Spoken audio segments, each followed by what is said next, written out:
NFL draft coverage coming. We got a host of your local guys in the studio. They're going to take care of you. I want to thank John in the studio for keeping us on the air. Thank Karen for putting this together and making me look good. Thanks to all of you for joining us every Saturday from 9 to 11. We'll let the Eagles take us to Dan Jacobs in Sports on 104.3 The Fan.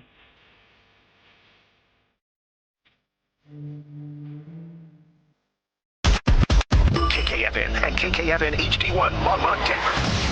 You're listening to Denver Sports 104.3 The Fan. Breaking down day 3 of the NFL Draft, here's the Honorable Judge Dan Jacobs, presented by Waterloo Turf.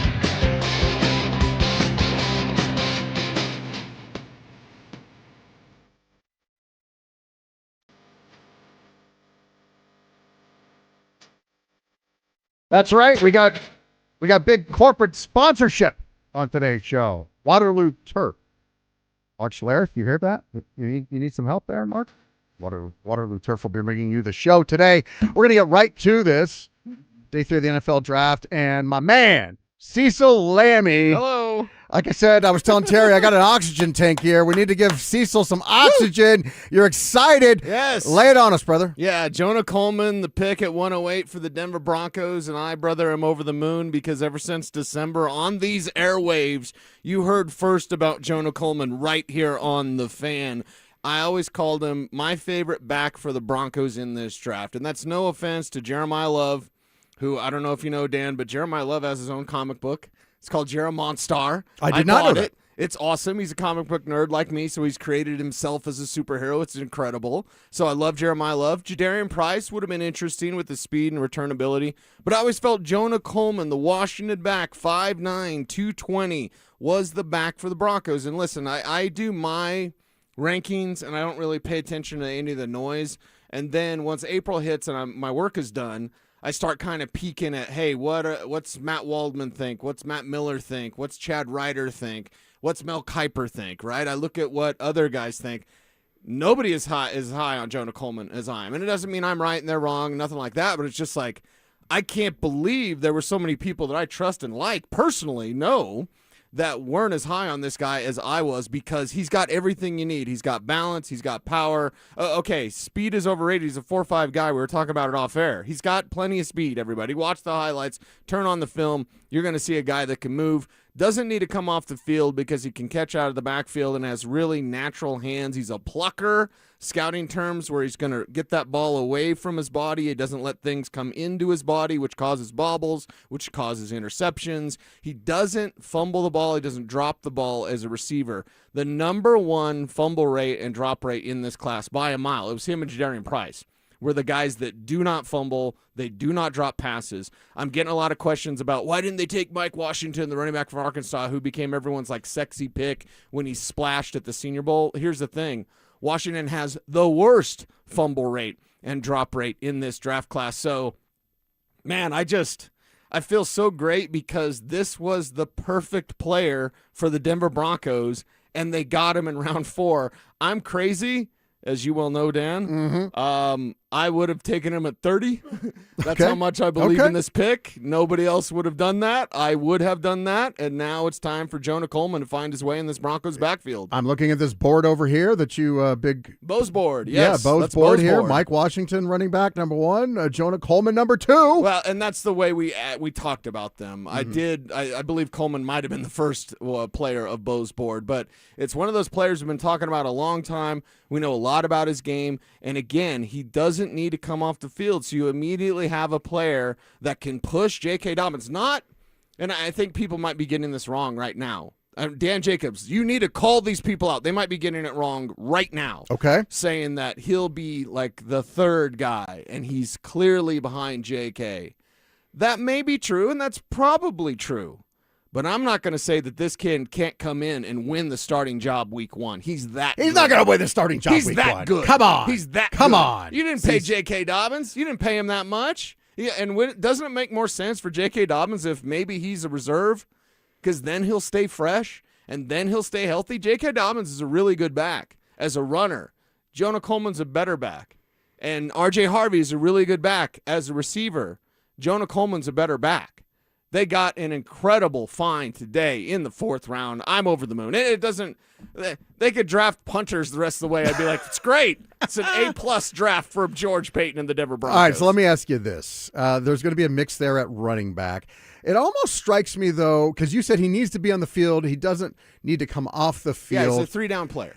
He almost strikes me as a guy that may, and I have no expertise here, but just he may need, some of those guys need to get lathered up, right? Yeah, they need to get a rhythm. They need to get going a little bit. Jerome Bettis back in the day, right? Yeah, there you go. How does he fit in to what Davis Webb, which we don't know yet, it's all, speculation, but what Sean Payton likes to do, is that a problem in that they don't like to kind of lather a guy up like that? Yeah, and the thing is I don't believe it's a problem, and I do agree, like, they don't like to lather a guy up. Maybe Davis Webb calling plays, so long as Sean Payton doesn't shoot him down. Davis Webb may change that, but I don't believe he's one of those, like, I call them rhythm runners. Jerome Bettis was a rhythm runner. Jerome Bettis' first 10 carries were for 10 yards. His next 10 carries were for 80 yards. So you see how guys can, like, get that lather, as you mentioned, get into a rhythm. Coleman's not that. He can come in and be instant there. And because he doesn't need to come off the field, we're talking about drives, plural, that he could have. This isn't a specialist where, it's 3rd down, here comes Jonah Coleman. No, you're driving to win the game. You want to close out the game because you have a lead. You want to come back. You need to get in field goal position. You need a touchdown to win because you're down by 4. Coleman's the guy that doesn't need to come off the field. You don't need any sort of rotation, any sort of specialist. He is that receiver. He is that runner. He runs with that power and balance that you need. So because of that, I personally don't believe he's the rhythm runner that others are. There's a little bit, and I don't want to get too hyperbolic, although I am very emotional right now, as you can tell. Yes. I was so mad coming in because every work email, and it was actually my other work with football guys, every work email, we don't need all these work emails, okay? So I was like, I'm pissed. I'm driving in. I got emails coming in, phones buzzing, and I hate my phone. I don't know if you know this about me, Dan Jacobs. You know a lot about me, but I don't think you know this. I hate my phone. Yeah, you told me. I don't want to see it. I don't want to interact with it, and certainly when I'm driving, I don't want to hear it. And so coming in, I'm like super pissed. I'm behind. I wanted to be here at 10. I was here at like 10:10, whatever. And then the Broncos draft Jonah Coleman, and all is forgiven and all is great, and I'm all smiles. The soothing balm that heals all wounds. Jonah Coleman. Yes. Now, let me ask you this. Yes. Just for the sake of argument here. Right. Because he seemed to have become persona non grata. Now, you mentioned Coleman starting week 1. I remember on these very airwaves, our beloved morning show talking about R.J. Harvey week 1, pushing J.K. Dobbins to the side. Right. Now, you're kind of saying the same thing with Coleman.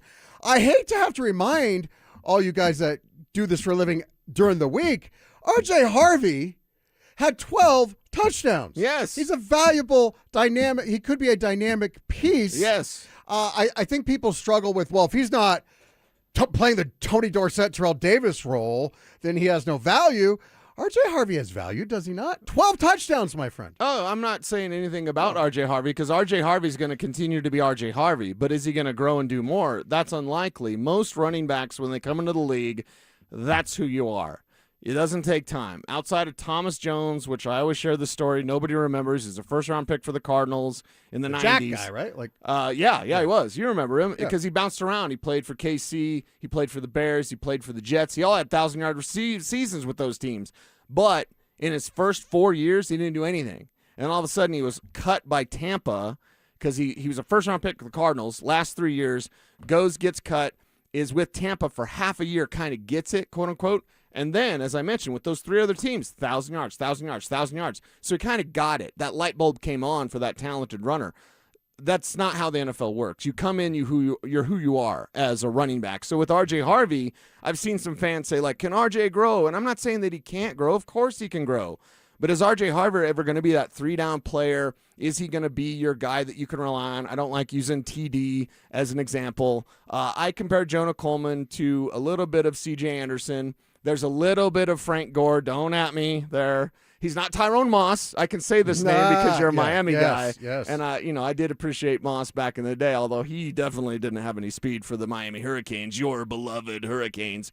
But I see a blend of some Gore with the balance and the contact balance, I see some C.J. Anderson with the vision, the ability to stay low, to grind it between the tackles. And C.J., remember that game against the Raiders and that 50-yard screen pass that he actually zigzagged down the field for a touchdown as a young player. That's the type of player you can see with Jonah Coleman. I love this fit for the Broncos because it means RJ can still be plenty valuable. RJ Harvey's going to get, and touchdowns are very difficult to duplicate, so RJ's probably going to get 7 instead of 12 this year. But it doesn't mean he's any less valuable. R.J. Harvey's going to continue to do R.J. things, and Jonah's not going to get in his way. Jonah is a direct threat to J.K. Dobbins right now. Oh, wow. Yeah, I thought you said you were going to be hyperbolic, Cecil. What are you talking? Can you imagine? I have yet to begin. J.K. Dobbins is going to have a big-time problem. Like he will walk in front of a microphone and have some issues if he's sitting behind a rookie. A fourth-round rookie. A fourth-round rookie. Like yeah. He it's one of the things we love about JK. Like he's good in front of a microphone. He's not going to accept that. He can speak Spanish. He can say Bo Nix is especial. Like J.K. Dobbins is a really good dude. He's hurt all the time. I can't He's not trust going to be him. hurt in camp. You're telling me right now that a healthy J.K. Dobbins, which presumably he will be at the beginning of the season. We never really know, but yes. Versus a Coleman. And you're giving the nod to Coleman? Conceivably. This is all, theoretical. Yeah. Wow. I think there's a lot of what Dobbins could do that Coleman can do, and Coleman can do it better. I would say Dobbins is faster. Again, the knock on Coleman that you're going to hear, and there may be some out there talking about Mike Washington or whatever. No, the knock you're going to hear on Coleman is he's not fast. That's actually untrue. Game speed. I could give a damn about the combine, but the measurables. It's not like he ran a 5-second 40. You know what I mean? So I get a little. He's 4.5. I always say, get offended as you like. Thank you, Mark Passio. But get as offended as you like, everybody. I get offended when people are like, "Oh, but Jonah Coleman's slow." No, he's not. Put on the game tape. He's not slow. He's a player. Again, there's some of those guys I'll go Hurricanes for you. I love that we can do this, Dan. Willis McGahee didn't look like he was running fast, but he was fast. And he actually legit was fast. Jonah Coleman, he's not fast. Watch the game tape. He's fast. He's fast enough to make those plays in the NFL. I can't help myself. I'm a squirrel. You brought him up twice now. Yeah. How about this for a college backfield? Okay. Clinton Portis, backed up by Frank Gore, backed up by Willis McGahee. Yep.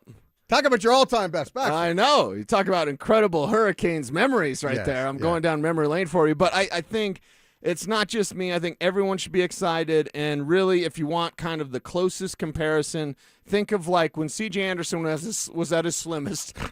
That's essentially that type of player. And I know C.J. What about Javonte Williams? Is he kind of Javonte-esque? Javonte, to me, Javonte seeks contact as a runner, and Javonte was my number one running back when he came out, and that was the year Najee Harris was everybody's number one. He wasn't mine. Javonte was my number one. I love Javonte, appreciate Javonte.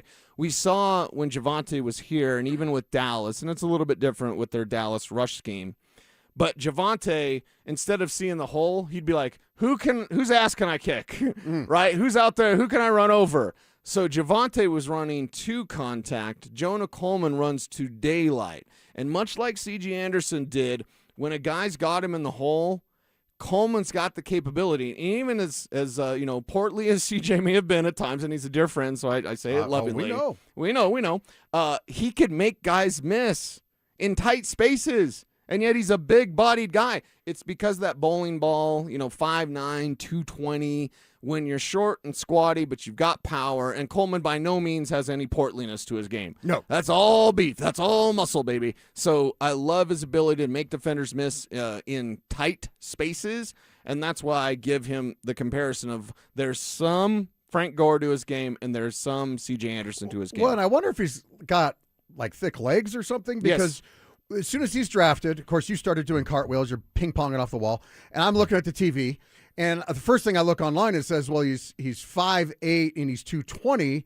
But then, of course, a highlight comes on the TV, and he doesn't look. Now, in his draft recaps and stuff, it says bowling ball, but he doesn't look that way in his pads. Right. So is he, thick below the waist? Yes, yeah. Okay. He's got a proper frame. There's some guys that are that size that, everything's in the lower body. And there's some guys where everything's kind of in the upper body. And we see that, let's take, for example, different body type, but Jaleel McLaughlin added 12 pounds of muscle to his frame last offseason. It was all right here. It was all in the shoulders. His legs were still tiny, but right here in the shoulders and in the pecs, Jaleel had gotten larger, and I was actually surprised that his frame, especially just in the upper body, could carry that extra weight. So you look at Coleman and you go, he's well-defined. He's got those broad shoulders. He's got thick legs, got that bubble that scouts look for, so there's the power. You can see where the power and the explosions can come from. So, again, I'm stuck on the speed thing, but that's the one knock. Because he doesn't need to come off the field. He's a great receiver. He's got instincts as a runner. The knock is, well, he's not fast. But look at his 3-cone drill. Look at his 10-yard split on the 40-yard dash. All of these are very appropriate numbers for every running back in the NFL. This is where Coleman can shine because while maybe in a foot race, let's run 100-yard dash, right? Guess what? Jonah Coleman's not winning that. But if you talk about running the ball, changing direction, exploding out of your cuts, that's what Coleman can do efficiently and effectively. The number one highlight you see is him hurdling somebody. Jumping over a dude. Very athletic. Yes. Right? Yes. It's funny. These knocks guys get like, oh, he's 4'5", he's slow. Yeah, it just reminds me of, in fact, I won't name names, but I remember even after Bo Nix was drafted, because Bo Nix, there was some narrative out there that somebody got to the Denver media before he was drafted, and everybody was like kind of slamming on Bo Nix. And then as soon as he was drafted, the kind of the cheerleader types were like tripping all over themselves to change their position on Bo Nix. But even one of these former players, analysts that worked somewhere else, said he had a pea shooter arm. And that was the big knock on Bo Nix, was he had a weak You're going to have to tell arm. me off air who said that, because Pea shooter. We have the Knicks list that Kev has assembled as Kevin Kistner, the big Bo Nix fan. We know everybody and what they said before the draft about Bo Nix, and we're going to hold them to that always and forever because they are obviously clearly wrong. It's all about fit in the NFL. The reason why Jonah Coleman was my favorite back for the Broncos, he was my number one back for the Broncos, is because of the fit that he can have with R.J. Harvey. This takes nothing away from R.J., and this gives you the insurance. You know Tommy Boy, right? You love Tommy Boy. Everybody loves Tommy Boy. Tommy yes, want absolutely. Wingy. When he's ordering the chicken wings and the waitress is like, the kitchen's closed. And he goes, it's okay. We got the Meat Lovers Pizza in the trunk. Guess who the Meat Lovers Pizza is, right? Money. Guess who the guarantee on the box is? That is Jonah Coleman. So, JK, and here's the thing. I actually kind of want Coleman to do more early so then JK can be available late. You don't want, hey, JK until October is good, and then he's hurt again, and then Coleman can take over. He'd be ready to do that. He can go. But it would be really cool if you had both backs available for the postseason, because Coleman can actually help keep JK healthy while, again, allowing RJ to do RJ things. Okay, so I'll ask you, I think I already asked you this, but I guess I'm going to circle back around to it. In practice, how do you think this will shake out? Like, how do you see this rotate? Now, here's the thing. Somebody's going to get hurt. It may be JK. I mean, that's just the way it is in the NFL. Nobody 100% injury rate. Okay, but let's say they're all healthy. What type of distribution do you expect? Let's say they're all healthy in practice or in the games. In the game, I meant in practice, like as a practical matter. Oh, Yeah. yes. So in games, how does this practice play out? So you've got that law mind, and I've got that hick mind. Not too far from your residents out there in Otis. Like, yes, hey, I shout out to my hick friends. Not rednecks. I'm not inbred, but I'm definitely a hick. I'm also the judge of Eckley. Really? I think Whoa. Eckley and Grover are a more very fair similar. comparison Yes, as opposed yes, to Otis. yes. And, Shout out Eckley, man. Yeah, I'm rolling through that. I don't even think that cafe or that packaged liquor place is open out in Eckley anymore. But anyway, how's it going to look? Okay, it's going to look like this. It's going to look like JK in terms of touches. And if we go with more tempo with Davis Webb, let's say there's 65 plays a game offensively. I would say 35 of those are going to be Bo Nix passes, which is an appropriate number. I don't think 35 passes a game is too much. It's too little. I think it's about perfect for kind of Sean and Bo. I kind of like 30 a little bit better, but let's just say 35. That leaves 30 touches for these offensive snaps for the backfield, okay? Because Bo Nix is going to throw. So hold on. When you say Bo Nix is going to throw, he's Yeah. also going to run 3 to 5 times. Yes, and so that'll add into this mix. So let's just say there's 30, and maybe it's 25, and I'm pessimistic. But whatever it is, there's that number that's going to be split between R.J. Harvey, I would say 5 to 7 carries. I would say J.K. Dobbins 10 to 14 carries, so all of a sudden now we're at 19. And then Jonah Coleman can get 5 and Bo can get 3. I don't want Bo Nix running the ball a lot. And in fact, if Coleman helps you by taking away some of those Bo runs, scrambles are different. Bo's going to scramble, Bo's going to run. I don't mind that. But I don't want the designed runs. You know what got Bo Nix hurt? That designed run play against Buffalo where Joey Bosa twists his ankle, breaks his ankle, dirty play, dirty player, and then the Broncos, don't go to the Super Bowl because Jarrett Stidham can't play football. So for me, save a little bit of Bo, save a little bit of JK. Get Coleman on the field. But you just said only 5 carries. Yeah. If you asked me how in practice it would be used with all 3 backs. That's not what you would do, though. No, because I'd make Coleman the man. Okay. But that's just me, and I'm nuts. How it will be implemented in practice, you wise guys over here, implemented in practice is you're going to use all 3 backs. And this is the upgrade you need because I often said when the Broncos ran it back, and the fact that Sean Payton said, don't say run it back, and he gets all mad, just makes me want to say run it back some more to get under Sean's skin. I think you and I are cut from the same cloth that way. But when they run it back with this backfield, I said on many occasions on these airwaves, be better than the gap. Crazy Stupid Love, right? Ryan Gosling, be better than the gap. The gap is Jaleel McLaughlin. The gap is Tyler Bidet. The gap is Adam Troutman. The gap is Lil Jordan Humphrey. Like, just be better than these players that have been hanging around. I give Sean Payton full credit for turning this thing around. Dan, it was terrible. You know how terrible it was here for a decade. Yeah. It was terrible. And we are so used, as you know Broncos country so well as a member, like, you know what the tradition is here for the Broncos. It's back thanks to Sean. But to get over the top, I don't think you can continue to run it back with your Troutmans and Little Jordan Humphreys and Jaleel McLaughlins. Those guys aren't good enough to put you over the top. You draft a guy like Jonah Coleman, he's the type of guy that can put you over the top. All right, and we haven't even gotten into 2 of the other picks, which are more foundational type pieces. So, sure. Cecil Lammy's going to be with us all day long. This is your Christmas. 3 days. It's your Super Bowl. Yes. So you'll be with us throughout the day. By the way, you mentioned Ryan Gosling. Absolute liability at cornerback for the Titans, for the TC Titans. I will never forget that. Yes. All right. Also coming up next, our good friend from DenverSports.com, James Merilatt. Avs playoffs. Nuggets playoffs. It's beautiful. It's brutal. The ups, the downs. We're here to help you through it because we get it. We're just like you. You're going to yell at your TV. You're going to text your group chat in all caps. You're going to have opinions. Well, guess what? So do we. Lots of them. We're here to tell you the truth. Real talk. We're saying what everyone's thinking out loud. Denver Sports 104.3 The Fan. Denver's playoff headquarters. DeerTrailMeatCo.com, DeerTrailMeatCo.com. We were just talking about Otis and Eckley. Some of those cows at Deer Trail, they spend their days munching on the grass and the good stuff out in Otis, and then they come back to the Valine family ranch in Bennett, Colorado. Then they go to Deer Trail where they get put into your order, packaged together the way you like it, and delivered to your front door with a money-back guarantee. Family events, they're so much more special when you have good meat on the table. But with the beef prices, it's been crazy, but not with DeerTrailMeatCo.com. I have a big graduation party coming up. 2 of my daughters are graduating. We're already planning all the stuff, and I got the beef menu all laid out, and I don't have to run to the store, all that stuff. I just go right to the freezer, and I throw it on the smoker, and it is delicious. I want you to check out the website. It's really well done. All the videos and information you need to figure out, like, how do I do this? How do I buy beef? DeerTrailMeatCo.com, DeerTrailMeatCo.com.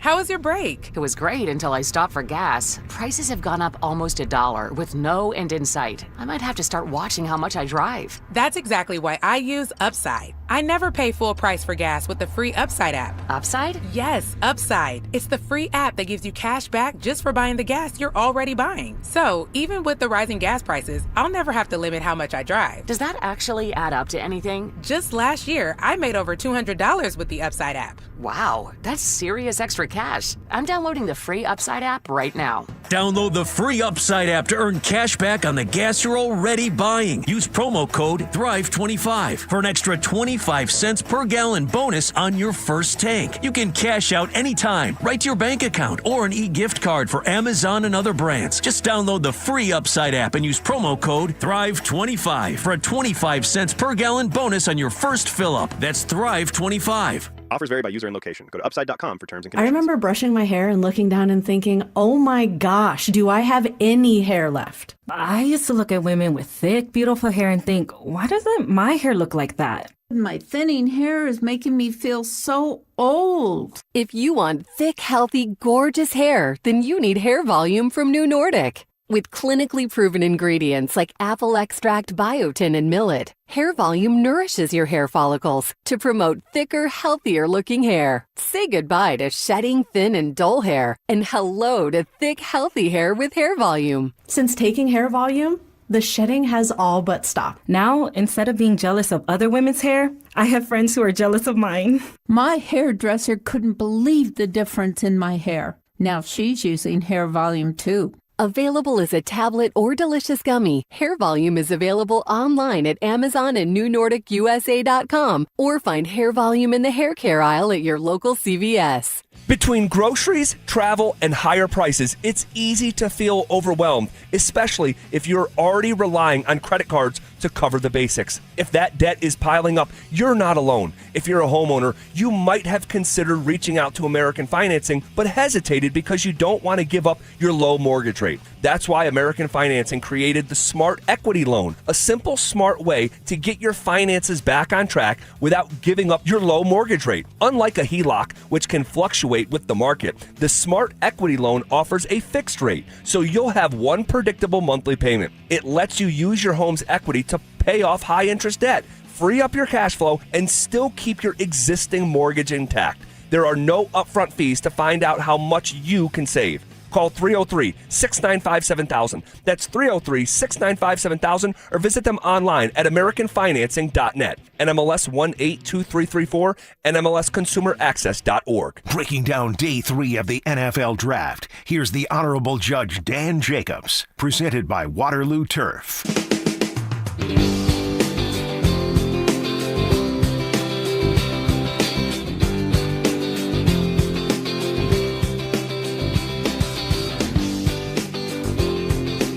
All right. NFL Draft 2026. CS is fired up, man. We're going to have him with us all day long. And yeah, like he's right. Like his mood completely changed. He was a little cranky. He's a little salty. And then they draft Jonah Coleman and he's like, woo! He's excited. He's excited. So we'll see. I like that pick. So far, not that I'm the expert or anything. I mean, I am the expert on the Broncos. We know that. I'm never going to be like a Cecil or Zach or any of these guys that get nitty gritty into each pick. I'm more of the big picture guy. So from a big picture perspective, what I like is, because I'm still concerned about skill position on they're still lacking some firepower. I like Waddle. I like you adding him as a piece. But that's probably their most glaring weakness. So what they've done is, if we do the three little piggies analogy, they've added some foundational pieces, some nice bricks, and a defensive lineman, and perhaps a future offensive lineman, and then they got a little sizzle, right? They got a little sizzle at the running back position. Do we have James? Is that what we're doing? Yeah, sir. I'm getting him on here in just a second. Okay. I'm sorry. I thought I heard something in the background. Didn't know if that was Mr. Merilatt. By the way, when James does join us, he'll be brought to you by the Birdie Bar in Louisville, the premier indoor golf bar in downtown Louisville, locally owned and operated. Find them at birdie.bar on the web and Instagram. James is a little bit fired up this week. I'm not gonna have words with them. I mean, it's gonna be perfectly cordial, but we're going to chat about what his attitude was a week ago at this very time on this very show versus what it was Thursday night and Friday on DenverSports.com. Do we have you, James? What's up, Dan? How are you, sir? I'm great. How are you? I'm doing fantastic. I was just teasing the little conversation we're about to have here. Now, of course, we are draft centric. So I'll let you comment real quick on the NFL draft, and then I want to get into some Nuggets. Nuggets playing tonight, maybe for their season. So I want to get into that. But first, I'll just let you know, Cecil's here. He's not here in the studio this second, but he is over the moon with the pick of Jonah Coleman as the running back in the 4th round for the Broncos. And then, of course, they added a couple foundational pieces. Your analysis so far, your thoughts so far on what the Broncos have done? I mean, it hasn't been exactly exciting, right? Like, you add a defensive tackle, you add an offensive lineman.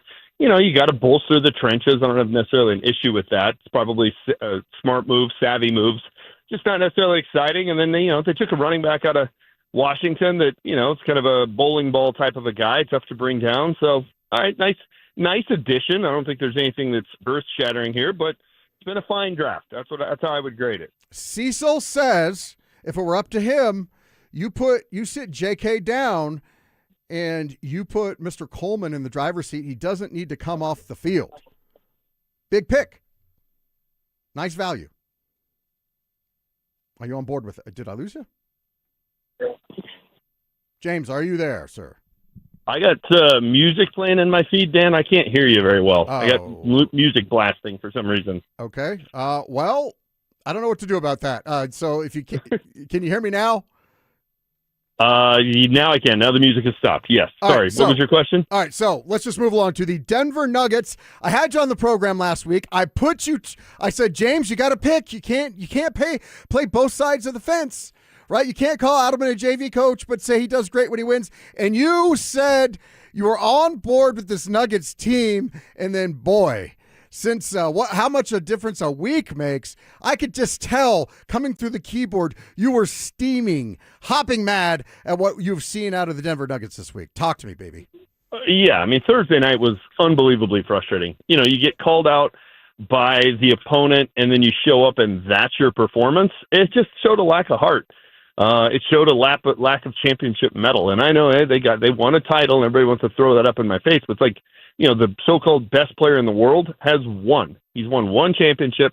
Every other year has been a first or second round exit outside of the bubble, which doesn't count because you don't come back from 3-1 down if you have to travel, which if they lose today, we're fixing to find out how true that is. So, no, it was a very disappointing performance, and their best player hasn't been good. Jokic has been bad in this series, and it has absolutely killed him. Has Adelman been good? Nope, nobody has. AG made it 2 games. We all said, hey, if they're healthy, they can win a championship. They made it 2 games before they lost their third most important player. So it's been a frustrating series. Obviously, if you can win tonight, it's a reset and it's a whole new series. But it's a referendum on the Nuggets tonight. Okay, so I think if they lose this series, it's time to blow them up and it's time to make some drastic changes. Okay, so they win tonight. Let's just be optimistic. All right, so let's say they win tonight. Let's say they even pull out another one of these grinder series, right? That everybody's all, oh, look at the Nuggets, how great they are. Have you seen this season and in this playoffs an NBA champion that, okay, they get by the T-Wolves and then all of a sudden they're going to beat SGA and the Thunder, or they're going to beat the Spurs? Like, have you seen it? At times. I mean, that game they had late in the season against San Antonio. The game they had late in the season against San Antonio, they looked like a championship caliber team. They did. They out-executed the Spurs in the final 5 or 6 minutes of the game, which is the polar opposite of what they did in Game 2 against Minnesota. But, yeah, if they can escape this series, it's all about matchups. And Minnesota's just a bad matchup for Denver. They're in their head. If you can escape it, could they beat Oklahoma City? Could they beat San Antonio? Could they beat Boston or whoever comes out of the East? Of course they could. But it's just one of those that for whatever reason they struggle with this team. And right now they're losing the mental game as well as the physical game. And that's what disappointed me the most about Thursday night, Dan. Game 3 was just a total mental meltdown by the Nuggets. They didn't respond. And so to your question of do they look like a championship team? Well, not if that's how their psyche is, not if it's that fragile. So if they can overcome that and get out of this series, then I would have a different opinion. But we shall see. Tonight is as big a Nuggets game as we've ever had because I think it dictates the near future of this franchise. Yeah, but isn't that the problem? This is who they are. This is their psyche. This is everybody celebrated it around this town. Oh, playoff Jamal, playoff Jamal. Guess who playoff Jamal was? He's what you saw so far. 2 crap games, and then what if he comes out tonight and blows up and everybody's like, playoff Jamal? He's incredibly inconsistent, but it's not just him. I'm not singling him out. This is who the Nuggets are. They're mentally soft. They don't play tough defense. Why do you think they came? Daniels came out and said, yeah, they suck at playing defense. They're weak. They're soft. They're bad defenders. Because they are. And they have been. That's why it used to drive me crazy when Michael Malone would single out Michael Porter Jr. for not playing defense, but nobody plays a lick of defense on this team. How are they ever going to win like that? Yeah, no, listen, what you're saying isn't unfair. That's how this team is.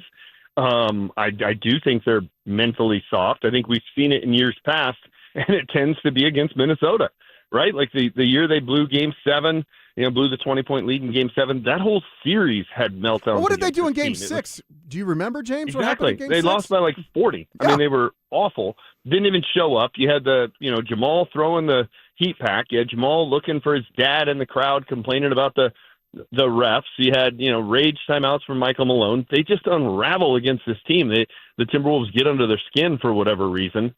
And, the Timberwolves do a great job of picking up Jamal and making him work, and he's not a particularly quick guard, and they play physical with him. And without AG and without having that option to bring up the basketball, it really tires out Jamal, and he just looks like a guy that can't create anything on his own. So, Chris Finch played it perfectly.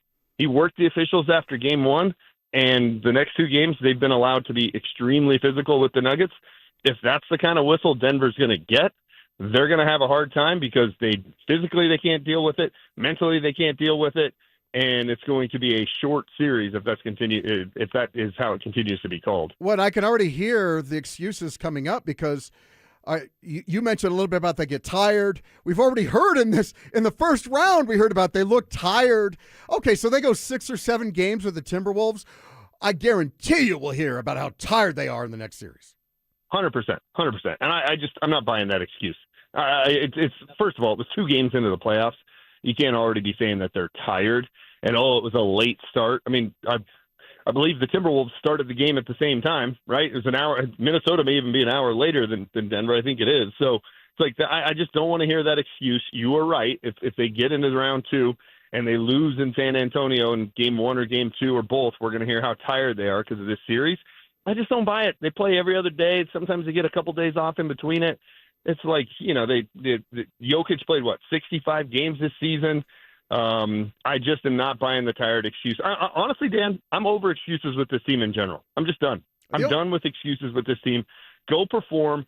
Go put up or shut up. And if they lose this series, blow it up. I think everybody should be on the block, and that includes Jokic because in the early 30s, he's only going to decline from here. His value is never going to be higher.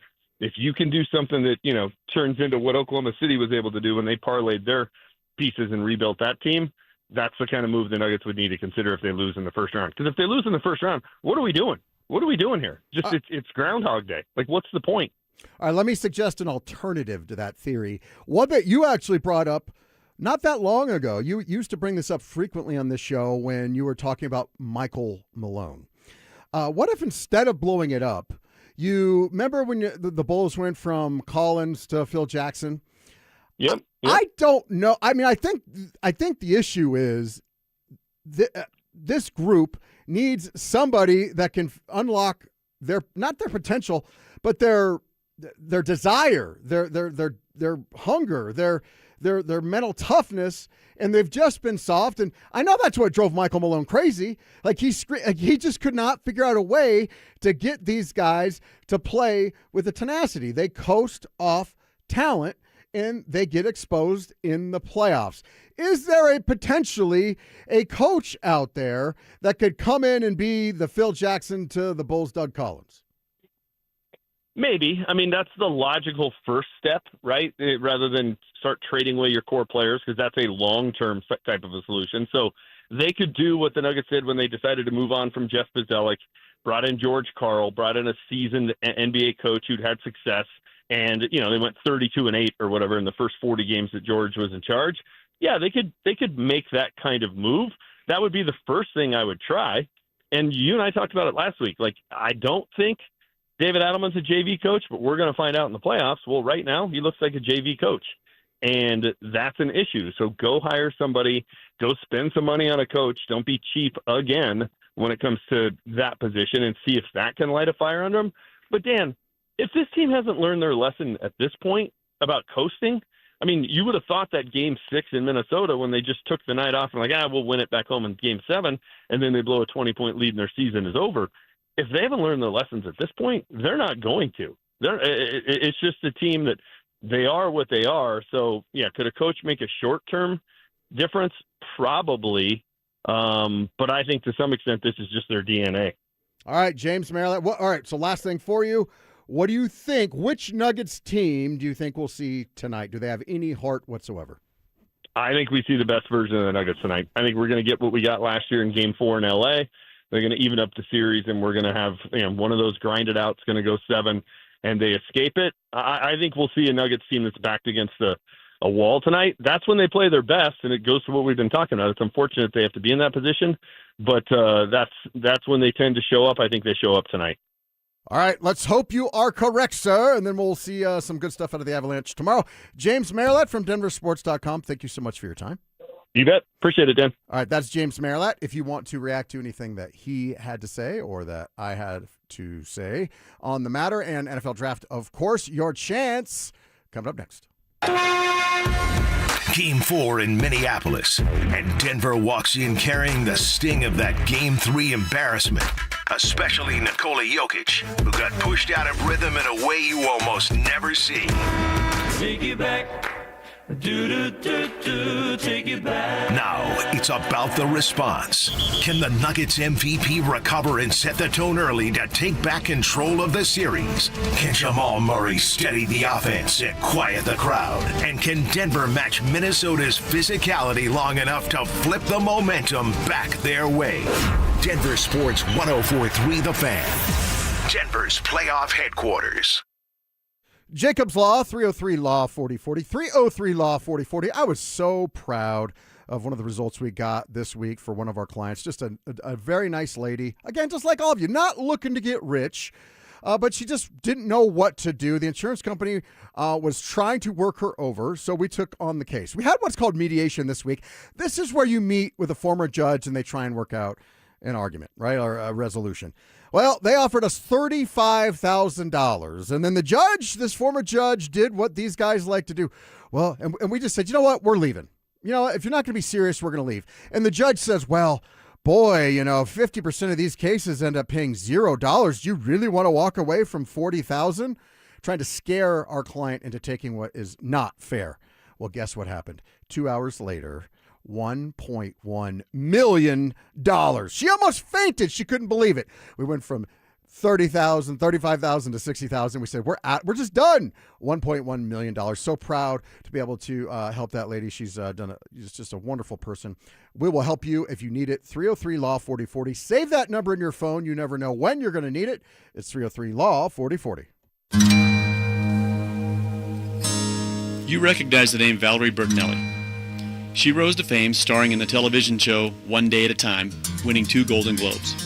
Today, she's 65 and opening up about what she's learned in life. My name is Glenn Jamrod. I'm the chairman of Alpine Bank, member FDIC. Valerie reveals in her new book and People magazine cover article that today she loves her life. She's let go of the notion of living for others at the expense of herself. She feels free. Valerie's life lessons can benefit us all. Yes, it's nice when others approve of us, but when that approval attacks the essence of who we are, it simply doesn't work. I realize it feels odd to have a bank talk like this, but that's what friends do. A commitment to one another. Alpine Bank, committed to Colorado and you. T-Mobile has an exclusive bundle for customers 55 and up. I'm Sarah Bowl. Yeah, I'm Frank Bowl. A reliable network is key for us. And with T-Mobile, it's been wonderful. And going to the 55 plus plan saved us so much money. A lot. And that's important, trying to keep costs down. The home internet's been perfect. It's fast, it's quick. The setup was so easy, it took less than 15 minutes. It was like, ta-da! If you want simplicity, coverage, reliability, you want the whole package, T-Mobile has it. Right now, T-Mobile customers 55 and up can get 2 phone lines on America's best network, plus America's fastest 5G home internet for just $30 each. $30 per month each line with autopay plus taxes and fees. Minimum age 55. Pricing for home internet rely on 2 lines of Essentials Choice 55. $35 connection charge per line required. Best mobile network and fastest 5G home internet based on analysis by Ookla of Speed Test Intelligence data 2H 2025. All rights reserved. $5,000. That's the average amount of money people in the U.S. are now spending on gas in a year. $5,000. That's crazy. If you drive, you have to download Upside, the free app that gives you cash back every time you get gas. That's right. You can earn real cash back with Upside just by buying the gas you're already buying. You can literally start earning cash back today. I use Upside every time I fill up, and I've already made around $200-$300. You're putting gas in your car anyway. Why not get real cash back? If you like free money, download Upside. I'm saving the cash I earn from using Upside to help pay for a vacation later this year. Download the free Upside app now to earn cash back every time you buy gas. Use promo code BACK5 to get up to a $5 bonus on your first tank. You can cash out anytime right to your bank, PayPal, or a gift card for Amazon and other brands. Just download the free Upside app and use promo code BACK5 to get up to a $5 bonus on your first tank. That's code BACK5 to get up to a $5 bonus on your first tank. Don't care for my team, ROX, Rocks Heating and Air. Through April, when you install a new cold climate heat pump system with my team at ROX, you get a free whole home water filtration system. How about that? Cleaner air, cleaner water. That's a winning combination. Upgrade your home's comfort and take advantage of this huge offer while it lasts, but only from my team, ROX, Rocks Heating and Air. Now play that jingle. HVAC service, installation, repair. ROX, Rocks, Heating and Air. After a devastating car crash, a lot of people think they can't afford a lawyer. They're already stressed, hurting, or maybe out of work. And the last thing they need is a big retainer fee to get help. But here's the truth. At Berg Simpson Law Firm, you only pay us if we win your case. That means there's no down payment and no upfront costs to get the help you need right now. Give Berg Simpson a call, and we'll be with you every step of the way. If you've been injured, call Berg Simpson for free now at 303-790-2525. BergSimpson.com. Good lawyers changing lives. Breaking down day 3 of the NFL Draft, here's the Honorable Judge Dan Jacobs, presented by Waterloo Turf.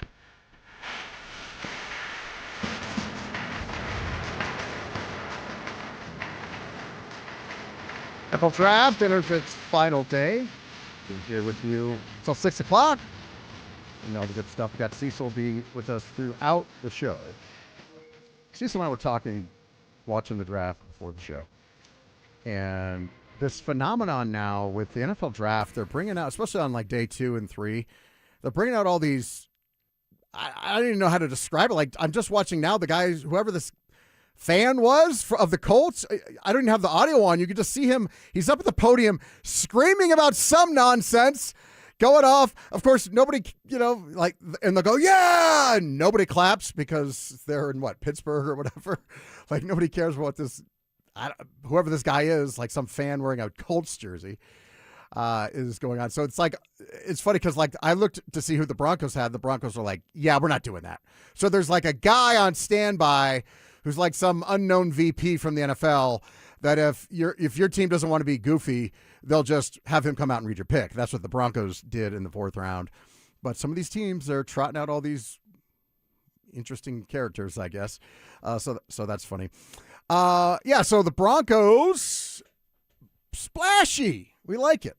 Jonah Coleman, running back out of Washington, is the Broncos' 4th round pick. Now, of course, yesterday they had a defensive lineman.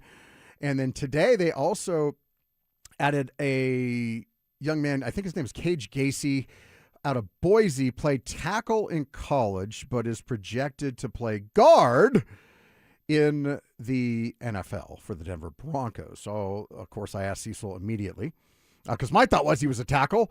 Mike McGlinchey, you're on the clock. But he says, no, Cecil said he's actually projected to play guard. Well, we know Quinn Miners is doing just fine. So Ben Powers, might be on the clock, because it was interesting during or right before the offseason, we had heard that Powers may be on the outs anyway, just because, Palko was there, played, well, and maybe he could sub in and just become the starter. And the Broncos elected to just go ahead and at least ride one more year with Ben Powers. But after that, I would think that Mr. Powers and his sizable salary might not be long for the Mile High City.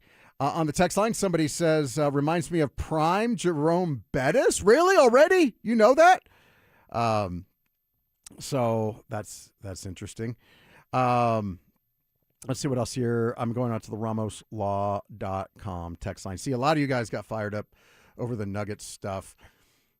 I'm going to save this text. I'll read it now, but we're going to address this at after the top of the hour with the Nuggets. Not obviously the Nuggets. Basically, season's on the line. I mean, this is all there is to it.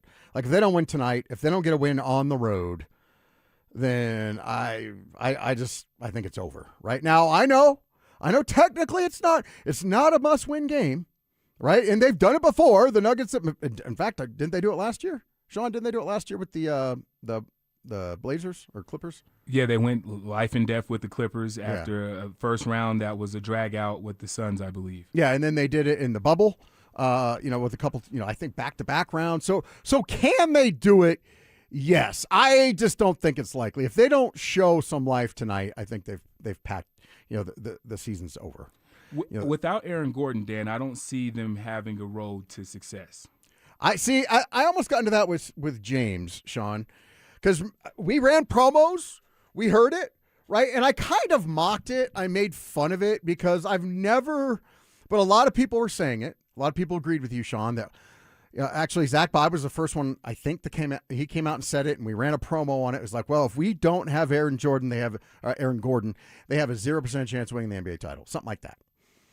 And this is the first, and then we heard people who went further, like, well, if we don't have Aaron Gordon and Payton Watson, we can't win. And I've never had this pre-qualification on any championship team where it was like this built-in excuse, like, well, if we're not basically 100% healthy, if we're not 7 or 8 deep health-wise, like 100% healthy with, at least 7 players, if not 8 players, then we have no shot at winning a title. Then guess what?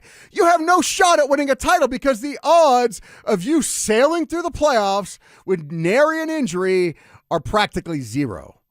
And so there's this built-in excuse. I love Aaron Gordon. Been a great Nugget. But if you can't win without Aaron Gordon, then you're not a championship team. You're just not. And I don't think the Nuggets are a championship team. I said that 2 or 3 months ago. And then what we heard before the season, before the playoffs were, well, can you see anybody beating this team, this Nuggets team, 4 games out of 7? Yeah, of course I can, because people do it. It happens every year, except for the one year they won the title. Like every year. And it's not because this team isn't talented enough. It's not because they don't have enough talent to replace Aaron Gordon. They do have enough talent to replace Aaron Gordon, right? They have Bruce Brown, who's elevated his game. They have the potential 6th man of the year, and Tim Hardaway Jr. Like, they're deeper this year. In years past, they weren't very deep at all. I mean, we have Russell Westbrook being our best player off the bench. Like, so maybe you could make that argument before, but now they don't have that. They got Spencer Jones playing. When Payton Watson comes back, they'll have him. They have, like I said, Hardaway and Bruce Brown elevating his game. And, you have guys that can play. We have mental midgets. That's what we have. And that's what has really been the hallmark of this team since they've gotten good. They have a propensity, and I've had people on the text line saying, well, Dan, you're being unfair. That's just the NBA. That's the way this NBA is. But I stopped doing it because it was happening so often. But at one point I had a running total of games under Michael Malone in which the Nuggets got blown out in the playoffs by 10 or more points. And, a lot of them were 20-plus point losses. If that's your mentality, It's kind of shocking, that they won a championship at all. And somebody posted, I don't know if it was James or somebody else posted, like, they never had to face a 50-win team throughout any rounds in the playoffs the year they won it. I'm not taking away from the championship. We'll always have it. It was special, and I love it. But this is not a dynasty. This is a team that was fortunate to win a championship. They caught some green lights. And absent changes, they will not win another championship. I had hoped this year because they at least had depth, right? Because everybody was crying about last year against Oklahoma City that, oh, man, look how deep they are. Well, why is it that Oklahoma City can have depth and we can't? Well, guess what? Now we have depth, and the overall problem, which is mental weakness, is still there. And by the way, where are all these people that were smashing on Rudy Gobert? I never understood that. They're acting like he's like Nikola Jokic has always just owned him. Didn't you and I talk about this on the show last week, Sean? Yes, sir, we did. About how, there have been times where Jokic has definitely gotten the better of Rudy Gobert, but I also remember Rudy Gobert dang near owning Nikola Jokic in the bubble. See, they're having a battle back and forth. I'm watching closely to see who is going to be more favorable in the rebound category. And looks like it's a duel that's going back and forth. I mean, Jokic has a night where he goes for 15 or 16 rebounds. Then Rudy Gobert has the night where he goes for the rebounds. What I'm seeing, though, is Nikola Jokic has gone through a little bit of a shooting slump, and that's the part that is not making up for Aaron Gordon's absence. All right. By the way, somebody says, I like taking Dan steps first, and then if that doesn't work, then takes James step. So that was in regards to, because James just wants to blow it up, blow everything up. And I'm like, well, they have too much talent to just blow it up. Is there a coach out there that can actually turn around the mentality of this team? Because that's all it is. It's not talent. Talent for talent, I would take them over the Oklahoma City Thunder, over the Spurs, certainly over the Timberwolves. It's a mental issue, and that's what I want to get into coming up next. In fact, are we looking at, it's a fair conversation to have, it's a fair question to ask, does Denver have the next Barry Sanders situation ready to smack us in the face? We'll get to that coming up next. The Avalanche roll into Game 4 in Los Angeles with a chance to finish the job. And can the Avs match LA's desperation shift for shift as the King's Castle gets loud? A sweep is on the table if Colorado goes out and takes it. Denver Sports 104.3 The Fan. Denver's playoff headquarters. DeerTrailMeatCo.com, DeerTrailMeatCo.com. Delicious beef and pork that you can actually afford. You heard one of my spots talking about Barbecue Bob. Barbecue Bob stepped up for the best free meal in Denver, and we're actually going to be able to serve brisket because normally you just can't afford it. But that's different with DeerTrailMeatCo.com. You can afford all the cuts of beef again, including steak and brisket and ground beef. Ground beef at stores, it's $6 to $7 a pound. It used to be 99 cents. Are you kidding me? $7 a pound? I used to get flat iron steak for half that. Beef prices are out of control, but not with DeerTrailMeatCo.com, because here's what they do. They bundle it. They raise the beef right here on their farm without the hormones. It's deliciously sourced Colorado bred beef right here, and then they cut it to your specifications. You want to dip your toe in, you can get the 8th cow bundle, no problem. You want to do a half cow like most Dan Jacobs Show listeners, that's fine too. Get the full cow, but they will source it to your specifications, deliver it to your front door with a money-back guarantee. A lot of people, they've like, I want to do that. I don't understand how. Go to the website, DeerTrailMeatCo.com. They'll explain it all. DeerTrailMeatCo.com. Hi, Dan Cicchini. For custom kitchens or cabinetry facing done right, go to drhi.com. Great cash incentives or a special financing rate of 0% APR with 72 equal monthly payments with approved credit. Call for details, 800-362-8370. Running a small business means juggling a lot. Your network has to handle it all. That's where a fiber-only provider falls short. You need a partner who gives you a greater advantage. Introducing the Total Solutions Advantage only from Comcast Business. A first-ever combination of the largest, fastest fiber-powered network the most reliable Wi-Fi, gig speeds with equipment and security included, and a 5-year price lock.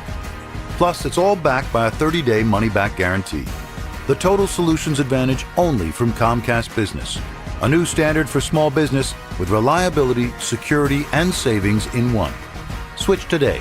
Get started with a great offer as low as $60 a month. When you add it all up, no one does business like Comcast Business. Offer ends 6/1/26. New customers only. Requires 300 megabits per second internet and security edge. 1-year agreement, eco-bill, and autopay required. Equipment, taxes, and fees extra. Most reliable Wi-Fi based on Open Signal Awards USA Fixed Broadband Experience Report, May 2025. Hand watering trees, shrubs, and flowers is allowed in most areas, so don't miss the Tree Farm's early spring tree and shrub sale going on now. Choose from thousands of shade trees, evergreen trees, fruit trees, and more in all sizes, including easy carry-out sizes. Or get trees up to 20 feet tall for your landscaper to plant, and save on flowering and evergreen shrubs and hedges, perfect for privacy screenings. Take I-25 to exit 235, then 5 miles west to the Tree Farm. The draft is here. Don't miss a single pick, trade, or surprise move. Head to DenverSports.com, your ultimate draft headquarters, powered by Piper Electric. Power your project with experience at PiperElectric.com. The biggest savings of the year from the oldest family-owned Toyota dealership in the Denver Metro, Groove Toyota. Limited time during the Over and Above sales events. Over 300 Toyota Tacomas. Only $329 a month lease. Visit GrooveToyota.com. Find your groove with 329 Tacomas at GrooveToyota.com. Start here. Go anywhere. Closed end lease for 36 months with $35.99 to its signing. Zero security deposit on approved credit. Call 720-961-4465 for complete details. Offer expires 5/4/26. 1-877 Cars for Kids. KARS Cars for Kids. 1-877 Cars for Kids. Donate your car today. Call 877-CARS-FOR-KIDS to reach a friendly live agent. Donation is super easy, and your car can be picked up as soon as tomorrow. Call us now or go to carsforkids.org. 7 Cars for Kids. Donate your car today. Did you know you can donate real estate too? KKFN and KKFN HD1 Longmont, Denver. You're listening to Denver Sports 104.3. The Fan. Breaking down day 3 of the NFL Draft, here's the Honorable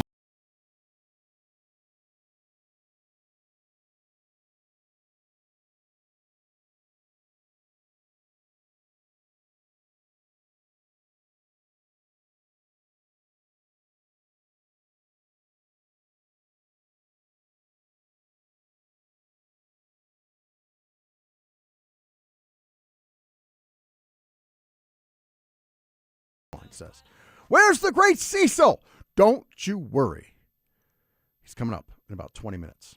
All right, we're going to get him back in here. We're going to have him every hour of this show. We're not going to deprive you of your Cecil time. All right, this is what he was born for. Now, back to the Nuggets. Couple texts here that are kind of go together with what we were talking about as far as, well, maybe because it's not a talent issue. I think we can all agree that the Denver Nuggets have enough talent to win the NBA title this year. I don't think it's a talent issue. It's a mentality issue. And so it's like, well, okay, you can blow it like James keeps saying, he's been saying, and he's been consistent. Well, consistently inconsistent, I guess, giving James a hard time because it's either, well, I think the Nuggets are going to win the title. But if they don't, blow it all up. And then we'll do a 10-year rebuild like Oklahoma City did, right? We'll go get another Jokic-type player. But really, the problem with that is, well, you already have a top 3 player in the world. If you can't win with him, what makes you think starting over from scratch is going to be any better even 10 years from now? Like, the odds are much more in your favor, even though there aren't, it's always a long shot to win an NBA title, but there's still more in your favor with Nikola Jokic than 10 years from now without him, right? I think that's pretty easy. But so there's a couple, but so I'm saying, well, what if and I don't have the answer. I don't know who this person is. We have a suggestion here on the text line. Somebody says we need Dan Hurley. And here's stat. That's Will in Littleton. Now, somebody else said, now, on the text line. I'm trying to find the text here. It says, tougher team requires roster overhaul, not coaching change. Well, thank you, texter, for texting in. I agree with that in part, but what I think you need is the right coach who can come in and lead key changes to the roster, right? And for example, I think Jamal Murray. If you can get value out of him and bring in a tougher-minded player, somebody that you can actually win with, well, the coach has to be a part of that, right? Like, you need a coach that can make adjustments. But I'm just going to – so, for example, with Jamal, I've given Jamal – my criticism of Jamal has always been he's consistently inconsistent. He can be brilliant, wonderful. He's like the Toby Keith song. I was good once, as good as I ever was, right? And there's been this misnomer, this belief that there's a actual thing called playoff Jamal, which is, oh, he's the greatest playoff riser in NBA history. Well, yeah, but what does that look like on a night-to-night basis? First off, if you're the greatest NBA riser in NBA playoff history, that's not necessarily a compliment, because that means you probably dogged it. That means you played well below your capabilities during the regular season. But even having said that, okay, well, what if he just becomes a great player in the playoffs? What we've seen this year is playoff Jamal, right? Game 1, I give Jamal Murray credit. He probably is the reason they won Game 1, because they came out and they really just weren't hitting, right? Like, they were struggling offensively. And Jamal Murray said, well, I'm going to do something a little bit different. I'm going to play a little tougher. I'm going to get to the line. We're going to find different ways to get this done. Sean, is that fair? That is fair, Dan. I mean, but the thing about it is that Jamal is like, he's got an expectation. If it's not 25 or better for him on a nightly basis, the Nuggets' output after him is bleak. So you need a guy like Jokic and Jamal to be able to play off of each other. And if the offense becomes stagnant at any point in time, it's going to fall on those two gentlemen's shoulders as to why it's not working right. So the criticisms are fair. Right. So my point is, Jamal shows up and he was maybe the hero of Game 1, right? Like, things weren't going their way. He says, I'm going to put the team on my back. And he's probably the biggest single reason they won. Not the only reason, biggest single one. And then what happens in Game 2 and Game 3? Complete no-show. And that's worrisome. That is worrisome. I ain't as good as I once was. There it is right there, right? And it's like, okay, and it was funny because I brought in, I didn't know this was a thing with Cecil, but Cecil's a big fan of IHOP syrup. Right, man. When I found out they had the blueberry syrup, like, it changed my life. The blueberry and strawberry syrups changed my life. Oh, it's phenomenal. So one of our clients at 303 Law 4040 is a young man named Bobby Hancock. So Cecil's like, my dream would be to have a Stanley Cup filled with IHOP syrup. And my man Bobby said, we can make that happen. And so he comes to the office. He says, Dan, get this to Cecil. And I said, I think I can get past Cecil's entourage. Like, Cecil's got security and all that stuff, but I think I can use my key card to get it to him. So I came in this week after, I believe, Game 2, and I'm talking to him in Dover, right? I'm delivering all this big giant thing of syrup, and actually it was cool. It had the actual, what do you call those, dispensers, like at the restaurant? Like, Cecil's got those in his kitchen now, like IHOP little, those little kettles or whatever, So, but I'm talking to them, and I said, because they were particularly harsh, Dover in particular, just killing my man, Nikola Jokic, right? And like, if this was Jokic's fault, this, that, the other. And I was just talking to them during the break, and what I was saying was, I think that's incredibly unfair, because I'm least worried. Now, maybe after Game 3, I was wrong, right? I'm least worried about Nikola Jokic because I know my man Nikola's going to come back. As it turns out, he didn't play his best game in Game 3 either. But I said, Jamal, I'm not confident. I don't know that I'm going to get a consistent series out of him. And he laid an egg in Game 3 as well. Like, and the way I looked at it is, okay, Jamal in Game 1 did fine. Maybe helped them win that game. Did absolutely help them win that game. But then what did he do in Game 2 and Game 3? He was a complete ghost. Now, I'm going to ask you this, Sean Boyd. You watch the basketball. You're a big fan, correct? Yeah. Have you ever, in all these games that they've played with the T-Wolves, particularly meaningful ones, how many of those games can you go, man, Ant was a ghost. He was just completely mentally checked out and just did a disservice to them. This is going to come off a little brash, but I believe, okay, Sean believes, as Cecil says, Sean believes, right, that I think that the Timberwolves are just a little bit more grittier than the Nuggets, right? They're a little bit more thug than the Nuggets are. The Nuggets are playing. You allude to them being soft, and Anthony Edwards is not when he's being like challenged in a way. I think Jamal has that thug in him too, where when he's challenged, he's gonna rise to the occasion. And so, Game 4, this is where you're gonna get the vintage best version of Jamal. And if this doesn't succeed, then it's going to be curtains. But no, Sean, you can't do that. You can't say, well, when Jamal's challenged. My question to you was, how many of those games do you ever remember? Because I don't. I remember actually. There's very few. I think I remember in that Game 7 that I think maybe Ant struggled in the first half, but fourth quarter he slayed the Nuggets. Well, he takes pride in beating the Nuggets. When we talked about this before the series started, Dan, we already alluded to him being up for playing the Nuggets no matter whether it's here or in Minnesota. You're going to get the best version of this guy. And I think he has that, like, the mentality that you're looking for the Nuggets to have, where you got to bite down, you've got to get stops, and you got to take pleasure in spoiling the opposing team's crowd's night. And that's what Anthony Edwards looks forward to. But he's always there, and Jamal isn't. That's my point. Like, he's just not in that echelon of players. He should be. Oh. He's physically talented enough. But dang it, Sean, I'm tired of this. You're talking about, in Game 4, he may respond. Dude, that is playoff Jamal. Playoff Jamal against the Utah Jazz in the bubble was 13 points, 18 points, and then 55 points. Dude, no, you can't. You don't get credit for that. You don't get credit for being a dog for the first three, 2 out of the first 3 games of the series, not playing up to your potential in 3 out, your talent level, the first 3 games of the series, and then you go off for 50 in Game 4.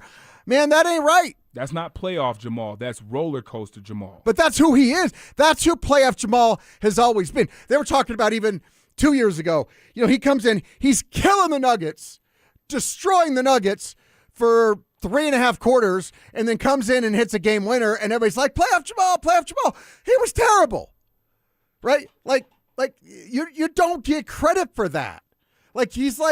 He's like a prima donna, man. Like we were talking about at the time we're talking about him like the guy that comes in, registers one sale at the end of the day and walks off. Like that's who he is. He's just inconsistent. And what's disappointing is he did so well throughout this year. We thought, well, maybe it's different. Finally, it's different. Maybe it clicked for him this season. And now, playoffs, what do we see? Well, see, Dan, what I'm starting to see now is that the Nuggets are a little bit outgunned here. And the reason why I'm saying that, Jamal is, again, one of the primary scorers, right? But he's being challenged on defense by Deusumumo, as well as what's my buddy's name? I'm drawing a blank to what his name is, but I want to say DiVincenzo, but Bones Highland, there it goes. Bones Highland's coming off the bench, giving valuable minutes to the Minnesota Timberwolves, to where a guy like Mike Conley's not even a factor. So I've named off 3 guys that Jamal has to play defense on while being guarded by these 3 guys that are all trying to get after him, and that's before Anthony Edwards gets mentioned. And why is it guys like Rui Hachimura and this DiVincenzo cat and Alex Caruso, good role players, and all these guys can roll through the Denver Nuggets and just to kill us, but we can't possibly win without Aaron Gordon or Payton Watson? Like, why is it these other teams, can just roll these cats at the Nuggets and the Nuggets get exposed by them? And now you're saying they're outgunned because of those guys. Yeah, because I haven't mentioned yet McDaniels, which obviously on the stretch, on the sides, right on the wings, and Naz Reid. Those guys haven't been mentioned yet. I'm just looking at where Jamal's at and what is expected of him versus what's being thrown at him. And the Timberwolves are throwing some guys at him, man. He's outgunned here, and the Nuggets are outmatched. And the more I start to think about it, the more I think that this might be curtains in 5. Somebody says we got rid of our thug. Bones Highland was too hard for Jokic. All right, so this is the conversation. We didn't actually get into it. I'm going to get into this later in the show. But I'm starting to think, man, that name Barry Sanders. I like that. That's a great comparison because when we were looking, I was looking at the rundown before the show, sir. I said, So you mean to tell me that Jokic is being used up? His best days, his best years are being used up. All this brilliance, the triple doubles effect that he's able to, implore upon the game. And Barry Sanders, if you know about him, you know that he was just like that. He had no offensive line, but he was making miracles. Right. And he was misused as well. And I think Jokic is probably falling into that category of being one of the best players in the world, and he's being misused. I told my wife this one time. I said, this is how bad it is to be a Detroit Lions fan. The only team in NFL history to have not one but two players that were maybe the best to ever do it at their position. I mean, that's a little rich for Calvin Johnson, but like one of the top ever. Two players that just said, you know what? I'm walking away in my absolute prime because I can't handle playing for this losing organization anymore. And I have to wonder. You see Jokic doing that? I have to wonder, man, if you're Nikola Jokic, dude, it's hard. And one of the things I'm going to get into is something a texter texted in on, like how do you motivate gazillionaires, man? Like, so what's ever going to get better that Nikola's going to go, yeah, this is worth it. This is worth all the time away from my family and the time away from my kids and the time away from my home that I'm most comfortable at. What path do they have to the championship if they're going to collapse like this? Now, Sean, I have one more thing for you before we bring Cecil back in. Cecil mentioned that in general, almost all the time, an NFL running back is going to be what he is day one, right? Like, the rookie year, that's the guy. That's who you are. If you have a fumbling problem, you're going to have a fumble. That's what you get. Well, your Raiders invested everything they had in Ashton Genty last year. Well, is that who he is? Like, what did you see at Ashton Genty last year? Is he going to get better? I think the guy made a lot of good strides going into the season. What was expected of him was just to carry the ball like a stud muffin and don't fumble the ball, turn it over. I think he showed good ball security, and he made some explosive runs throughout the season as well, which shows that he has the potential to flash. And so if the Broncos are lucky, they would be able to get a guy like Jonah Coleman to look something like Ashton Genty. All right, so we'll continue that conversation. It's the NFL Draft, by the way, brought to you by Waterloo Turf. I was checking out their website before the show. Cool stuff. You want like a putting green, or you want like a low maintenance lawn? You don't have to go out and mow all the time. All that stuff. Check them out. Waterloo Turf. Coming up next, we're bringing them back. Cecil Lammy. Avs playoffs. Nuggets playoffs. It's beautiful. It's brutal. The ups, the downs. We're here to help you through it because we get it. We're just like you. You're going to yell at your TV. You're going to text your group chat in all caps. You're going to have opinions. Well, guess what? So do we. Lots of them. We're here to tell you the truth. Real talk. We're saying what everyone's thinking out loud. Denver Sports 104.3 The Fan. Denver's playoff headquarters. Mike Rowe here with another random fact. Those cracks on your walls aren't just cosmetic. They could mean your home is sinking. Whether it's drywall cracks, exterior cracks, or sticking doors or windows, do yourself a favor. Call Groundworks. I spent some time working with these guys, and they're the real deal. Their people are trained and certified to stabilize your foundation. Schedule a free inspection with Groundworks, the foundation and waterproofing experts. Licensed in all states where work is performed. See website for details. I'm Ed Evans, CEO of Consumer Cellular. No, we're not one of the big guys. Truth is, we don't want to be. If you're over 50, Big Wireless probably has you paying for more data than you might need. You could be throwing away thousands over a lifetime. Our entry-level data plans start at just $20 a month. And for a limited time, switch and get your second month free. Call 1-888-FREEDOM, visit consumercellular.com or a store near you and get your second month free today. Plans include $5 credit for auto pay and e-billing. See site for additional details. Pump up the volume. Business moves fast. Orders roll in, deadlines close in. When you ship with USPS Ground Advantage, you can keep up with confidence. Every package stays in our secure network from dock to door, And with nationwide reach, dependable tracking, and upfront affordable pricing, you get built-in peace of mind. You run the business. We run the routes. Visit USPS.com/Ground Advantage to learn more.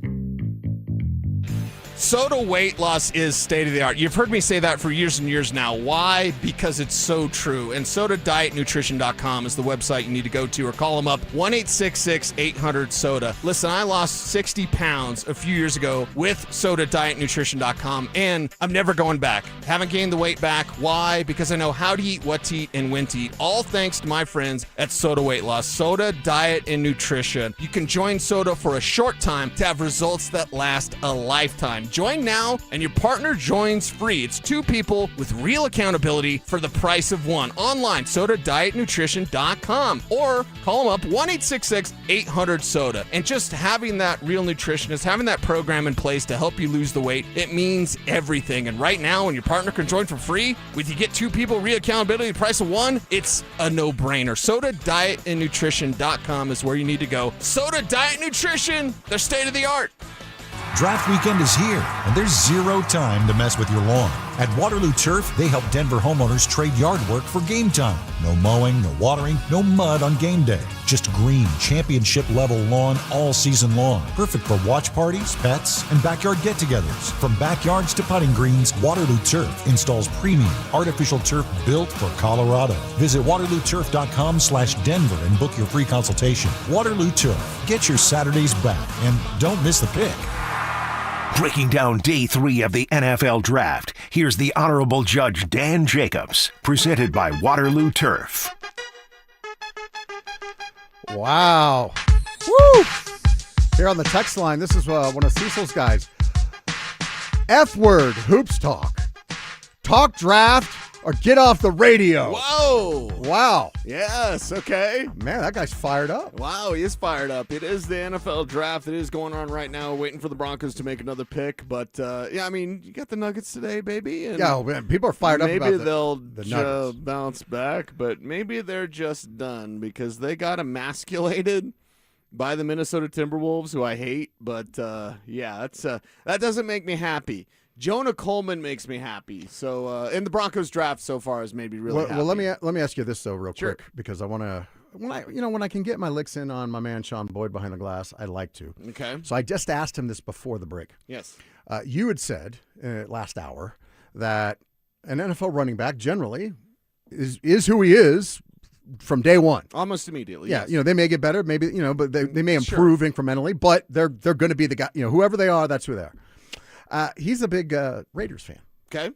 They went all in on Ashton Genty last year.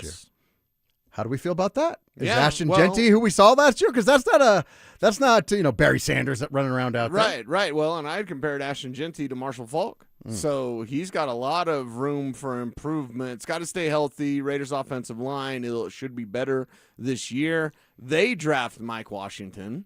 So their backfield, 2 drafts, 4 backs. Who is the better backfield? Genty, who, again, I compared to Marshall Faulk, and Mike Washington, or R.J. Harvey, who I think the Broncos overdrafted, and Jonah Coleman. That's going to be something that we see shake out as the years go on. All right, I'm going to tuck. Sometimes Cecil goes, story time with Dan Jacobs. I love it, right? Story time is the best. I'm going to do a little story time with you. Okay. Your kids are... God, what are they, 25 years old now? Like, your kids are older. Right? Yeah. All my kids this year will be in their 20s. Avery's my youngest, and she turns 20 this year. Okay. So, but back when they were little tykes, little lammies running around the house, you read to them, I'm sure, a story called The 3 Little Pigs. Yes. Okay. And my problem with John Elway was, and just kind of the organization as they were miring through what they were going through at the time was, right. I always called him the Band-Aid man, right? Okay. Because they had the championship team, and then they just couldn't get over the fact that they couldn't rush to rebuild the team with sticks and straws, right? And they were always trying to do that, and it just never worked out, and they didn't have the foundational pieces. And I think that's what Sean Payton has done a really good job of, is he's really built a solid foundation. It's taken him a few years. And I think, now, I have been for 2 or 3 years, though, I've been saying, all right, but they need some meat on the bone. Like, who do the Broncos have that scare you. Or like I've even had you on the show when I was doing a Sunday show, right? I was like, Cecil, fantasy football wise for the Denver Broncos, who on earth would you ever start? And it was like, well, maybe Cortland as a flex, right? So that's very accurate, by the way. Right. So they've but still this past season, they still found a way to win 15 games, right, and almost get to the Super Bowl, right, without much in way of the playmaking. But they built foundationally. I like Waddle. That's a nice thing. You really like Jonah Coleman. So they added a little bit of flash, a little bit of sizzle there, but they also added some more foundational pieces, some of those brick pieces. So building the house, well, I always said, you know who the big bad wolf is? It's Patrick Mahomes and the Kansas City Chiefs, and they just always came through and blew the Broncos' house down. Of course, yes. Now I think they've built a solid foundation. They added a couple more pieces to that with a defensive lineman and an offensive lineman. We didn't get a chance to talk about that last hour. Lay it on me. Yeah, and that's the thing. Who's the danger now? I am the one who knocks is what I'm thinking about. But it's like, okay, with the Denver Broncos and everything that they can do now, they do have a little bit of that fear factor, right? They do have something that, defensive coordinators will be sleepless about. And Jalen Waddle's that, by the way, primarily. And that's the thing with the Broncos. They didn't have that. They were more like, let's go win as a team. Now you can be down and, like, have one player flip the field in one play. And Jonah Coleman is not Jalen Waddle in terms of explosive playmaking ability, but Jonah Coleman is that type of guy. I've got more numbers for you on Coleman. Would you like to hear something, Dan? I would love to. Okay. Story time with me. And this comes from Warren Sharp. Sharp Football does a fantastic job. Check him out. Jonah Coleman, he had a first down or a touchdown on 35% of his runs. That's number one in this class. That's pretty good. Jonah Coleman had 71% of his rushing yards come after contact. That's number one in this class. He had 12.4 yards after the catch. That's number one in this class. When hit at or behind the line of scrimmage, number one yards per carry in class, number one first down rate in class, and that's with taking contact at or behind the line of scrimmage. Are you kidding me? 639 career touches, one fumble. 123 career targets, just one drop. Number 4 best pass blocking grade in this class. Are you effing kidding me? Well, let me ask you this question. Has it been, is perhaps one of the reasons we saw, the Cortland Sutton attempted halfback pass on 4th and 1, was part of that because the Broncos have at times struggled to get the tough yards. Even when JK was rolling, I had a lot of people that were like, man, it's still when you actually have to have that for 1 or 2 yards, like they just stink at it. Yeah. And could Coleman help with that? Yeah, he definitely could help with that. And that's one of those things, like on 3rd and 1 when the chips are down, who can you turn to? JK, you can turn to, but then he's hurt all the time. And he just is. I know he says he's not injury prone, but if someone is injured more than they've played, by definition, they are then injury prone. I'm sorry, JK. That's just who you are. Now, if JK's banged up, Jonah, you got this. And it's one of those 3rd and 1. Mark Schlereth always said it. When they blocked it for 3, TD'd get you 5. When they blocked it for 1, TD'd get you 3. Like when they blocked it for 5, TD'd get you 25. Right. You know what I mean? Mm-hmm. Coleman has that sort of capability. He's not Terrell Davis. Don't at me, bro. But the fact is that when the chips are down and you need it, Dan Jacobs. Yes. That's where a guy like Coleman can come through for you. Now, here's one of the things I'm wondering about, because you said, well, where can they go? Oftentimes they've had to go either by design or not by design. You said earlier in the show you hate it when it's by design because it exposes him to injury. But a lot of times it's been Bo Nix just making things happen with his feet. What I wonder about is what we've seen oftentimes is players that make an inordinate amount of plays, quarterbacks with their legs, oftentimes defensive coordinators catch up to that. And by year 2, year 3 or whatever, or like, for example, Lamar Jackson, they just find, I don't know why they can't figure them out in the regular season, but every playoffs, they know how to deal with them. Yeah. Right? Yeah. So do the Broncos need to move away from that? And is the offensive line built to be able to do that? In other words, did Bo Nix mask some deficiencies? Yeah, and just like Peyton Manning, I mean, we have a bunch of friends on that Super Bowl 50 team, and even previously, Peyton Manning made everybody look better. Bo Nix can get rid of the football and make everybody look better. Now, if we talk about one-on-one individual blocks, and I am a nerd, I talked about comic books last segment on. I'll talk about a little analytics now in this segment. When you talk about individual one-on-one run blocking grades and pass blocking grades, every Broncos starting offensive lineman to a man ranks in the top 10. If not even top 5 for Quinn Miners, et cetera. So when we look at, okay, as a unit, collectively, how do they work? Outside of a Ben Powers injury, we saw Palcho come in, fill in for Powers. So collectively, they work together very well. Individually, they block, and we'll take run blocking, for example, exceptionally well. Pass blocking, that's probably bumped up their rankings by Bo Nix getting rid of the football or by Bo Nix running the ball if he needs to when the chips are down. Right. Now, that's interesting. You say individually they do well run blocking, but as a unit, it's been very frustrating. Yes. Well, and the thing is, for me with RJ, and we'll talk about RJ and JK, when JK's out there, see hole, get to hole, get to and through the hole quickly. That's one of the best things about JK Dobbins. It's what he does. I apologize. My phone's on. But, like, when we look at this situation, it's one of those, like, are you getting to and through with the timing? Everything is about timing in this offense. Why are there some concerns with Marvin Mims? It's because by the time he gets open, maybe the timing of the play is off. Now, again, I believe in Marvin Mims. I believe there should be more Marvin Mims. But I'm just letting you know, people around that building would tell you about timing. Why doesn't Marvin Mims do more? What's his timing like? Why didn't R.J. Harvey do more as a runner? What's his timing like? Now look at J.K. and look at the significant difference when J.K. is on time. And then RJ, and again, rookie RJ. RJ can get better. I hope he gets better. But you have rookie RJ not being on time. And I think with run plays, football is beautiful to me for many reasons, and I love it so because there's chess, there's ballet, there's like strategic, like battling of moving men out of the way. But if your timing's off, you're just off. So as a run blocking unit, I think individually they can do well. You would better have a back in the backfield that's on the same page as your O-line. Dobbins was, RJ wasn't. When I talked earlier about, because what I try and do is I try and take a step back and say, all right, so what's this roster look like and what are their deficiencies? As I mentioned earlier, I always thought their deficiencies was they just lack playmakers. Okay. And I think Bo Nix kind of helped mask that, right? This season, and they caught green lights, like the Giants game, all that stuff.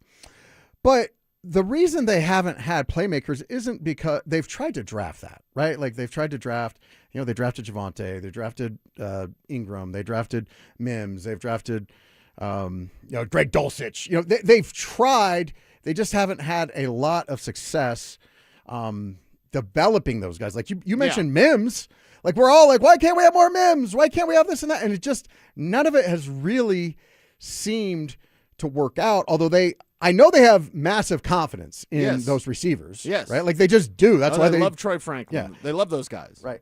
But why hasn't it been better? Oh, boy.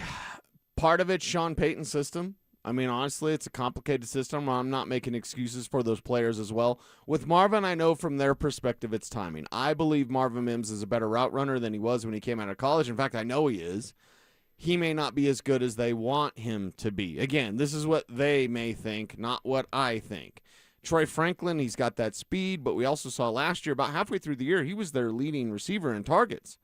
And then the second half of the season, he was a ghost. He was on a milk carton. So, okay, does he bounce back? Who is Troy Franklin? Is he the young receiver that looked promising in the first half of his second year? Or is he the young receiver that looked lost at times in the second half of his second year? So we'll find out about that. They really love Pat Bryant. I hope that, and I'm so glad that today we know a little bit more. When you and I grew up, it was just wrong. You got your bell rung. Get back in there. It doesn't matter. Rub some dirt on it. And now we know a concussion is a brain bruise, and it's not something you mess around with. So hopefully Pat Bryant will be able to stay concussion-free and healthy forever and ever and ever. Why haven't they been better? I'd say this system is very, very complicated, and you've got young players that are now trying to fit into said system. We'll see how the Broncos one, ease the growing pains for the young players, and then see how the third-year guys, fourth-year guys start to look now as they're more used to what Sean wants them to do within his offense. I just looked up, and because I thought it was going to be like a while. I thought it'd be like 1 o'clock, but the Broncos are going to make a pick while we're live right here on the air. So we'll stay with it right here for just a minute. So, yeah, the Panthers are going to make a pick, and then so this is the Broncos' 5th round pick. Any thoughts on what perhaps the Denver Broncos I've might been be a lot doing? of Jonah Coleman stuff, so I apologize Yeah. if I'm not like on the money. I don't have my laptop to see who's been taken already. I'm looking up right now just to see who would be out Well, let me there. ask you this, because I would just say, for an example, is Michael Trigg, the Baylor tight end, off the board? Again, I don't have my computer in front of me, so is Trigg off the board? Is Tanner Koziol off the board? I would say look at a tight end to see, what tight ends would be available for this Broncos team. And that's the thing. Justin Jolly, is he off the board yet? Until I have that draft tracker, and I'm pulling it up, so I apologize for that. But yeah, it looks like they're because I didn't think they'd be on the board yet. But yeah, the pick is in for the Denver Broncos. The pick is in. Now, I was going to ask you. You mentioned a tight end. Is Dover going to be okay? Like, if they don't get a tight end in this draft, like that's all you guys talked about all week. Like he had the guy he wanted. And okay, well, they got one. Here it is. They got one right now. Justin Jolly is the pick. Oh my God, they got Dover's favorite guy. Is that the guy he was talking about? Yeah, outside Oh, of my Stowers, goodness. he didn't think they could get Stowers, and obviously they didn't. But he said, "I want to get a Justin Jolly." I can't believe this. It's almost as if Sean Payton listens to Dover and Cecil. Well, he does, but still, like Justin Jolly, and I'm kidding. Obviously, Sean knows way more than me. People get offended about that, but anyway, Justin Jolie, whatever. Justin is a tight end playmaker, receiving weapon. Now, he's strictly an F tight end. He is a tight end that can get open and be that seam ripper. Imagine, Dan, you know this. Football is a game not of inches. That's an old, why are we talking about old stuff? Football is a game of angles. And when you have a guy out there like Jolly, and provided the Jalen Waddle's going to open up everything for this offense. So imagine the spacing now that you're creating. Waddle's going to command. It's almost the gravity of like a Nathan McKinnon, how he pulls players towards him. You see Jalen Waddle have the gravity to pull players towards him. Jolly now can attack that deep middle seam ripper. He's the perfect complementary piece behind Evan Ingram. Listen, this team's got enough blocking tight ends. Don't need it. Don't want it. Don't love it. They don't need any more blocking tight ends. I've got enough. I got Adam Troutman's up to my ears. They don't need that. They need receiving weapons. And Evan Ingram, while perhaps, and I will guesstimate, Dan, you and I, we have to do this, radio professionals. We have to guesstimate at times. My guesstimate would be merely this.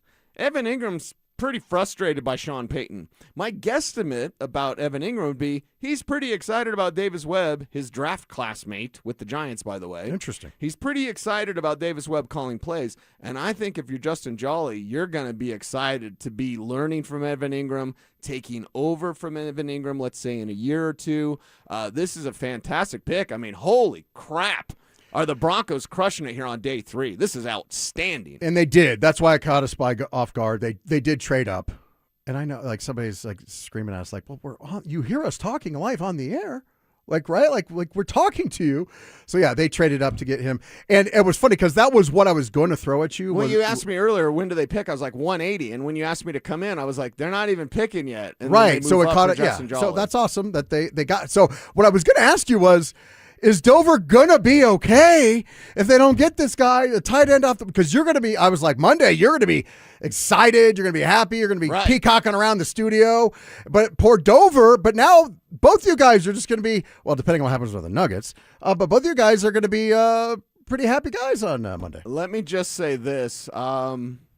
I'm probably going to be pretty miserable to be around because I'm just going to be talking about Jonah Coleman and how great it is. So, yes, I'll have some things to say, and Dover should be very happy about this tight end that the Denver Broncos just selected. All right, so outstanding Saturday. He's not the blocking guy. Like, what's his ceiling? Evan Ingram. The best of Evan Ingram. That's what you're going to get from Jolly. That's almost a direct one-for-one. What do you mean? Like the 1 year that Evan Ingram was good, Evan Ingram, or middle of the road mediocre? Ask yourself, why was Evan Ingram only good 1 year?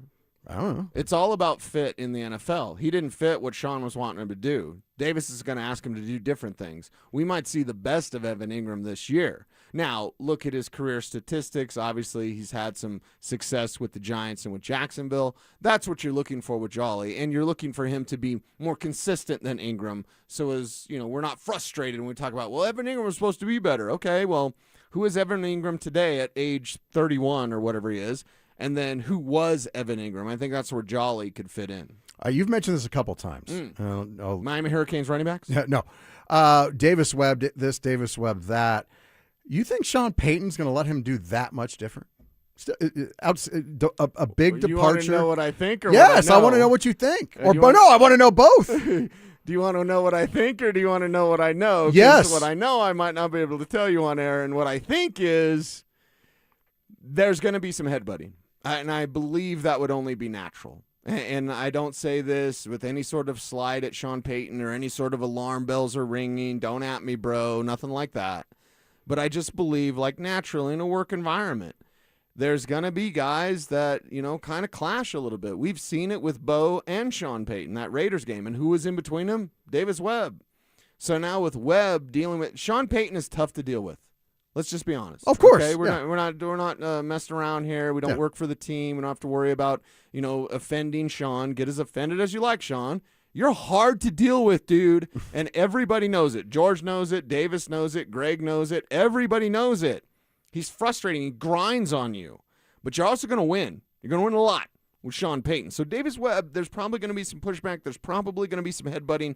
We'll see how that works out during the year. All right, Cecil, we'll have you again next time. I know you got a lot of work to do. I had to pull him away from his work. He's going to react on DenverSports.com now, too, I'm sure, as with this Justin Jolly. It's kind of a splashy move out of our Denver Broncos. A little sexy here. Yeah, we got some sizzle on day 3 of the NFL Draft. Our coverage continues. Your chance to react coming up next. Game 4 in Minneapolis, and Denver walks in carrying the sting of that Game 3 embarrassment. Especially Nikola Jokic, who got pushed out of rhythm in a way you almost never see. Take it back. Take it back. Now, it's about the response. Can the Nuggets MVP recover and set the tone early to take back control of the series? Can Jamal Murray steady the offense and quiet the crowd? And can Denver match Minnesota's physicality long enough to flip the momentum back their way? Denver Sports 104.3 The Fan. Denver's playoff headquarters. $5,000. That's the average amount of money people in the U.S. are now spending on gas in a year. $5,000. That's crazy. If you drive, you have to download Upside, the free app that gives you cash back every time you get gas. That's right. You can earn real cash back with Upside just by buying the gas you're already buying. You can literally start earning cash back today. I use Upside every time I fill up, and I've already made around $200-$300. You're putting gas in your car anyway. Why not get real cash back? If you like free money, download Upside. I'm saving the cash I earn from using Upside to help pay for a vacation later this year. Download the free Upside app now to earn cash back every time you buy gas. Use promo code BACK5 to get up to a $5 bonus on your first tank. You can cash out anytime right to your bank, PayPal, or a gift card for Amazon and other brands. Just download the free Upside app and use promo code BACK5 to get up to a $5 bonus on your first tank. That's code BACK5 to get up to a $5 bonus on your first tank. Hi, Flo here from Progressive. Life changes quickly, so it's good to have flexible coverage. Oh, you mean like adding another vehicle? Yes, that's something we can do. Great, because I was thinking about getting a van so we could just keep the kids' softball stuff in the car. Oh, we don't need to get into specifics. Just saying it's easy to change. Oh, and Hannah wants to try the tuba. Again, we don't need the specifics. Last year, she wanted to be a tap dancer, but that only lasted 2 lessons. Okay. But she kept the shoes because they are adorable. Well, just know that with Progressive, you can easily add another car to your auto insurance because we know life changes. Progressive Casualty Insurance Company and Affiliates. I'm Ed Evans, CEO of Consumer Cellular. No, we're not one of the big guys. Truth is, we don't want to be. If you're over 50, Big Wireless probably has you paying for more data than you might need. You could be throwing away thousands over a lifetime. Our entry-level data plans start at just $20 a month. And for a limited time, switch and get your second month free. Call 1-888-FREEDOM, visit ConsumerCellular.com or a store near you and get your second month free today. Plans include $5 credit for auto pay and e-billing. See site for additional details. Hey, it's Stokely. Spring is here, but you know Colorado. Warm one day, chilly the next. And trust me, summer is coming in hot. Beat the rush with an early bird air conditioner tune-up and inspection for only $49 from ROX Rocks Heating and Air. They'll inspect your system and keep you cool when everyone else is scrambling. Call Rocks Heating and Air today and schedule your tune-up before the end of April. Now play that jingle. HVAC service, installation, repair, ROX, Rocks, Heating and Air. Hi, Dan Cicchini. For custom kitchens or cabinetry facing done right, go to drhi.com. Great cash incentives or a special financing rate of 0% APR with 72 equal monthly payments with approved credit. Call for details, 800-362-8370. Tune in Tuesday afternoons for Injury Insights with Zach Bai and Dr. Joseph Ramos to hear the latest injury news on your local teams and around the world of sports. Ramos Law. What makes us different makes us better. Running a small business means juggling a lot. Your network has to handle it all. That's where a fiber-only provider falls short. You need a partner who gives you a greater advantage. Introducing the Total Solutions Advantage only from Comcast Business. A first-ever combination of the largest, fastest fiber-powered network, the most reliable Wi-Fi, gig speeds with equipment and security included, and a 5-year price lock. Plus, it's all backed by a 30-day money-back guarantee. The Total Solutions Advantage only from Comcast Business. A new standard for small business with reliability, security, and savings in one. Switch today. Get started with a great offer as low as $60 a month. When you add it all up, no one does business like Comcast Business. Offer ends 6/1/26. New customers only. Requires 300 megabits per second internet and security edge. 1-year agreement, eco-bill, and auto pay required. Equipment, taxes, and fees extra. Most reliable Wi-Fi based on Open Signal Awards USA Fixed Broadband Experience Report, May 2025. Breaking down day 3 of the NFL Draft, here's the Honorable Judge Dan Jacobs, presented by Waterloo Turf.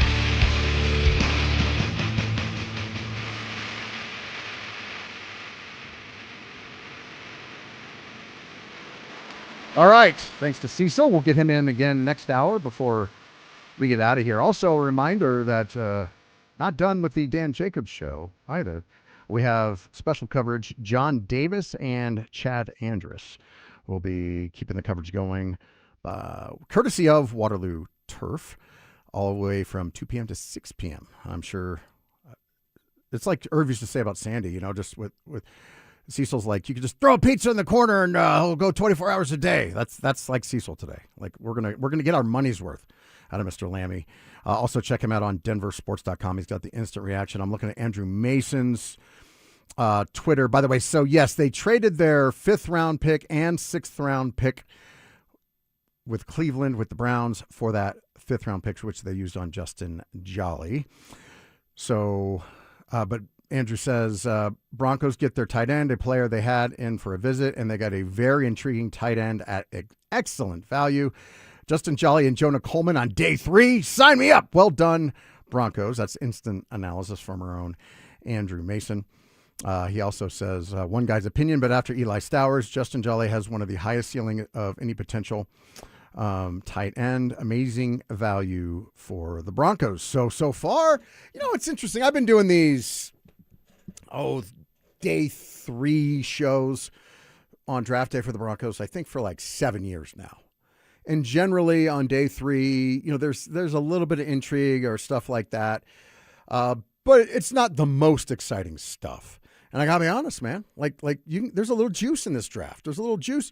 And I like for the Broncos what they're kind of bringing to the table, because like they said, it's a mixture, right? Like there wasn't, they even said it like, hey, we're not looking for, impact starters. Like when you win 15 games and you're a whisker away from the Super Bowl, you're not coming through day 3 of the draft looking for starters.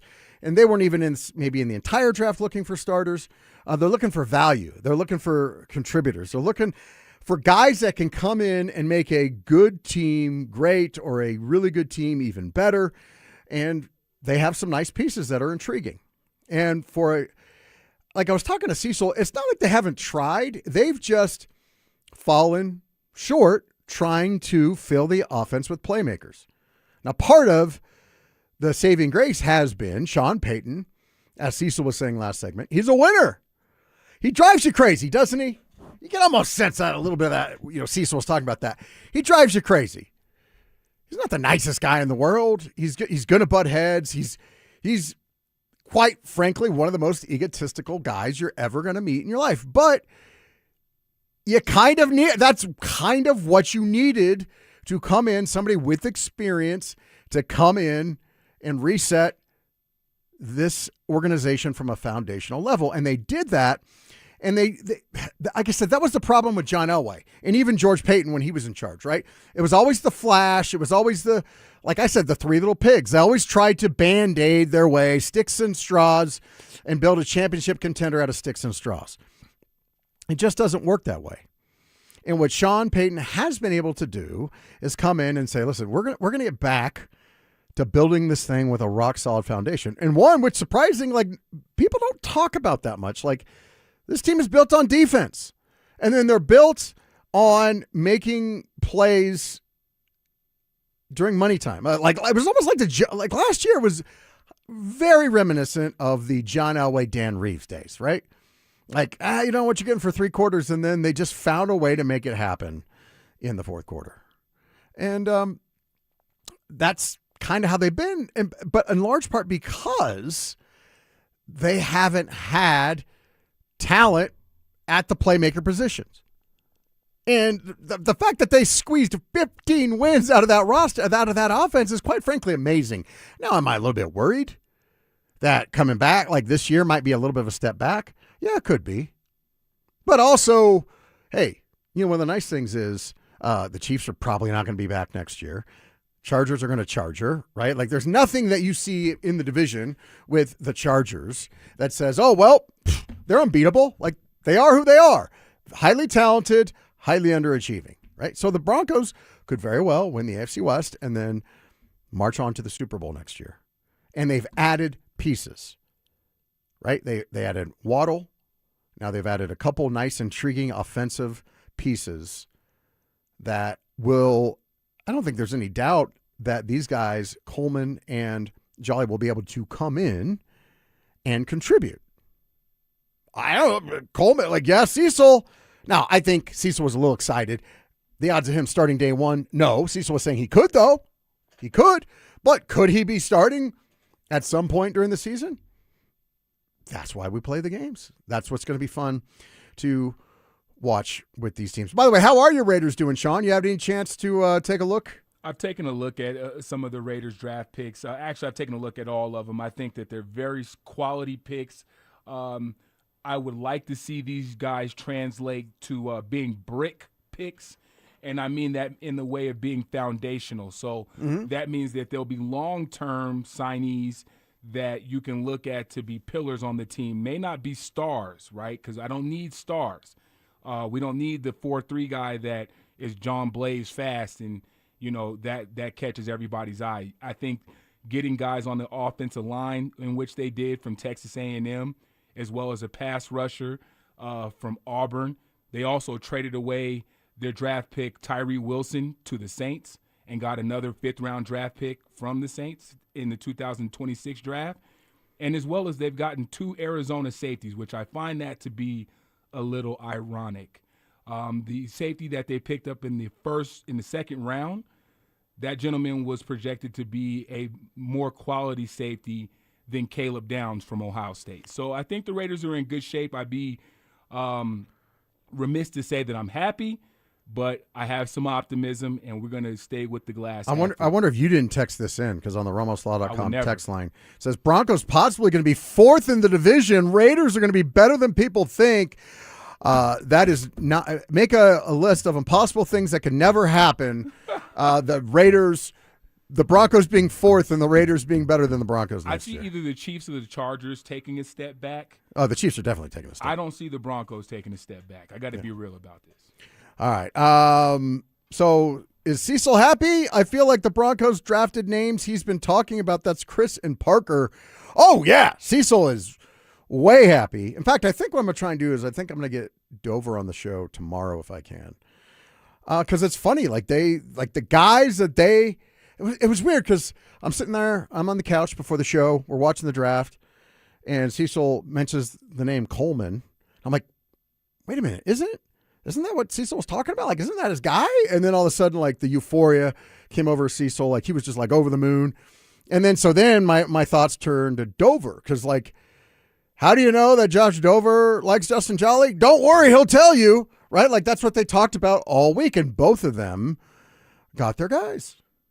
So, so Cecil's very, very happy, Kristen Parker, just so you know.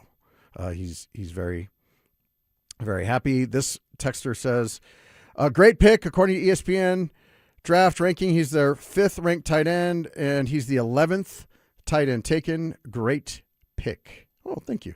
By the way, somebody said Cecil's. Oh, this is from last night. Was Cecil feisty last night? He might have been. He might have been spicy. But let me ask you this, Dan. And and I hate to ask this comparison, but do you think that Justin Jolly could be maybe remnants of a gentleman by the name of Jake Booty? Jake Booty from LSU? No. The tight end that the Denver Broncos selected from Michigan. Oh, Jake Butt. Jake Butt. Jake Butt was a incredibly talented player that just couldn't stay healthy. Which, by the way, a lot of people know this. I'm just going to give him a shout out for this. When Jake Butt was playing here, we were doing the best free meal in Denver, right? We were just getting started. It was during the pandemic and stuff. And he followed me on Twitter or something like that. And he just hit me up. Didn't want any credit. Didn't want anybody to know about it. But he sent a very nice donation into shout outs to Jake Butt. Yeah. And but I think he's mad at me now, though. That's the weird thing. Now, what did you do? I don't know. I was probably highly critical of the Broncos, deservedly so, because when Jake Butt was here, they were, as an organization, the worst iteration of the franchise in the team's history. And so I had to call a spade a spade. But I will say this. He doesn't respond to me anymore. So I think Mr. Butt is not happy with me, but I still am grateful that he was one of the early supporters of that program. And it's just one of those things, man. Like he was, if I remember correctly, he loved his Michigan Wolverines and he decided to play in the bowl game and he got hurt and that basically cost him his career. And he worked so hard, man. That guy really worked hard to try and come back, and it just never worked out for him. Well, I just asked because he's drafted. They were drafted relative in the same time frame, same rounds. Well, I would think a healthy Jake Butt, but he wasn't healthy when he got drafted. I mean, he was a top, three round pick or whatever, second or third round pick. I don't know if he was a first round tight end, but he was definitely third round, maybe second round. But we'll see. We will see. All right, man. 2 hours have flown by. We got the Nuggets coming up tonight. We still got more. I think the Broncos, I'll have to take a check, one more check. I think they have at least one more pick, maybe two. I think unless they traded it, they have the Mr. Irrelevant pick. A lot of stuff coming on here. We're going to have Cecil again next hour. Yeah, on the text line. Cecil's fired up. Go Broncos, baby. Woohoo. That's Steve and Frederick. Hour number 3 of the Dan Jacobs Show coming at you next. The Avalanche roll into Game 4 in Los Angeles with a chance to finish the job. And can the Avs match LA's desperation shift for shift as the King's Castle gets loud? A sweep is on the table if Colorado goes out and takes it. Denver Sports 104.3 The Fan. Denver's playoff headquarters. Jacob's Law, 303 Law 4040. Had something really cool happen in the office this week. We had to do a mediation, which is where you have a retired judge come in and try and referee and get a settlement done. We had a nice client, wasn't looking to get rich, but the insurance company was just lowballing. And what happens is with a lot of these made-for-TV lawyers, they will say anything to get you signed up, but then once you get signed up, they will try and shoehorn you in to a lowball offer. In this case, the lowball offer started at $35,000. And that judge was working us over like, hey, you need to let your client know that, if these cases go to trial, 50% of them end up with a $0 verdict. You really want to turn down $40,000? And we said, yeah, we really want to turn down. We're going home. And then the judge said, well, give me one more pass. Within an hour or two, we settled that case, not for $35,000, not for $60,000, for $1.1 million when the judge was telling us to throw in the towel, and many of the other attorneys would have thrown in the towel. Not us. We knew our client's story. We were happy and honored to fight for her, and we went from a $60,000 offer to $1.1 million. She was over the moon. We'll fight just as hard for you. It's Jacob's Law. Save that number in your phone. You never know when you're going to need it. It's 303-LAW-4040. If you don't care about saving 50% off your wireless bill for the same 5G coverage the big guys are charging a fortune for, maybe you care about keeping jobs in America. Pure Talk does. They've pledged to run their entire operation from this country, including all their customer service. Or maybe you care about our nation's veterans. Pure Talk does. They've donated hundreds of thousands of dollars to America's Warrior Partnership, a fantastic organization working hard to prevent veteran suicide.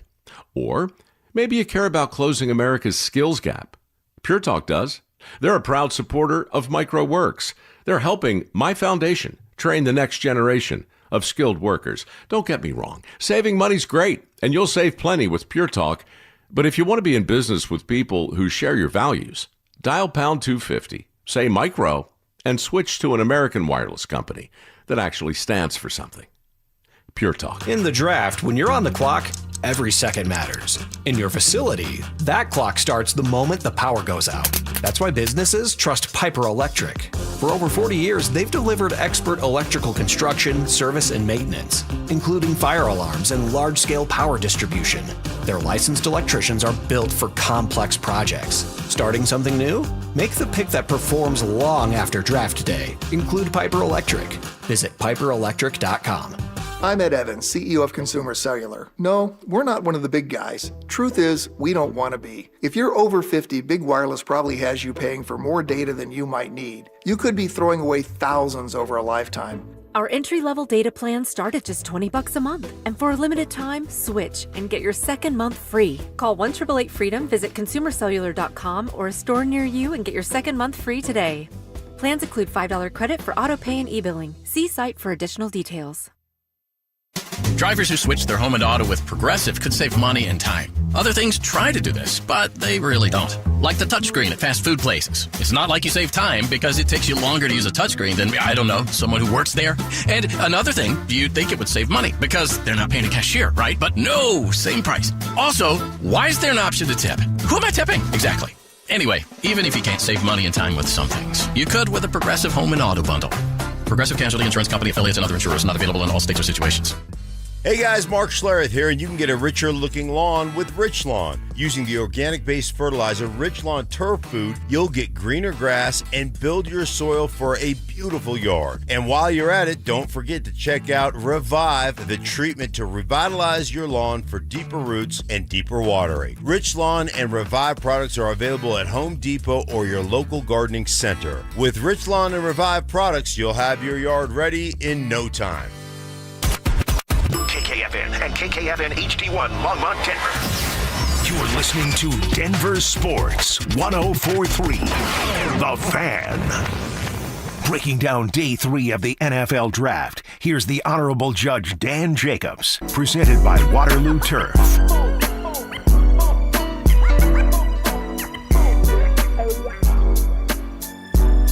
Final hour of the Dan Jacobs Show here on the NFL Draft, day 3. But that's not all we have planned for you on the station.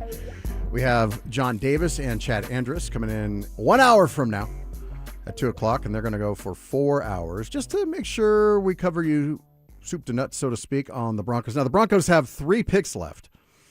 All seventh rounders, as that stands now. Now, the Broncos, with George Payton and Sean Payton, they like to move around a little bit.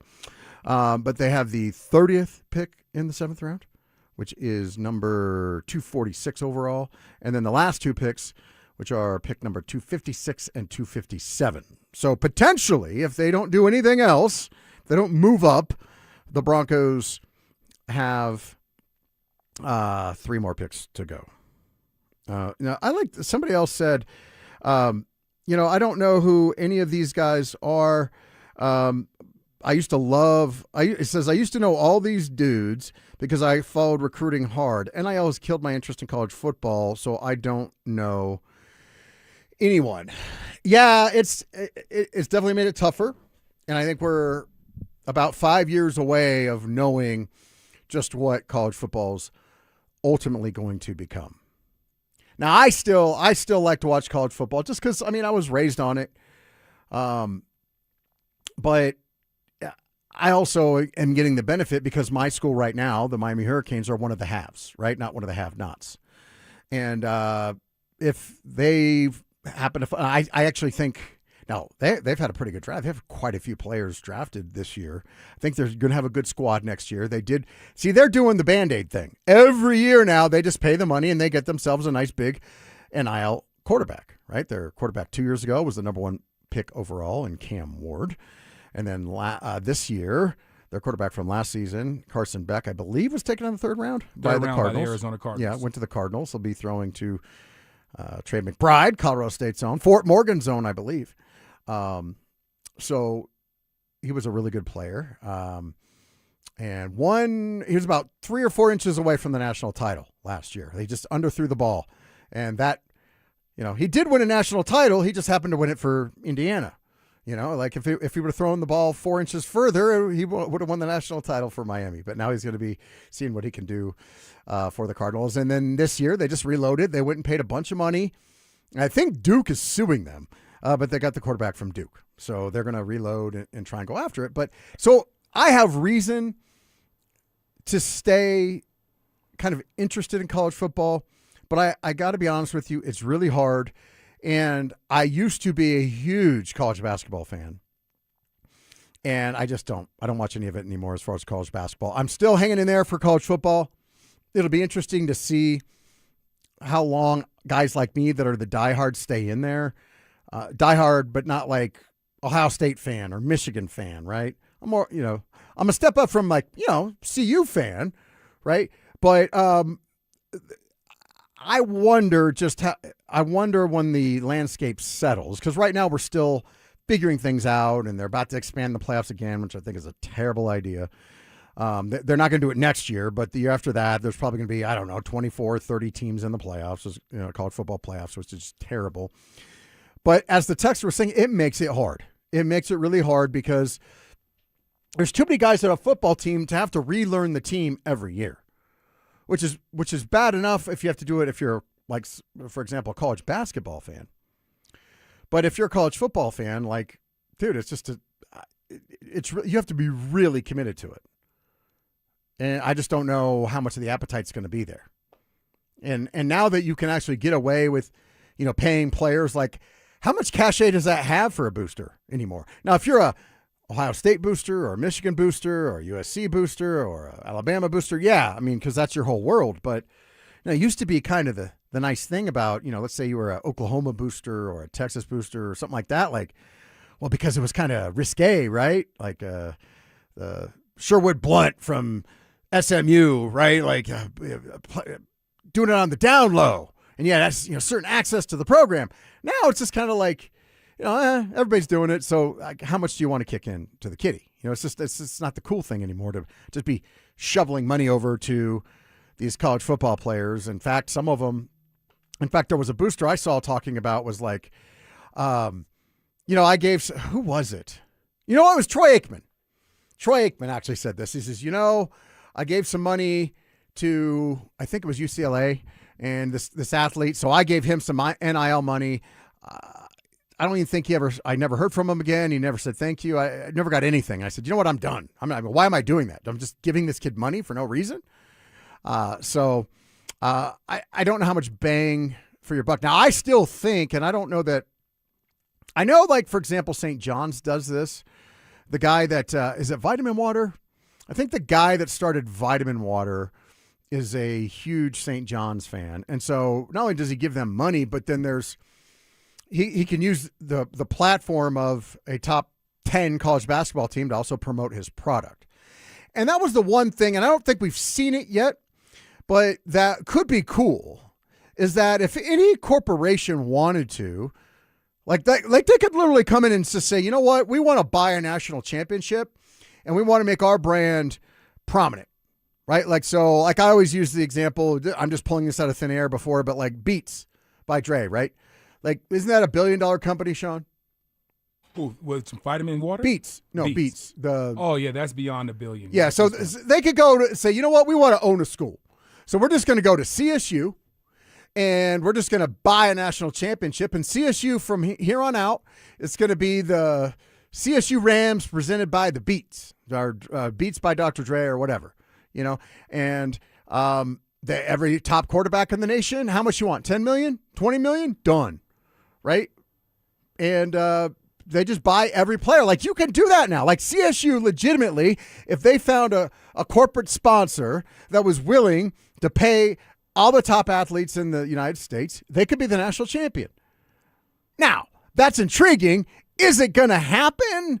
I doubt it, because what we've seen so far is the haves outside of Indiana, right? But I don't know that, like, Indiana. They were a bottom feeder for a long time. Yeah, forever. But it's a one-off, right? Like, it's not like Indiana went out and said, all right, we got $1 billion to spend, and, they bought all the best players in the world. Like, that was different. They kind of built that with a different model, coaching and bringing over kind of unheralded players and things like that. Madison, yes. Yeah, from James Madison. So it's not the same as, like, Georgia's gotten good. Georgia's still Georgia. Ohio State's just gotten ridiculous. Alabama's still hanging around there. Like Miami's actually gotten a little bit better now that it's legal to pay players, right? But for the most part, you're not seeing, like, Boise State winning national titles or you know what I mean? Like, it's really the rich got richer. And I just don't know. I don't know that it's going to be good for the sport in the long run. But to this texter's point, yeah, it's hard. Like, even, for example, the guy, the Broncos offensive lineman, I think he played his first 2 years. Is it Cage Gacy or Casey Gage? I think he played 2 years for Boise State, and then he followed his coach over to Washington or something like that. And they just, every year, they just move around because there's no, that was why you're supposed to love college football, right? Like, remember the story, remember the movie Rudy? There was a guy, not Rudy himself, right? Rudy obviously wanted to play at Notre Dame, but there was the guy in the movie that was like his locker mate that was also a walk-on. And he was like, I had a full ride at Ohio State, but I had to come here because I'm a legacy, because my grandpa played at Notre Dame, and my dad played at Notre Dame, and I'm at Notre Dame, and I really am a really good player, but I can't hack it here, but I had to do it because of my family. Like, it was like, steeped in rich tradition and history and this and that. And now it's just a money thing. And so it's harder. Like, well, why don't I just watch the NFL then? They're the best, right? They're better than NFL players or, the college football players, right? Like, why not just watch them? Well, look at what Oregon's model is right now. We talk about the rich getting richer, right? Dante Moore decided to stay in college, and he's arguably one of the top picks maybe next year in the draft. But Dylan Raiola from Nebraska is now his backup in Oregon, right? So did they need a good backup like that when you have Dante Moore? Is he just wasting a year?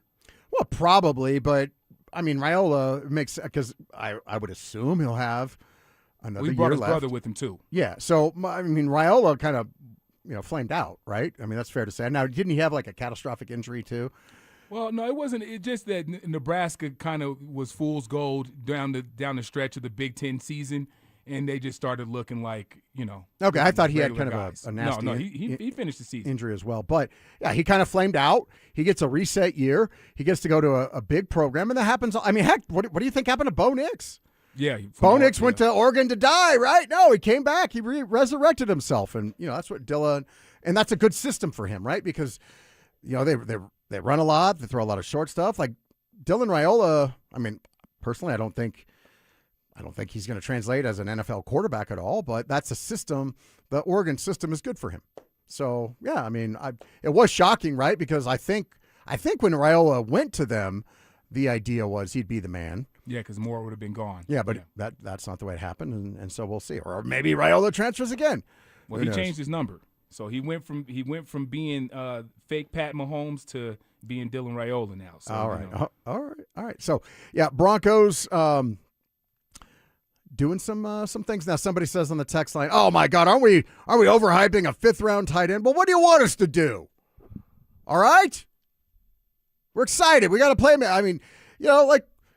We finally maybe. Now I heard the same thing about Greg Dulcich, right? Like remember Greg Dulcich, Sean Boyd? Yeah, absolutely. He's a good tight end. He's solid. He caught passes from you guys is truly Russell Wilson, and so he was made by Russell Wilson. He's like the Paxton Lynch of Broncos tight end picks. No, that would be Jake Butt. No, Jake Butt was a nice, good player that just couldn't stay healthy, whereas Greg Dulcich was just he's like the Jerry Jeudy. He's one of these media darlings, right? That he got drafted because wasn't Dulcich like he was a second or third day guy, right? Like he wasn't that highly drafted, but everybody, because George Payton did it, they anointed him how great he was going to be. And is he even in the league anymore? I think he is with the Los Angeles. Oh my God, Miami Dolphins. Miami Dolphins. How far the mighty have fallen.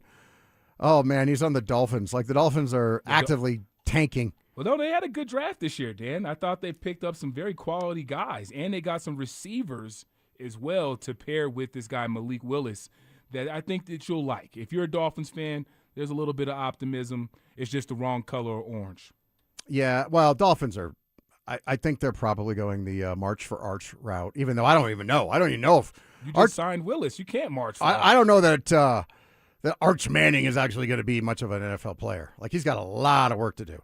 I don't even know if he's going to be a great college player. But he'll be, it doesn't matter because that's what happens, right? Like, he'll be mediocre throughout his college career, and then all the NFL draft analysis will go on, and then all of a sudden he'll be the number one pick.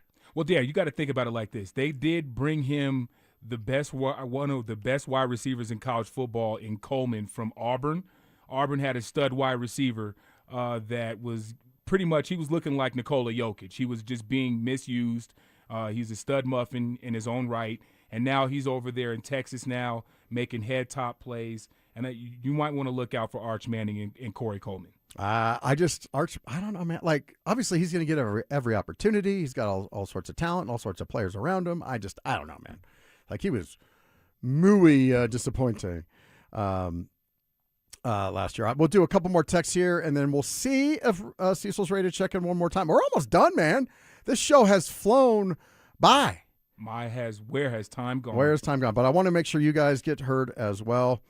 Zach in Lafayette has something for you. I think that's funny. People said the Raiders were going to be second in the West last year. People like their shots, taking the shots. I made no projections. You've never heard that from Sean Boyd. Okay, I'm not really drinking the Kool-Aid. If they win 6 games in a row, heck, if they're even 4-2 through 6 weeks, then I might drink some Kool-Aid. Until then, no. All right. We are making this on the text line. We're making a lot of assumptions with Webb. No one knows anything, and Payton will not give it all up. Well, I know what Cecil was hinting at is it's not as rosy. It's not going to be like some rosy, seamless thing. But you know what's funny is it doesn't have to be. So I walked in, and there was the letter circulating last week from Bo Nix to his newborn daughter. And somebody had printed up 2 paragraphs of that. One of the paragraphs was him advising his future daughter in the future, that, hey, man, sometimes you're going to have conflict. Sometimes you're not going to get along with everybody, but that doesn't mean you can't work with them. Like, it's written kind of like Sean Payton, right? Like I go in, I have friction with Sean Payton, but it works, right? And that's kind of what he's talking about. Like he doesn't kowtow to Sean Payton. Like what did Russell Wilson always do? Like anytime Russell Wilson was challenged on the sideline, he just kept his mouth shut. Now, you can have different thoughts on that, but that's not what Bo Nix does. And Bo Nix says, no, I'm going to get after it, but that doesn't mean that we're not still on the same team, and that doesn't mean that we're not all still working towards the same goal. And so there may be, I have no idea. I don't know anything about Davis Webb, man. Like I'm always kind of dumbfounded when there's all this hype around a guy that's never done it. Like, he's never called plays. He's a young cat. He may be the next, Sean McVay. He may also be the next Mike Martz that flames out. Well, I mean, that's how Clint Kubiak got his start, sir. You had to start somewhere, man. You give him the headset, and you know that you have to trust what your eyes have seen from him day in and day out in the meetings and coaches meetings. Davis Webb is ready, man. He's ready for the next opportunity, which is fine. But We've had people talking about he'll be the head coach in 2 years. Like, there's nothing to indicate that. So that's a pipe dream. I think it's a pipe dream. If Davis Webb has success, guess who's going to let you know about it? Sean Payton, because Sean Payton's going to take credit for it. So if they're successful, Sean Payton is going to take credit. And if they're not successful, Sean Payton's going to take back over and Davis Webb will be gone. Like this notion that Sean Payton is wired that he just wants to win one more ring and he'll go off in the sunset with being the only coach to ever done it like that. No, I don't think he's wired like that. Like, he had a year to sit out. People do that. People that are in those types of positions, like the top of the top, the best in their field, more often than not, when they take a step away, they get bored. They miss it. They need it. They will have to have it. They have to get in. That flame still burns. And then they either get back in or they get black, or they're just not allowed in. Like Mike Shanahan, for example, the league was done with him, right? It's not because he didn't want to coach. It's because the league was like, we're tired of your act. Same thing with Bill Belichick. We're tired of your act. But it's not like Bill Belichick doesn't want to coach an NFL team. Of course he does. And Sean Payton took a year off, and he didn't wait. Like, he probably could have waited. If he would have waited one more year, he could have got what he wanted, which was to coach Justin Herbert. He couldn't wait. He took a job where he knew he didn't like the quarterback. He didn't care because he had to have it. He had to scratch that itch. So this idea that, he's just going to win another title and just go like, all right, I'm walking away, when he's, it seems to, he's a young 60-some years, 62, 3 years old. He's not old. Right? So I don't think that's going to happen. But, there are people that are already, before he's even called one play as an offensive coordinator in the league, they have him being the head coach of the Denver Broncos. Same people that guaranteed you that Vance Joseph would be a head coach this year. Guess what? Vance Joseph is not a head coach this year. All right, so 2 more segments to go. We'll do a little crosstalk with Chad and John Davis at the end of this hour. I'm not sure if he's ready yet, but we'll check in with Cecil Lamby if he wants to get one more lick in at a crack at this microphone here before we get out of here as well. And then I don't know if we'll have time, but hey, man, I know it's NFL draft, but Nuggets season's on the line tonight, man. We're about 5 hours away of finding out whether the Nuggets have any heart whatsoever. And so if you guys want to talk about that, I know you guys wanted to talk about that earlier in the show. We may have to. I really want to take a deep dive into this conversation, so we'll probably do a lot more of it tomorrow. But this idea that could we see a Nikola Jokic, Barry Sanders type situation? Not that far from now, we could, and I'd like to explore. Think it through, put some thought into it, put some talk into it. See what you guys think about that. So I don't know if we'll get into that next segment or not, but if we don't, we'll talk about it tomorrow because we also have the Easy Like Sunday morning edition of the Dan Jacobs Show tomorrow. By the way, this hour presented by Waterloo Turf. They've been so nice to sponsor our NFL draft coverage the last couple of days right here on The Fan. Final couple segments of the Dan Jacobs Show coming at you. Avs playoffs. Nuggets playoffs. It's beautiful. It's brutal. The ups, the downs. We're here to help you through it because we get it. We're just like you. You're going to yell at your TV. You're going to text your group chat in all caps. You're going to have opinions. Well, guess what? So do we. Lots of them. We're here to tell you the truth. Real talk. We're saying what everyone's thinking out loud.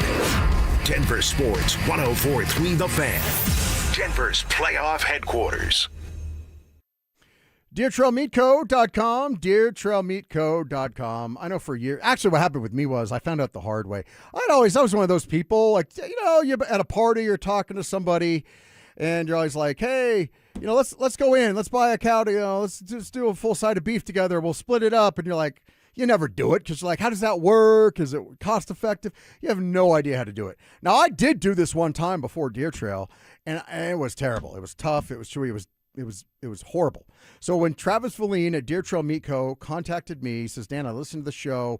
I think we could do some great things together. I said, I'm not going to just do it just for the sake of doing it. I want my listeners to get the very best. So I went out and checked out his operation, the family ranch out in Bennett, and then I went to the meat locker there in Deer Trail, and then I bought some product from him, and I let my friends and family sample it. It's great stuff. They deliver it to your front door, and it's all explained. You go to the website, deertrailmeatco.com. There's videos, so you get to figure out exactly how this process works and how you want to do it. You want to buy an eighth cow, you want to buy a full cow, you want to do half cow, quarter cow, whatever you like. They'll deliver it to your front door with a money-back guarantee. So just do yourself a favor. There's no obligation. Just go to the website, check it out, deertrailmeatco.com.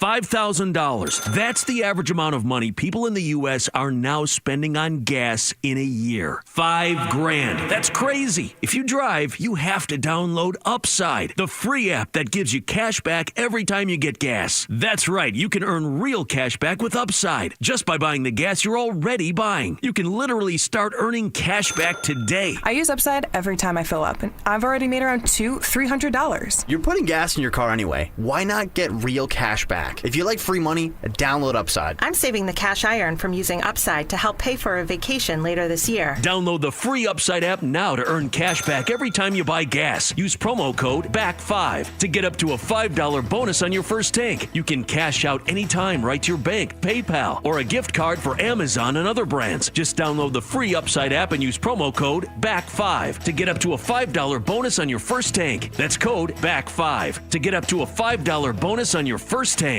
Is your financial advisor managing your risk or just a spreadsheet? Hi, I'm Jeff Jr., founder of Trajan Wealth. Many financial advisors rely on target date funds, which are one-size-fits-all portfolios that don't know your name, your family, or your goals. And that passive management can leave you dangerously exposed. At Trajan, we look at the whole picture, not just the stocks everyone else buys, but the private market opportunities most advisors ignore. And as fiduciaries, we build a strategy around you, coordinating your investments, tax strategy, and estate into one cohesive plan. Your financial life deserves more than just a generic portfolio. Real planning isn't a stack of statements. It's the confidence of knowing where your income will come from for the next 30 years. Good enough isn't good enough for your family. It's time for a change. Schedule your complimentary consultation today. Call Trajan today at 720-204-8100. That's 720-204-8100. Advisory services through Trajan Wealth, LLC, an SEC registered investment advisor. Private equity investments require accreditation. Other services through Trajan Estate and Trajan Tax. Additional disclosures at TrajanWealth.com. I'm Ed Evans, CEO of Consumer Cellular. No, we're not one of the big guys. Truth is, we don't want to be. If you're over 50, Big Wireless probably has you paying for more data than you might need. You could be throwing away thousands over a lifetime. Our entry-level data plans start at just $20 a month. And for a limited time, switch and get your second month free. Call 1-888-FREEDOM, visit consumercellular.com or a store near you and get your second month free today. Plans include $5 credit for auto pay and e-billing. See site for additional details. Progressive knows it ain't easy navigating the open plains of home insurance, but there is one man who can help tame that wild herd of options. The Home Quote Explorer. Note, Progressive's Home Quote Explorer is not a real person, but an online tool that lets you compare home insurance. He's the type of feller who helps you decide on the right insurance, even if it ain't with him. Again, not a person, just an online tool that helps you find great home coverage. A real pioneer. Okay, fine. Just do the thing. Yeah! Progressive Casualty Insurance Company affiliates and third-party insurers. Comparison rates not available in all states or situations. Breaking down day 3 of the NFL Draft, here's the Honorable Judge Dan Jacobs, presented by Waterloo Turf. All right, final couple segments. I drug him in here. One more I second. can't believe you're almost done today. How the draft has flown by. It flew by. I saw Dover out there. What's Dover doing here? Is he bonus hunting? Is he trying to get like employee of the year like Joe Williams used to do? Of course, yeah. My man's on KYGO, so. Yeah. That's right. I was going to give him a hard time about that. Listen. You guys got your show during the week. Right. Dover doesn't got to come in here and go on our sister station and try and steal Dan Jacobs' show listeners, man. Unacceptable. Well, now you're going to say I shouldn't try to steal Dan Jacobs' listeners by posting stuff on YouTube. I know. Because I just posted our Jonah Coleman view. It got over 2,000 views right now. Man, I just posted it from this morning. People are nuts about this Coleman pick. They love it. We love it. We're there for it. Cecil's a funny cat because he's anti-technology. He's like, I don't like my phone. And he's the most sought after. I've told you the story. I go to, this is, 7-8 years ago. I go back to Kansas City where I went to law school. And it was right around, I don't know, draft time, whatever it was. It was around draft time, yeah. Yeah, and so, I knew some people there. I was at a party, and Kevin goes, hey, guys, this is Dan Jacobs. He works at The Fan in Denver. He has a show. And they go, The Fan in Denver? First guy goes, do you know Cecil? I'm like, yeah, I know Cecil. Yeah. Okay. Next guy comes in. Yeah, this is Dan. He works at The Fan in Denver. Do you know Cecil? I mean, this is in the heart of Kansas City. Right. And then a third guy comes in later. They go, this is Dan. He works with Cecil in Denver. And the guy, he goes, you know Cecil Larry? I'm like, good God. How are you so big in Kansas City? This was like Olathe, Usually Kansas. they don't like me very much based on, this will date me, Dan. I'm a little bit older. I do wear makeup in my beard at times. There was a Rocky Mountain News headline years ago, and I did a fantasy column for Rocky Mountain News. Adam Schefter got me that gig because I was sitting at Pancake House with Adam, and he was like, what do you want to do, Cecil? What do you want to do? And I was like, well, I got the little radio thing. I'm on with Mark Schlereth for a little bit, and I said, I got football guys, and I said, I really want to write a fantasy column for the paper. And we're sitting there at breakfast, Pancake House, our beautiful pancake. I love pancakes. And he picks out his BlackBerry at the time. Right. Calls up somebody. Yeah, I'm sitting here, Cecil. Yeah, fantasy. He wants to do fantasy. Okay, yeah, done. Gets off the phone literally at breakfast and goes, you got a fantasy column on the Rocky Mountain News. Holy cow. So on one of those columns, I wrote about like, hey, Kansas City, like I think I called the Chiefs frauds or something. Ooh. They made that the headline. I'm not the headline writer. But all of a sudden, the headline of the fantasy section on the Rocky Mountain News was like, Kansas City sucks. It wasn't that, but it was like Kansas City frauds or don't rely on the frauds that are Kansas City. It was probably like Tony Gonzalez or whatever back in the day. And so, yeah, Chiefs fans generally don't like me. It's okay. The feeling is mutual. So, hey, do you work with Cecil was probably followed by, I flipping hate that guy. No, they loved you, dude. Oh, okay. You were beloved in Overland Park, Kansas. Now, I'm a part of the tribe. A couple things here, because I guess I got in your guys' crosshairs. But I'm a part of the tribe.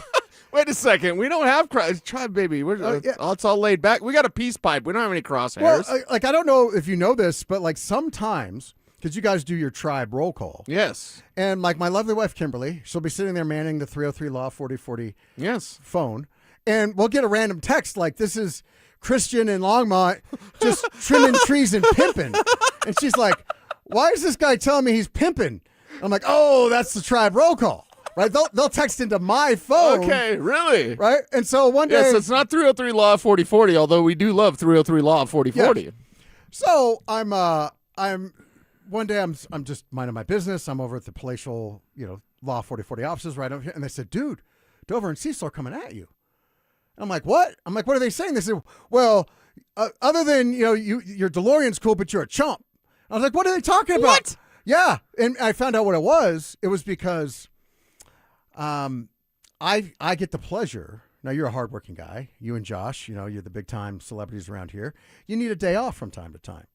And company holidays, things like that. Sure, I right. get the pleasure to come in, and on occasion, I get to fill in for you. Okay. The one thing I ever said was, I just don't care for your song. The Tribe Called Quest. Yeah, Can I kick hate it? It just drives me nuts. Can I kick it? Yes, you can. I hate that thing. And you don't want to kick it? No, And so I always let that be known. And about half the text line agrees with me. The other half, okay, really right. But apparently somebody snitched on me. And it got back to you guys, yes, and you guys took a pound of flesh out of me. Jacobs does not like our intro song. Yeah. Yeah, we get that once in a while. I wanted either They Not Like Us, and Dover wanted Can I Kick It? So I'm glad that we chose that, because one, we probably couldn't find an edited version of They Not Like Us. But like I think it shows our emphasis on being laid back. Everybody's welcome in the tribe. Can you kick it? Yes, you can. Welcome in to the fan. Yeah.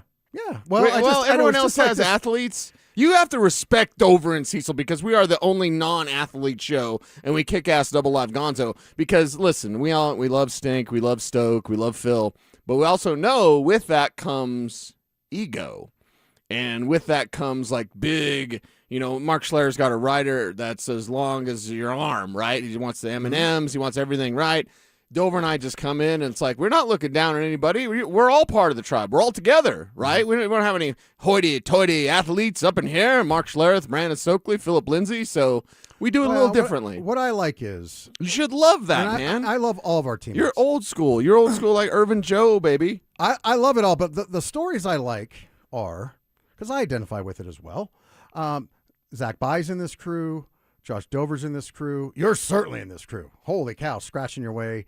You guys had a vision, something you said, I want to do, and it happens to be one of the hardest things you can do in the world.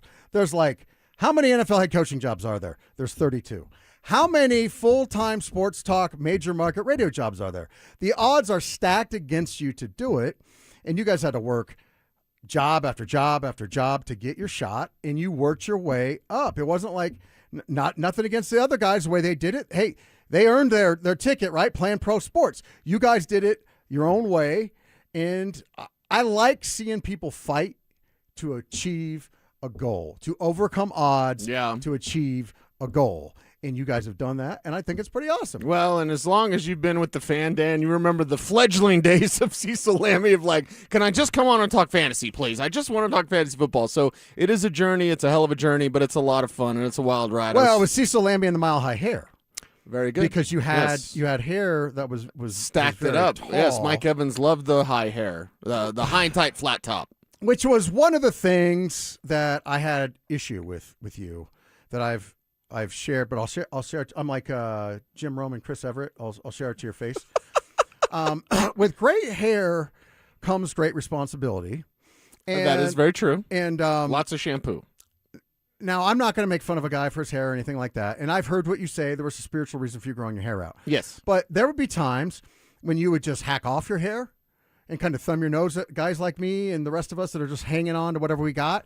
You got a great head of hair, and then, you're growing it out, like, whoever, or you're shaving it off. And we're like, we would kill for that head of hair. It's like I almost got mad at Michael Malone. Michael Malone's like running around bald all these times. We thought he was bald. Yeah. He's got hair. He's got hair. And the rest of us that are hanging on for dear life, we're like, hey, man, not cool. Like, with great hair comes great responsibility, and you got to live. You got to live the dream for us, baby. Represent the hair well for all of us out there. That's for sure. But we love sports radio, man. That's why we're doing this, because we love talking about sports and love connecting with people out there. I just love, I love connecting with you guys. I love listening to the show. Well, and you mentioned Bo's Board. Part of the reason why we started Bo's Board is because I want to be the first person that introduces you to these players. And it doesn't mean you didn't know about them before or whatever. It doesn't mean I'm more important than anybody. It just means, like, it's such a joy for me to be like, hey, you love the Broncos. Look at this Jonah Coleman guy. I think he looks like C.J. Anderson and Maurice Jones-Drew. What do you think of him? And to present that to the audience and then to have the Broncos draft that guy, I mean, that's what we do, man. That's why we love this, because it's like, hey, how about this for this Broncos team? And the Broncos come through today with some really nice picks. As we wait for them now, it's going to be a while before they pick their final 3 picks I think they have left. Yeah, they got 3 picks left, but with this crew, like, who knows? They may package those up. Yeah. Right? You never know. It's George Payton. He loves the more darts, so he always wants more darts. He wants to be able to maneuver within the draft, and that allows him to get a guy like Justin Joly when, perhaps they didn't feel they could if they stayed at 170. Yeah. So overall, I know some people are like, well, you're overreacting. Like, hey, man, it's pretty. I like what they've done. They added a couple foundational pieces. They added a little sizzle. What else do you want? Mm-hmm. It's a nice little day for a team that doesn't have many holes. I'm not exactly sure what people wanted, but you should be very satisfied with the way that this Broncos draft has gone. Even if you wanted an inside linebacker and that's, gone by the wayside now, maybe in the 7th round there's somebody that's left. I do not believe that's the case. But still, like, you should be really happy about the boxes that you are checking for the Denver Broncos in this draft. It's something that can add to the core, to the foundation, as you say, with the players in the trenches, and then get you some playmakers. Justin Jolly's a playmaker. Jonah Coleman's a playmaker. And the Broncos have done that as well. All right, last thing for you. Let's take a step back. Sure. Now, you were emotional. Like, dude, you were emotional after that loss.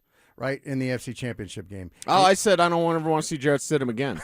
You were like, I don't want to put eyes on him. You said that a lot. You're like, get this guy to town. But you also said, I guarantee you it won't be as good next year. That was emotion. I want you to take a step back now. Sure. I want you to breathe. Yes. They won in a very improbable fashion last year where they just did what they had to do to win. They've added some pieces offensively. They're going to have a new play caller. Are we talking Super Bowl? What do we? I mean, they were this close to the Super Bowl, but sometimes you take steps back. Ask the Bills. Ask the Bengals. Right? What do we? Now that we're getting a pretty good sense for what the roster is going to look like, there will be some more additions and changes. What's our expectation? It's April 25th. They're winning the Super Bowl. Oh, that's your expectation. Wow. That's the only step you have left. A year ago at the owners' meetings, Greg Penner told Andrew Mason, "Hey, if we, coming off the Buffalo wild card loss, hey, if we go back to the playoffs and lose, that's not progress. What's progress now? What is Greg Penner looking for now? It's a Super Bowl win. That's it. Well, of course, that's progress. That's what you want. Is it realistic? It's realistic based on what they've done to strengthen, and the Jalen Waddle move really is something that can completely change the way that defenses see the Broncos offense. We talked about that earlier, but also can completely change the way fans can see the Sean Payton offense, maybe even for the first time. We really have only seen about 60% of his playbook. There's a ton of Saints stuff that he used to hit people over the head with, sale concepts. I won't bore everybody. It's very simple. It's on both sides of the fields. You run the same routes, and you just choose as a quarterback. You find the open guy. Drew Brees was great at it. You know how many sale concepts they run here? 0. Why? They don't have the personnel. Now with Jalen Waddle, they do. You can see the full Sean Payton playbook. So if the goal is not Super Bowl, the expectation is not Super Bowl, I don't know what people are smoking because it's got to be Super Bowl. That's where you're at now with this team. Well, I know, but Super Bowl's hard. Like they drastically overachieved this year. I think they are getting better. Did they drastically overachieve? Because I had them at 13 wins. People called me crazy. And then they got 14 wins in the regular season. Why you guys keep saying 14? Did they not regular win? season. I thought they won 15 games. Did they not? They won 14 games. 14 wins. So okay. I said 13 before the year. People said, Zach, who I love, you were crazy. ZB called me a homer on the air. You're out of your mind to be calling for 13 wins. I'm a homer. I'm a Broncos homer because I got them at 13 and then they win 14.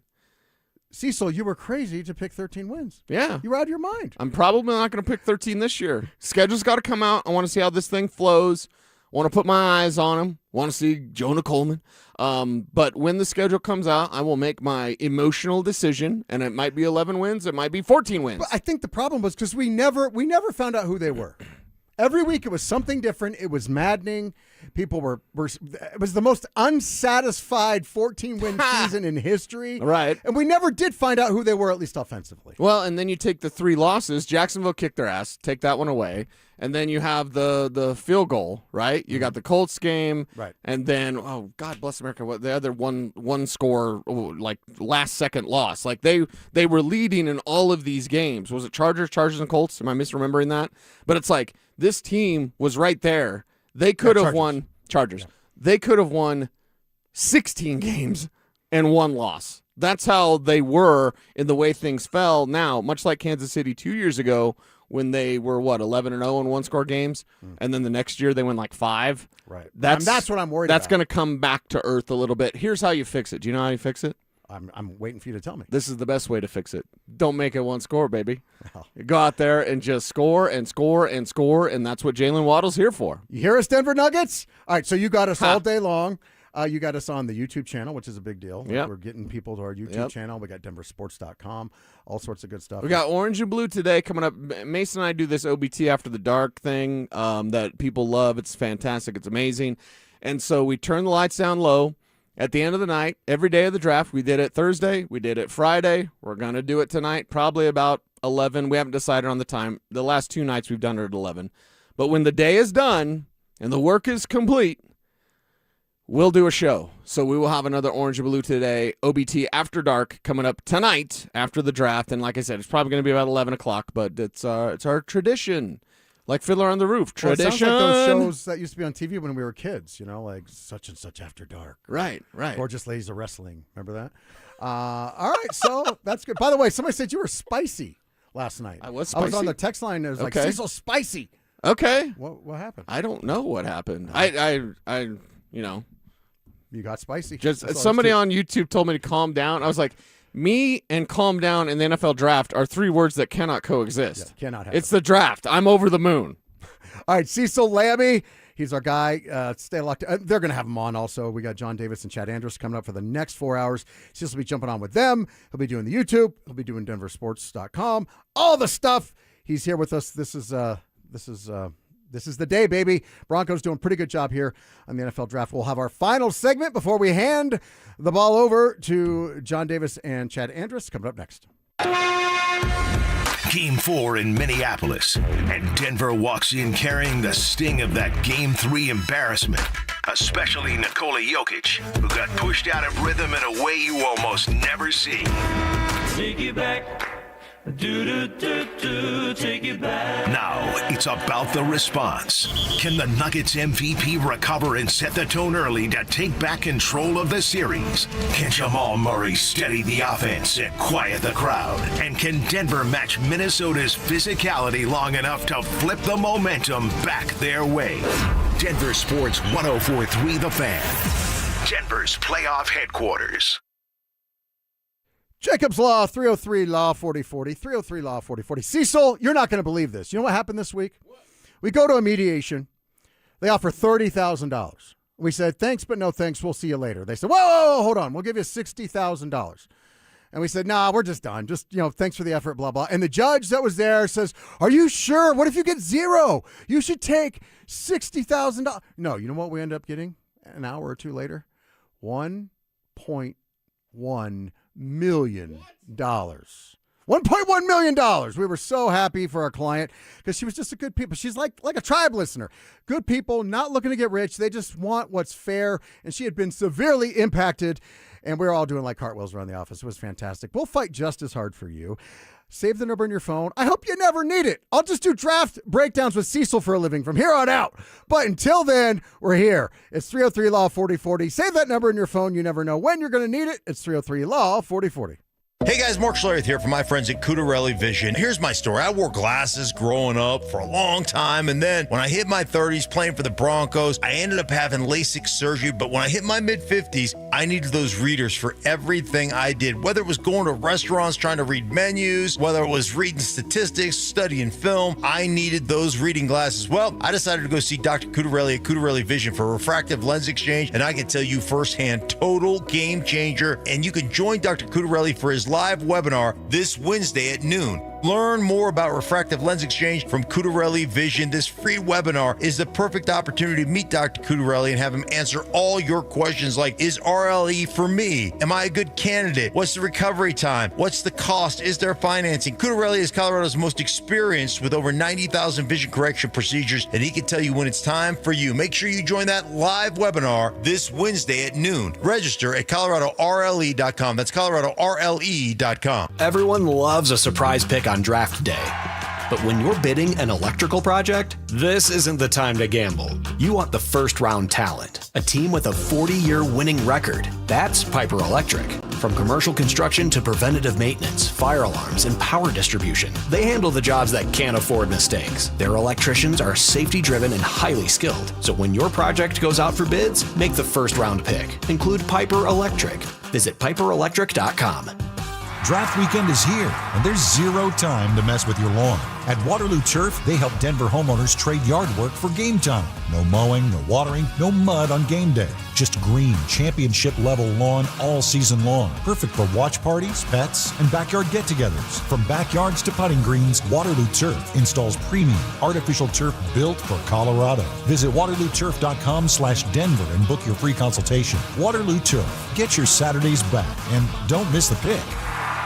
Beth was a very successful dentist until her back pain made everyday life impossible. She couldn't sit or drive, and her pain was a 10. So I ended up selling my dental practice, and it was quite the traumatic experience for several years of just chronic pain. Beth's orthopedic doctor encouraged her to try natural, non-surgical treatments, and that's when she trusted the medical professionals at QC Kinetics. You're using your own body to heal itself, and there's something to be said for that. QC Kinetics used Beth's own healing tools in her blood God to help relieve the pain that had robbed her of so many things. Fast forward, now Beth is able to sit without pain longer than 10 minutes, drive my car 30 minutes, an hour without pain, sit at the dinner table with my husband, and living the life she thought she'd lost. Get relief and start living again. Call QC Kinetics for your free consultation. Call QC Kinetics 303-900-8986. That's 303-900-8986. 303-900-8986. As a social influencer, my days can be busy. 4 a.m., I hit the gym. 4:32, protein smoothie. 5:08, save time and money bundling my home and auto insurance with Progressive. Wait, if I bundle and save time, what would I do then? Just sit here and reflect? Like, why am I qualified to influence anyone? And how those weights are hollow? And half of my followers are bots. You could save time and money bundling your home and auto when you switch to Progressive. It's one less thing to worry about during your already busy day. Progressive Casualty Insurance Company affiliates and other insurers. Not available in all states or situations. I'm Ed Evans, CEO of Consumer Cellular. No, we're not one of the big guys. Truth is, we don't want to be. If you're over 50, Big Wireless probably has you paying for more data than you might need. You could be throwing away thousands over a lifetime. Our entry-level data plans start at just $20 a month. And for a limited time, switch and get your second month free. Call 1-888-FREEDOM, visit consumercellular.com or a store near you and get your second month free today. Plans include $5 credit for auto-pay and e-billing. See site for additional details. Breaking down day 3 of the NFL Draft, here's the Honorable Judge Dan Jacobs, presented by Waterloo Turf. All right, my guys here, John Davis and Chad Andrus, going to be bringing it home for the next 4 hours. You guys will have to do a little mix. Now, the Broncos should, if nothing changes, you'll have 3 picks to discuss, but you'll also be getting up to within like a half hour of the Nuggets game. John, you got your Nuggets shirt on. Chad, ironically, you got your Broncos thing on. So you got a lot to talk about as we get up to, like I said, a big Nuggets game and the Broncos finishing out their draft. John, we'll start with this. You don't like the Jonah Coleman pick. You love the Jonah Coleman pick. That's exactly right. To me, it looks, for one, they needed it. In the past few drafts, it always feels like whatever we think the Broncos need is very different than what the Broncos feel like they need. My main thing is, and I actually talked to Cecil about Jonah Coleman last night, very easily, when you put on the film, can he play? I don't want this. He does this, and this, and if they do this with him and the potential, No, when we put it on, can we play? He can clearly play. I remember him tearing up CSU last year when CSU played Washington. It's also interesting because I think it shows the J.K. Dobbins, because he's ready to go. Jonah Coleman's ready to play. It shows they're very aware of J.K. Dobbins' injury history, and I think it also represents maybe outside of the end zone, they weren't totally sold on R.J. Harvey's ability to be a down-to-down runner. So they did address that. They got a guy that I think they're very happy fell to him. The Jonah Coleman pick, I think Broncos country should be very excited about. He also runs tough. He hits guys he's hard to bring down. That's very exciting to watch. I think this is going to be a guy that's going to be pretty popular pretty quick in Denver. All right, now you got to be careful today, John. This guy to my left, this character. Mm-hmm. Everybody was last week. Everybody's like, hey, I can't. Rudy Gobert stinks. I can't see anybody beating the Nuggets in 4 games out of 7. And I have our NBA expert on, and he's like, yeah, they're not winning. It's not likely. Not likely that they're going to win the NBA title. Are you proud of yourself? Look what happened since then. If I had that much influence, then I shouldn't be sitting here today working on a Saturday. No. I just don't.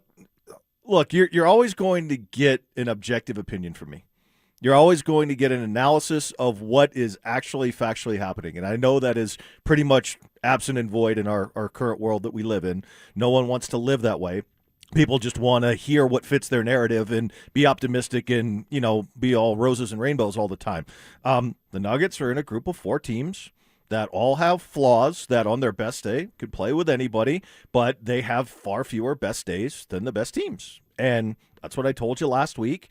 It was very disappointing the other night. I do think there are a lot of other issues than what has been brought up and covered primarily here and everywhere else this week about, they just – they're not tough enough. They have no heart. They could, how can you not respond when Jaden McDaniels calls you out? I mean, there's validity to that, but I think there's a lot more depth than just that. And that's, again, a reality people don't want to face and don't want to hear, because they don't want to hear that the formula they have and the path they're on isn't working anymore, isn't good enough. But, there's truth, and then there's, what you want to choose to believe. Well, is that formula going to work tonight? Couldn't tell you. I think Jokic is going to have a huge game. I think Anthony Edwards is probably going to have a huge game. I think both of these guys know this is prime time, ABC, Saturday night. You got the whole nation watching with, controversy around the series and a little, edge to it back and forth. And, this is the do or die time. Anthony Edwards knows he can pretty much bury this team, and Jokic knows he's got to do everything to raise them from the grave that people have buried him in this week. So I think you are going to get star performances tonight. I might have to come to your house. I don't think I can. Is it going to be on Prime too? No, tonight's on ABC. I think. I'm not going to get it. Not going to get it. Is it? Thanks, Comcast. Oh, okay. Watch it on the ESPN app. I'm going to watch it on my phone. No, don't you have a smart TV? You have a DeLorean. I have a smart TV, Watch but doesn't your DeLorean get ABC? Pulling up the ESPN app is the same as pulling up Prime Video or pulling up Netflix. Okay, we got you. I'll try. John, your last thing, your thoughts for tonight. How you feeling? I don't. I'm not going to pick them to do anything against the Timberwolves until they just beat them in the series. Okay. You scored 11 points in the first quarter. There's a rotational things, there's talent things, there's injury things. But there also is, you're professional basketball players, and you went out there the other night and you had absolutely no interest in doing any. Aren't you tired of getting whooped by this team? I do think there's something to that, and I think there's coaching issues. I think there's a lot of them. The Timberwolves are completely unafraid of the Denver Nuggets. They don't respect the Denver Nuggets. I'm not picking the Denver Nuggets to beat the Timberwolves until it just happens. All right, gentlemen, for the next 4 hours, I'll be listening. I'm going to go jump in the DeLorean. It has the old 80s radio with, what it has as the antenna that comes up when you turn the dial. You still have that? What do you have, a CD player in there? How do you listen to just radio? Is it all original? It's got a radio. It's an original radio, and you probably don't even remember this. Oh, I do. When you turn the radio on, the antenna comes up into the air out of the body of the Is it a left to right dial? Yes. Okay. Well, it's digital. It is digital. Okay. Well, speaking of antenna, stop on your way home. Just get one and plug it into your TV. You can watch the Nuggets. All right. Ladies and gentlemen, the future is now. All right. John Davis, Chad Andrus, I give you the reins of 104.3 The Fan. He's Judge Dan J. He doesn't mean no harm, but he doesn't mind telling you he's right, you are wrong. He's reading your checks, he's taking your calls. It's the Dan Jacob Show, and he'll decide what the law will allow. He's making your day the only way he knows how, by giving you the facts, cutting through the BS now. He's Judge Dan J. He doesn't mean no harm, but he doesn't mind telling you he's right and you are wrong. The Avalanche roll into Game 4 in Los Angeles with a chance to finish the job. And can the Avs match LA's desperation shift for shift as the King's Castle gets loud? A sweep is on the table if Colorado goes out and takes it. Denver Sports 104.3 The Fan. Denver's playoff headquarters. I'm Ed Evans, CEO of Consumer Cellular. You know, the big wireless companies say they have discounts for people over 55, but unless you're willing to sit on hold and ask, you're probably paying more than you should. At Consumer Cellular, there's nothing to hunt down. We're built for people 50 plus with plans starting at just $20. And our 100% US-based customer service actually answers the phone. Call 1-888-FREEDOM or visit consumercellular.com today and get your second month free for a limited time. Taxes, fees, and other third-party charges will apply. See website for additional details. Here's a tale of Becky. Didn't know what to do with new meds prescribed and no real cost clue. She squinted at prices, that can't be right. then tapped GoodRx and saw the light. She can get a deal. Book telehealth if she feels.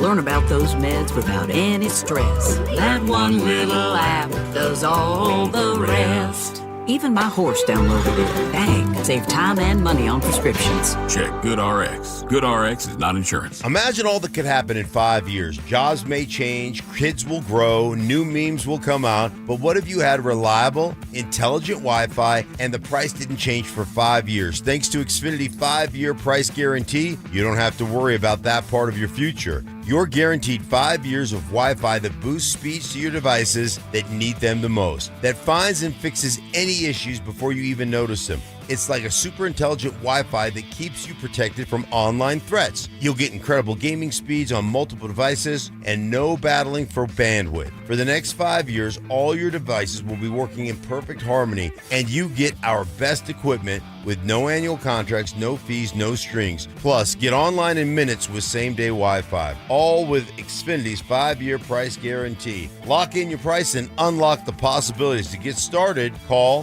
visit Xfinity.com, or drop into an Xfinity store. Xfinity, imagine that. Restrictions apply. Select plans only. $5,000. That's the average amount of money people in the U.S. are now spending on gas in a year. $5,000. That's crazy. If you drive, you have to download Upside, the free app that gives you cash back every time you get gas. That's right. You can earn real cash back with Upside just by buying the gas you're already buying. You can literally start earning cash back today. I use Upside every time I fill up, and I've already made around $300. You're putting gas in your car anyway. Why not get real cash back? If you like free money, download Upside. I'm saving the cash I earn from using Upside to help pay for a vacation later this year. Download the free Upside app now to earn cash back every time you buy gas. Use promo code BACK5 to get up to a $5 bonus on your first tank. You can cash out anytime right to your bank, PayPal, or a gift card for Amazon and other brands. Just download the free Upside app and use promo code BACK5 to get up to a $5 bonus on your first tank. That's code BACK5 to get up to a $5 bonus on your first tank. KKFN and KKFN HD1 Longmont, Denver. You're listening to Denver Sports 104.3. The Fan. Breaking down day 3 of the NFL Draft, here's John Davis and Chad Andrews, presented by Waterloo Turf.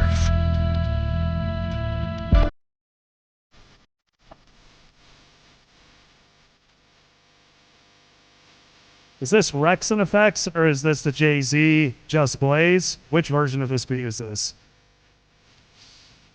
Sean Boyd, couldn't hear you. This is In Too Deep, back to the whole thing. Oh, no, it's the In Too Deep. Okay, there you go. John Davis, Chad Andrews, getting you going. NFL Draft. Chad, the Broncos today, they started it off with a splash, if you will, if you can splash in the 4th round. They went with running back Jonah Coleman out of Washington. This guy is, they say he's kind of like a bowling ball. If you watch highlights of him, he's knocking everybody down, 5'8", 220. So he's very compact. I like this pick. I think they just kind of very directly addressed a need versus the look how much smarter we are than everybody when we draft. I was actually kind of surprised by it. But overall, Jonah Coleman, when they took him today, your thoughts? Yeah, loved him at Washington. This was the one and only player during the week of the Combine that I texted Cecil about. And I've seen the text. He is not lying. I've seen it. March 20th. Yeah. We'll talk with Cecil about it. It was the one guy I was asking about. So, yeah, obviously he is over the moon at this pick. He and I historically have agreed on a lot of things when it comes to prospects and how it translates from college to pro football, where I watch a lot more college football and then he does the actual analysis of the translation. So we communicate and I ask him about guys, like this guy's good, but can he do this, as a pro? And we go back and forth, but running back seems to be the position that historically we almost always evaluate the same and see eye to eye on. And this goes all the way back to, Eric Dickerson being one of the favorite players of all time for both of us. Now, that one's pretty obvious, right? Not much to analyze there. But going through the history of that position, he and I were the two people that I think at this station were the highest on going after Travis Etienne. Right? That's what it is now, not ATN. Okay, yeah. Right? Before he went to New Orleans. And when we saw the same things there and the opportunity to take him away from Jacksonville, thought that would have been an excellent move. Broncos weren't able to do that. Jonah Coleman, to me, is a guy that was super productive in the Big Ten for a good team, and he's been productive more than 1 year there. And he's also a guy that I think a lot of fans' frustrations that have come out over the last 2 years with the Tyler Bidet, Jaleel McLaughlin snaps and carries, you're not going to have Tyler Bidet anymore. Like, I'll see what Cecil says on that. To me, this is clearly Jonah Coleman comes in. We're no longer going to have Tyler Bidet on this roster as a guy who can be the 3-down back, always pick up the pass protection, run it, catch it, block, do a little bit of everything. Jonah Coleman's an upgrade on that. Yeah, he spoke this week, actually. They asked him about pass pro, and he said, this quarterback they're paying $100 million to. So you got to protect that. I'm only making $2 million, so you got to protect that asset. So he's very aware of it. He's a willing blocker. That's a big thing. Is you get a guy that comes in and talks about the unsexy part of the position. And if we go back to the AFC Championship game, a blitz, Bidet might not have been his fault. He might have been told to be in a different spot, but the play got blown up because of a running back and picking up the blitz. So very, very, just a very sound, solid, logical pick. My main thing, and we mentioned it with Dan, I bring it up to Cecil all the time, is I just want to turn on the film and can this guy play? I think with R.J. Harvey, no disrespect to R.J. Harvey, they did the whole, you had Quinshon Judkins, you had Travion Henderson, but it's, but this guy, look what he does, and we can get him, and he did it. It's like, no, can you do you hand the ball off to him? Does he get through the blocks, and does he make guys miss at the second level? Can we just focus on that versus what system he fits in? Jonah Coleman seems to fit all of that. Week 1 last year, CSU, a team you and I both watch, he had a run in that game that was infuriating to watch as a CSU fan. But overall, very just smart pick. That I think the contributions from Jonah Coleman are going to probably pop up sooner than anybody else within this rookie draft class. Yeah, and it should be pretty easy for running back. Yeah. So you saw R.J. Harvey become a touchdown machine last year as a rookie when he wasn't all that great of a runner. Still was able to produce and be an effective player and build for a future with this organization. Running back should be pretty easy. He's not going to be asked to do a lot as long as J.K. Dobbins is healthy. So he's clearly going to be third in line, but he's a guy that I think when you put him in the game, you're not going to have to worry about it. You're not going to have to worry about missing a pass protection. You're not going to have to worry about fumbling or turning the ball over or dropping a pass out of the backfield.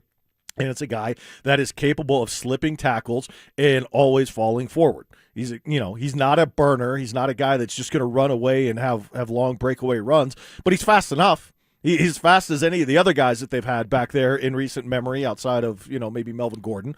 But yeah, he's a very good player. I love the pick, being able to get him at 108. I think it's fantastic. Again, it's one of the few guys that when I went through this draft and targeted after your top, 12, 15 players that everybody was really high on, then it started to really group a lot of guys together. He is one guy that stood out for me. It doesn't matter how fast you are if they can't tackle you. And that's a big thing with him is you see within the highlights, they engage to tackle him, and then whoever's trying to tackle him is on the ground, and he's still going. What that skill set does, and you're right, he's not a burner, but they didn't bring him in to probably be the number one. It's you've got as a running back make one guy miss at the second level to kind of get where you need to be, even if it only means 1 or 2 more yards. But this is a Broncos team that you and I watched last year that a lot of times the last few years, it's come down to, is it 3rd and 3 or 3rd and 8 is the difference in a lot of this. Those extra 1 to 2 yards get you from 3rd and 8 to 3rd and 6, 3rd and 5, which suddenly becomes a lot more manageable. Where they use him, how they use him is going to be interesting. I do think if you're R.J. Harvey, you're looking at that, and I think R.J. Harvey's role becomes a little more specialized with when they get more into the red zone area because he's proven extremely capable there. But Jonah Coleman, I could see kind of eating up those reps from R.J. Harvey more just because everything seems to align a little bit more with a traditional running back. Yeah, I think so, because he can play in any situation. And one of the things that I'm hopeful for, I think there are a lot of fans in Broncos country are hopeful for with the transition into Davis Webb, is they don't rely so much on specific packages for specific plays, because I think over the course of the season, the word got out that many teams found the Broncos to start to be predictable on that. And the whole idea behind all of those personnel groupings to do different things with them and maximize their strengths in different ways was to keep teams guessing and doing different things out of them with different people. But it ultimately worked against the Broncos because they relied on the same exact play calls out of the personnel groupings. So I think if that changes with Davis Webb, where there is a little bit more disguising, or there's just a little bit less of the changing 2 and 3 guys out of the personnel every single play, where it's a little more stable, you're not going to be able to see what's coming as easily. Jonah Coleman is a guy who can do that and play in any situation, so it's a big help. Yeah, really excited to see it where they use him. The other thing, too, is he catches out of the backfield. And R.J. Harvey does a good job of that, too. So they're now a little more versatile. It also, I think, maybe a benefit is sometimes it feels like the Broncos don't see what we see, and we feel like they're dumb and they're delusional and their heads are in the clouds. This, to me, also shows they're very aware of J.K. Dobbins' injury history. And they're very aware that there could be points this season that they have to play without him. So this does one of two things. You got a guy that can probably fill in for a couple games at that role. Also, you actually have a guy that takes reps away from J.K. Dobbins, which you might need to kind of have him longer and deeper into the season. Well, I think it's also just a prudent business decision because they're like, okay, we understand what J.K. Dobbins is and healthy at his best. We've really got an asset here. And we rewarded him probably in a way that wasn't going to be offered by any other team. But because of that, let's make sure we have some insurance with 2 guys on rookie contracts that can both play behind him. Yeah. And so kind of going there, just next, any concerns with how this does play out in the running back room? And I know that's weird. Is it they don't know who to go with? Does that take time to figure out? Do you think, or is it – I think there's probably a clear plan on how they want to go. My concern is getting this kid, Jonah Coleman, the proper reps early on and having him used situationally correctly. And if he's the hot hand going with him, don't force R.J. Harvey on the field. George Payton said he's their pet cat the other week, which was – I keep saying it. If I'm R.J. Harvey, I'm going in there going, does that mean he's aloof and he doesn't want to talk to anybody in the building? Yeah. Just wants to be fed lunch and left alone? And so when he said, if I'm R.J. Harvey, I'm going to him going, don't ever call me that ever again or I'm going to fight you. But I just want to see this Broncos team go with who's the best fit for the opponent that week. And while you clearly know what each guy can do, understanding who you're playing, and that's a lot of what you and I talk about in our pre-games, is it's not broken down to you got to get this guy going, It's how does this work this week? So I do want to see with these 3 guys, with Dobbins, who's the clear number 1, but R.J. Harvey, who's shown an ability to get in the end zone. Now you got Jonah Coleman, this kind of boulder, this bowling ball that just goes downfield. When do you correctly know how to use each player? It'll be interesting to see how that plays out. Yeah, look, I can't say I'm optimistic that that's going to happen right off the bat when you have a brand new play caller. Probably not. If you tell me that they can reach that point weeks 11 through 17 of the regular season, cool. Right. I think when you're talking about the first 10 weeks of the season, there's a clear pecking order. That starts with J.K. Dobbins, and Jonah Coleman is 3rd on that list to eat at the best, right? Yeah. There's still an affinity for Jaleel McLaughlin, and we'll see where that ends up. If he makes the team, if he's on the team. But after Dobbins got hurt, his last 5 games of the regular season, he was averaging over 5 yards a carry. So is there something there that they can build on when they have a new play caller as well, right? So who knows? I have no idea how many guys they're going to keep. And you have to, I think, go into training camp, though, with the mindset that you're going to start the season with Dobbins healthy. You have to be a little bit more aware of how you're going to manage that throughout the course of the year so he can be healthy throughout and into the postseason. Mm-hmm. Even though it was a freak situation last year, it wasn't like an injury-prone thing. It wasn't like a soft tissue, like with Dre Greenlaw. Right. It wasn't like we kept seeing with Dre Greenlaw. And, ask J.K. Dobbins to talk about it. I'll tell you it was an illegal hip drop that got him injured. But I think it is a cautious approach as to how you're managing his workload while you are continuing to maximize R.J. Harvey's development and valuable what he brings value-wise in the red zone, the way he scored touchdowns last year, at the same time monitoring Coleman's ramp-up. So those are three things that all have to work in concert with each other. And maybe Coleman does get a little bit more run early in the season just because of the awareness of Dobbins' history and knowing you want him fresh in the playoffs, because you clearly believe in that building. If he would have been, and if your quarterback would have been, you would have been in the Super Bowl. Yeah, you would have been there. And I'm also interested to see Jonah Coleman in the red zone when the field shortens. They probably know you're running the ball, just with his toughness, his ability to hit guys, how they use him there. I think it would actually, I think when you see a player like him that kind of bulldozes players, you think, oh, when you're on the second, the second or 2-yard line, 3-yard line, I think it's actually more like when you're on the 15. A guy like that, when there's a little more space for him to take guys out, you can spread things out. So that's kind of what I'm also interested in, because conversely, R.J. Harvey's got a nose for the end zone. So it's kind of, do we now have this? Is it one of those, when you have two running backs, you have no running backs? Or is it figuring out how to get one of them in, whether it be R.J. Harvey out of the backfield? So I'm very interested to see how that plays out. They did take, right after that, they took Cage Casey, Boise State. He's a tackle, but I do want to jump to round 5, Chad. Tight end Justin Joly. He's a route runner. He's a pass catcher. If you look at highlights of him, he catches contested balls. I think the big one with him, more than anything, he's an F tight end. We'll have Cecil come in here and talk about that. He had 0 drops last year. And if you could look at that Broncos offense last year, and there was a lot of problems. There was decision-making from the quarterback, sometimes overthrows. Then when the quarterback was on, there was drops. I think drops is the thing that if you would ask Broncos fans, Broncos country, or even Sean Payton, what frustrated you the most out of this offense last year, it would be drop passes. Yeah, I think that's got to be way up on the list. There's a couple other things for me, but I think internally for what they're trying to accomplish, that has to be fixed. It was a big reason why I think a lot of fingers were pointed at Evan Ingram, and his lack of effectiveness is because the drops also contributed to lack of targets or their inability or unwillingness to throw over the middle of the field where tight ends are most effective.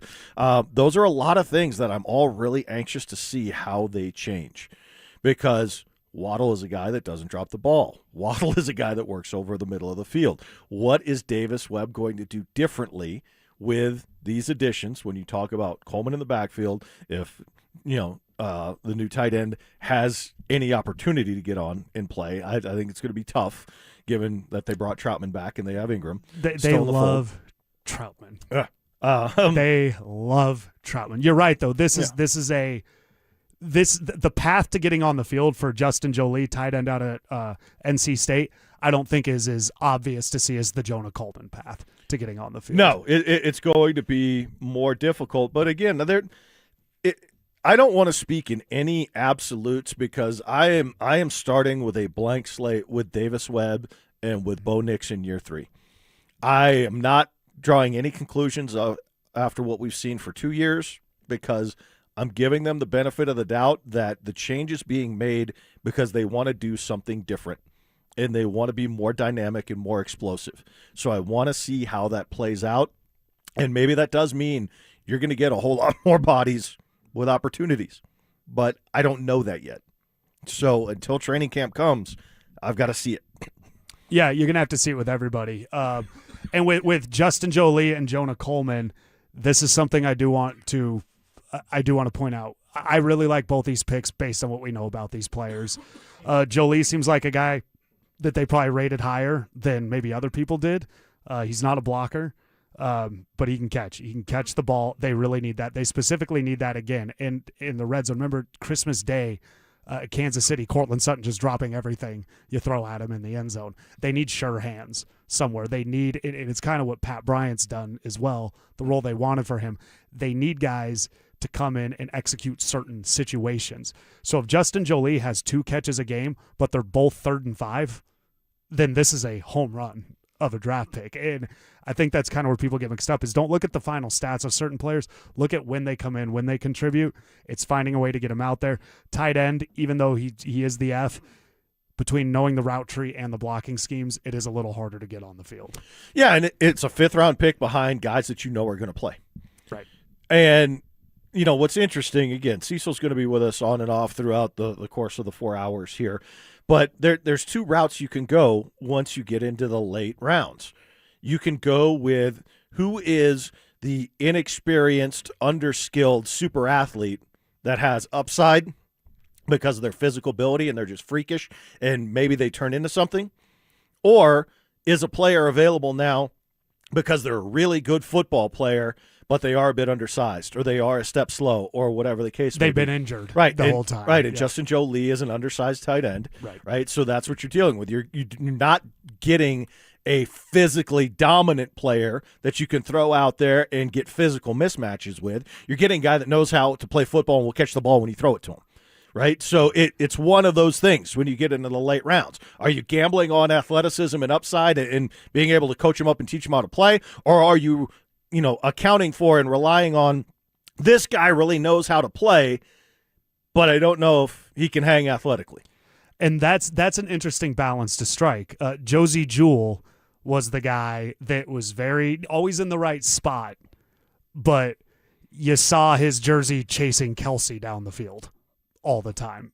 And so that's kind of at what point does it go both ways? I'll ask you, what is your preference there? Do you even have one? It's probably situational to the player, but is it the whole, boy, if we can harness this guy who's very raw, we could have something? Or is it, we can at least get this guy on special teams? We know we can get something out of him. Do you have a preference on where you fall on that? Because the Broncos have 3 7th-round picks today, so these are questions they're going to have to answer. Yeah, football, I think, is a little bit different because there's so many players on the roster. Right. Compared to other sports, but you run into this delicate balance in every sport.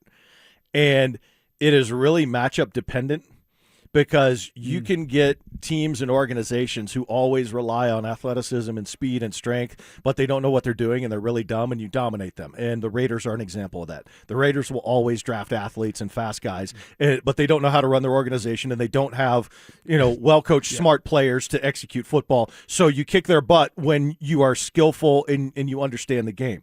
Okay, but if you flip the script and you look at what the Nuggets are facing tonight, in a team full of skillful basketball players that they have that are very effective when they go up against a team of dominant athletes. Mm-hmm. And those athletes just strangle them and smother them. And they go, I don't care how skilled you are, you're not going to be able to move. Right.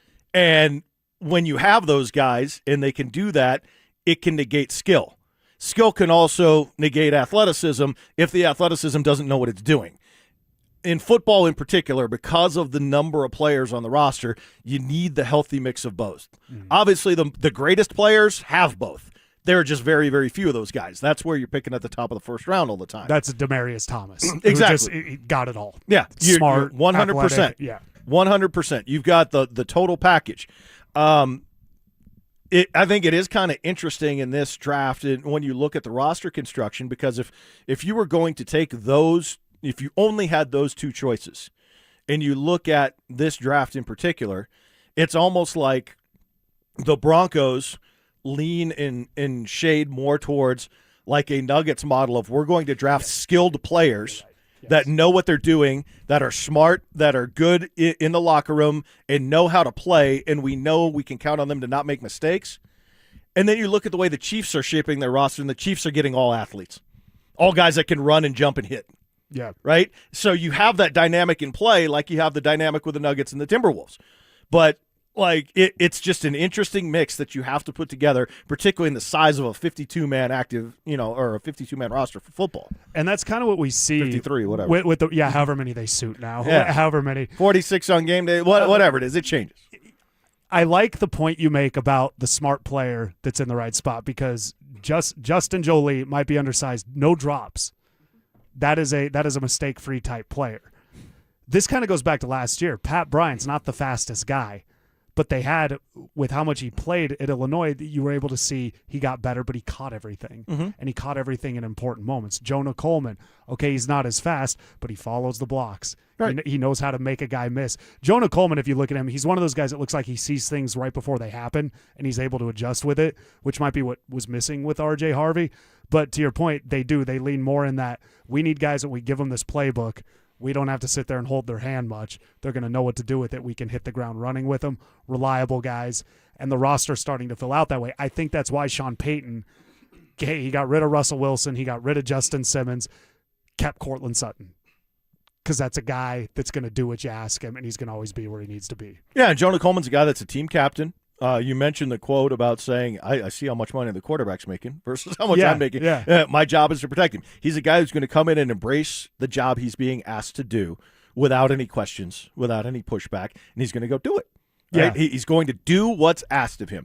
And we all know, even though the play caller is changing, we all know how important it is for Sean Payton for the plays to be run the way they're designed. Yes. Because Davis Webb may be calling them, they're still going to be the plays Sean Payton designs.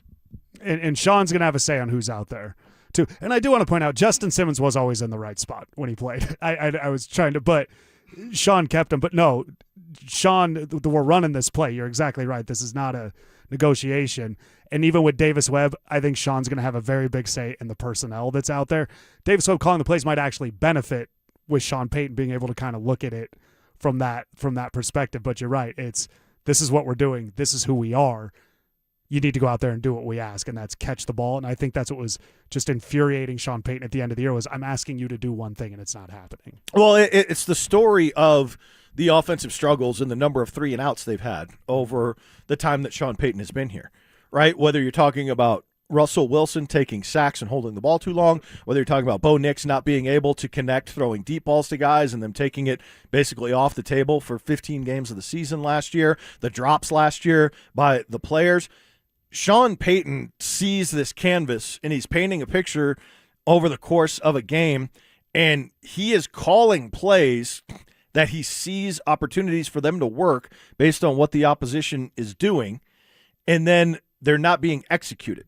So he's going to always lean towards the guy who's going to do the job that's asked of him on a play-in, play-out basis. Right. You know, Jonah Coleman is one of those guys. Justin Jolie appears to be one of those guys. It fits, and we talk about the drops, even though we find Pat Bryant reliable, a play that you always very wisely pointed out last year that was a big turning point in the Jags game was right before halftime. Pat Bryant drops a ball that's right in field goal range.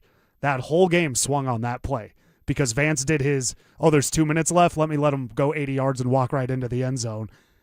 Pat Bryant catches that ball, they get a field goal, maybe, and then the whole game changes. Yeah, so you kick off and the clock runs out on the half.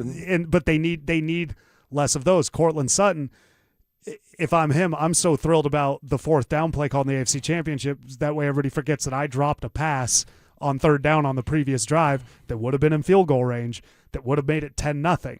So with that, they're looking for reliability. Things aren't always about hiring the best. It's hiring the guy you trust.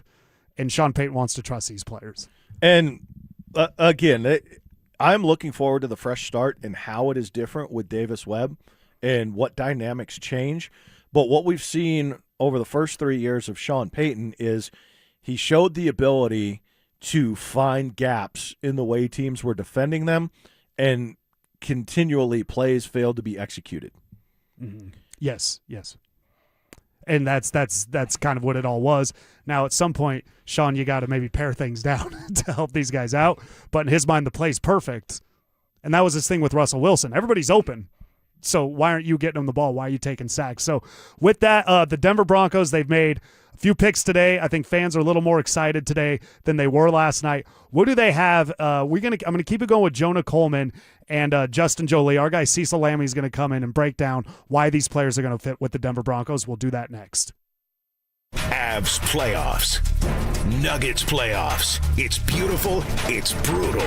The ups, the downs. We're here to help you through it because we get it. We're just like you. You're going to yell at your TV. You're going to text your group chat in all caps. You're going to have opinions. Well, guess what? So do we. Lots of them. We're here to tell you the truth. Real talk. We're saying what everyone's thinking out loud. Denver Sports 104.3 The Fan. Denver's playoff headquarters. Hey guys, Mark Schlereth here, and there's no better time to get your yard looking good, and there's no better way to do it than with Rich Lawn. With the organic-based fertilizer, Rich Lawn Turf Food, you'll get greener grass and build your soil for a beautiful yard. And while you're at it, don't forget to check out Revive to revitalize your lawn for deeper roots and deeper watering. Get Rich Lawn and Revive products at your Home Depot or your local gardening center. With Rich Lawn and Revive products, you'll have your yard ready in no time. $5,000. That's the average amount of money people in the U.S. are now spending on gas in a year. $5,000. That's crazy. If you drive, you have to download Upside, the free app that gives you cash back every time you get gas. That's right. You can earn real cash back with Upside just by buying the gas you're already buying. You can literally start earning cash back today. I use Upside every time I fill up, and I've already made around $300. You're putting gas in your car anyway. Why not get real cash back? If you like free money, download Upside. I'm saving the cash I earn from using Upside to help pay for a vacation later this year. Download the free Upside app now to earn cash back every time you buy gas. Use promo code BACK5 to get up to a $5 bonus on your first tank. You can cash out anytime right to your bank, PayPal, or a gift card for Amazon and other brands. Just download the free Upside app and use promo code BACK5 to get up to a $5 bonus on your first tank. That's code BACK5 to get up to a $5 bonus on your first tank. Soda weight loss is state of the art. You've heard me say that for years and years now. Why? Because it's so true. And SodaDietNutrition.com is the website you need to go to, or call them up 1-866-800-SODA. Listen, I lost 60 pounds a few years ago with SodaDietNutrition.com, and I'm never going back. Haven't gained the weight back. Why? Because I know how to eat, what to eat, and when to eat. All thanks to my friends at Soda Weight Loss. Soda Diet and Nutrition. You can join Soda for a short time to have results that last a lifetime. Join now, and your partner joins free. It's two people with real accountability for the price of one. Online, SodaDietNutrition.com, or call them up 1-866-800-SODA. And just having that real nutritionist, having that program in place to help you lose the weight, it means everything. And right now, when your partner can join for free, with you get two people, real accountability, the price of one, it's a no-brainer. SodaDietNutrition.com is where you need to go. Soda Diet Nutrition, they're state of the art. How was your break? It was great until I stopped for gas. Prices have gone up almost $1 with no end in sight. I might have to start watching how much I drive. That's exactly why I use Upside. I never pay full price for gas with the free Upside app. Upside? Yes, Upside. It's the free app that gives you cash back just for buying the gas you're already buying. So even with the rising gas prices, I'll never have to limit how much I drive. Does that actually add up to anything? Just last year, I made over $200 with the Upside app. Wow, that's serious extra cash. I'm downloading the free Upside app right now. Download the free Upside app to earn cash back on the gas you're already buying. Use promo code THRIVE25 for an extra 25 cents per gallon bonus on your first tank. You can cash out anytime, right to your bank account, or an e-gift card for Amazon and other brands. Just download the free Upside app and use promo code THRIVE25 for a 25 cents per gallon bonus on your first fill-up. That's THRIVE25. Offers vary by user and location. Go to upside.com for terms and conditions. Don't care for my team, ROX rocks heating in there. Through April, when you install a new cold climate heat pump system with my team at ROX, you get a free whole home water filtration system. How about that? Cleaner air, cleaner water. That's a winning combination. Upgrade your home's comfort and take advantage of this huge offer while it lasts, but only from my team. ROX rocks heating in there. Now play that jingle. HVAC service, installation, repair. ROX rocks heating and air. Breaking down day 3 of the NFL Draft, here's John Davis and Chad Andrus, presented by Waterloo Turf.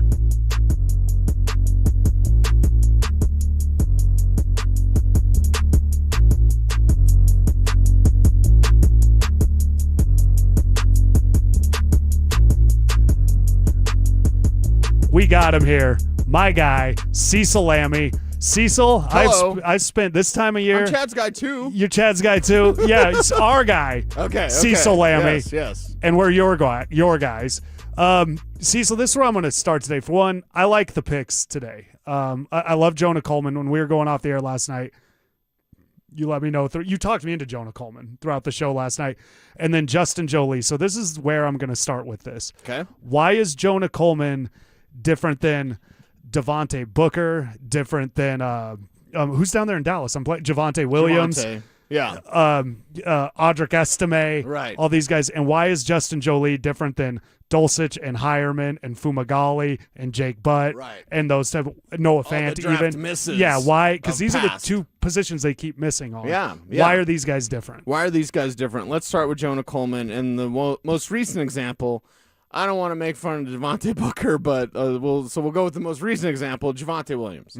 How is he different from Javonte? And Javonte was my number one running back when he came out of North Carolina, above Najee Harris, because most everyone was like, Najee's the best. I'm like, actually, I like Javonte. You've been proven right. Javonte's problem was that he runs to contact instead of running to daylight. So there's a gap between you two. If I was Javonte, I'd be like, okay, who am I running over? If I'm Jonah Coleman, I'd be like, how do I get between you guys, right? That's the difference, and it's a big difference.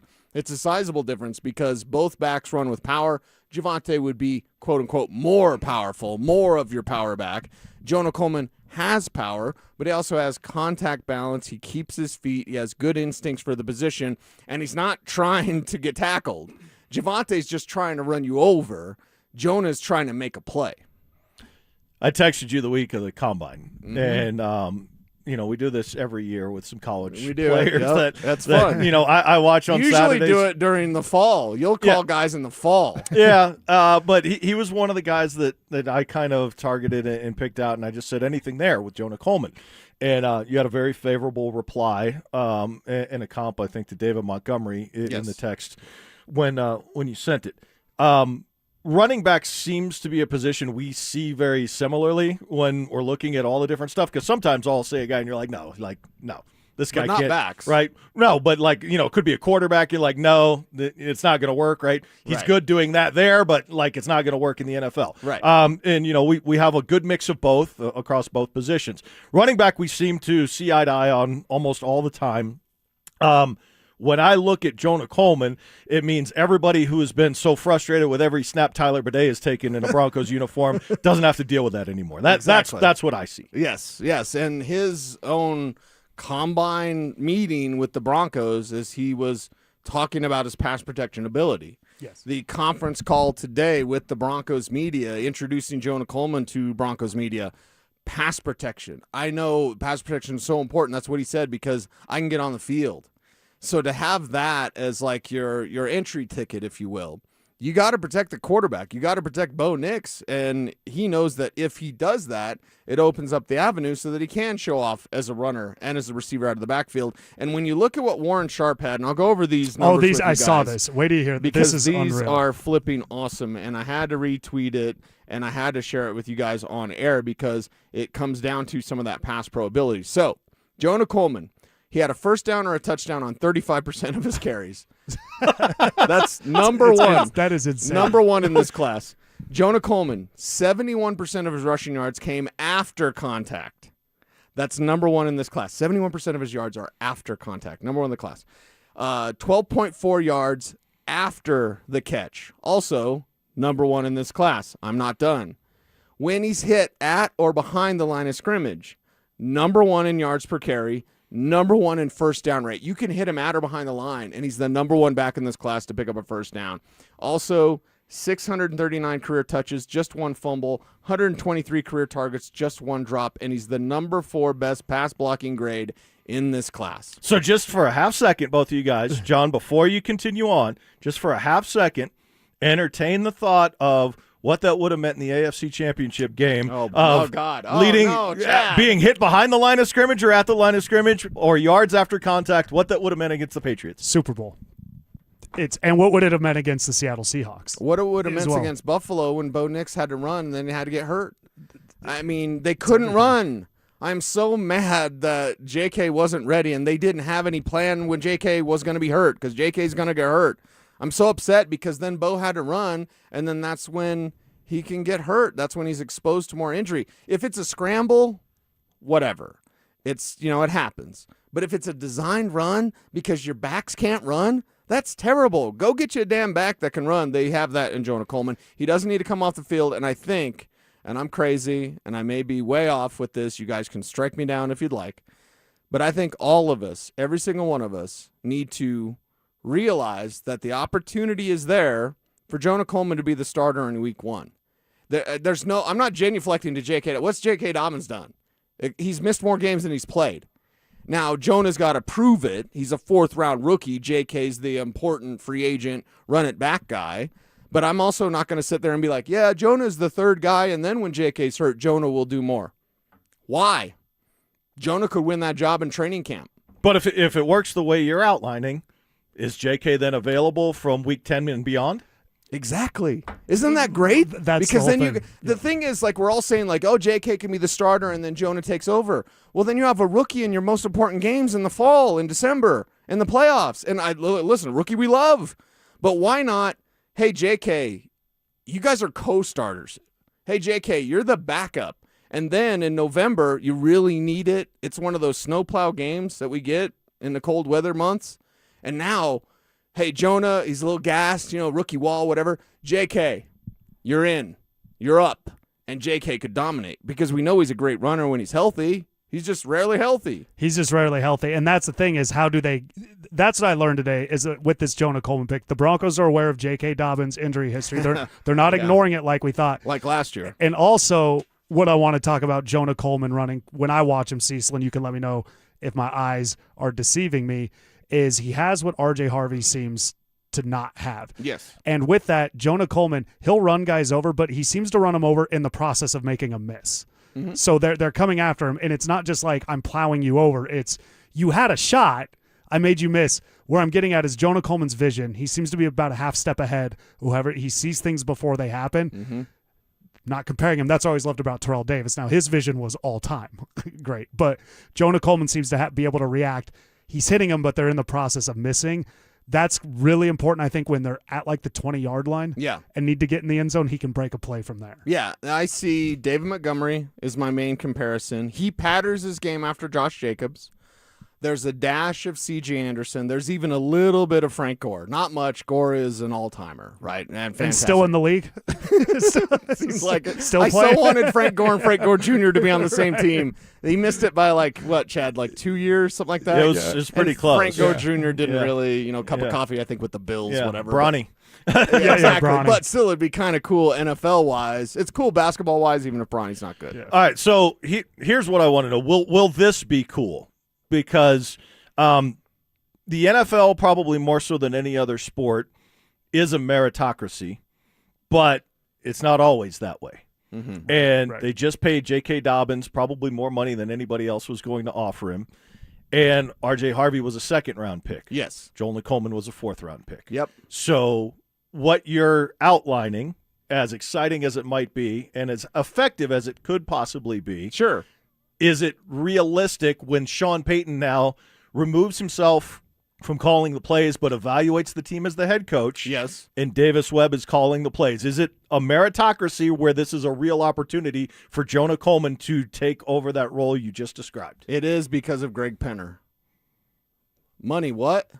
They paid J.K. what? Dude paid Russell Wilson $80 million to go away. So with a different team, let's say the Bengals, right? They'd be like, well, we really paid that guy, so we really need him to come through because we really paid that guy. And it's not like Greg Penner's throwing around money willy-nilly, but it's also like that's not their impetus. That's not their spark for we have to make this decision based on that. And a lot of teams do. Most teams do. But the nice thing with Greg Penner, it's like, who's the best? Why aren't we playing the best guy? Can Jonah Coleman prove to be the best guy? He'll have training camp and the preseason for that opportunity. And I bring up C.J. Anderson for many reasons. We remember him well. But also I remember second-round pick Monte Ball. And Monte was always nice to me. And we also know there were demons Monte was battling that he's over now. Thank God and thank the Lord for that because Monte was a really good guy. Literally, guys. I'm in, I think, Radio City Music Hall. It might have been Chicago maybe. Whenever your Monte Ball was drafted. And I'm literally ripping the pick on the air, much like I do. Adam Gotsis. Yes. So I'm ripping Monte Ball. My producer, and I'll tell you off air who it was because it's kind of funny now. My producer gets in my ear, and he goes, Monte's on the line waiting to talk to you because we would reach out to the prospects or get the number from the Broncos or I'd have a number from an agent, whatever. So somebody had reached out to Monte Ball, and he's sitting there on hold as you know when you're waiting to get on the radio, you can hear what they're saying. And I'm sitting there, what a terrible pick. And Monte was always nice to me. Roundabout story to say that rookie season in training camp, And this is why CJ and I became so close. CJ's mom was listening to ESPN Denver, and I said, hey, Monte, whatever. But they got this CJ Anderson kid. I think he's the best back here. And he proved to be that. Now it took like 3 years, right, for that to go through. And again, Monty was battling those demons. CJ's mom hears me and texts her son. It's like, hey, this guy, like, he loves you, says you're best back in Denver. So can Jonah Coleman, will he be afforded that opportunity for the meritocracy, for the path to the playing time? Yeah, because Greg Penner doesn't care about if, other teams, well, we paid the guys who got to play the guy. That doesn't happen here. Another pick today, Justin Jolie, tight end. How does he fill another void that the Broncos have failed to get right in the draft? Cecil tells us next. Game 4 in Minneapolis, and Denver walks in carrying the sting of that Game 3 embarrassment, especially Nikola Jokic, who got pushed out of rhythm in a way you almost never see. Take it back. Take it back. Now it's about the response. Can the Nuggets MVP recover and set the tone early to take back control of the series? Can Jamal Murray steady the offense and quiet the crowd? And can Denver match Minnesota's physicality long enough to flip the momentum back their way? Denver Sports 104.3 The Fan. Denver's playoff headquarters. Running a small business means juggling a lot. Your network has to handle it all. That's where a fiber-only provider falls short. You need a partner who gives you a greater advantage. Introducing the Total Solutions Advantage only from Comcast Business. A first-ever combination of the largest, fastest fiber-powered network, the most reliable Wi-Fi, gig speeds with equipment and security included, and a 5-year price lock. Plus, it's all backed by a 30-day money-back guarantee. The Total Solutions Advantage only from Comcast Business. A new standard for small business with reliability, security, and savings in one. Switch today. Get started with a great offer as low as $60 a month. When you add it all up, no one does business like Comcast Business. Offer ends 6/1/26. New customers only. Requires 300 megabits per second internet and security edge. 1-year agreement, eco-bill, and autopay required. Equipment, taxes, and fees extra. Most reliable Wi-Fi based on Open Signal Awards USA Fixed Broadband Experience Report, May 2025. If you don't care about saving 50% off your wireless bill for the same 5G coverage the big guys are charging a fortune for, maybe you care about keeping jobs in America. Pure Talk does. They've pledged to run their entire operation from this country, including all their customer service. Or maybe you care about our nation's veterans. Pure Talk does. They've donated hundreds of thousands of dollars to America's Warrior Partnership, a fantastic organization working hard to prevent veteran suicide. Or maybe you care about closing America's skills gap. Pure Talk does. They're a proud supporter of MicroWorks. They're helping my foundation train the next generation of skilled workers. Don't get me wrong. Saving money's great, and you'll save plenty with Pure Talk. But if you want to be in business with people who share your values, dial pound 250, say micro, and switch to an American wireless company that actually stands for something.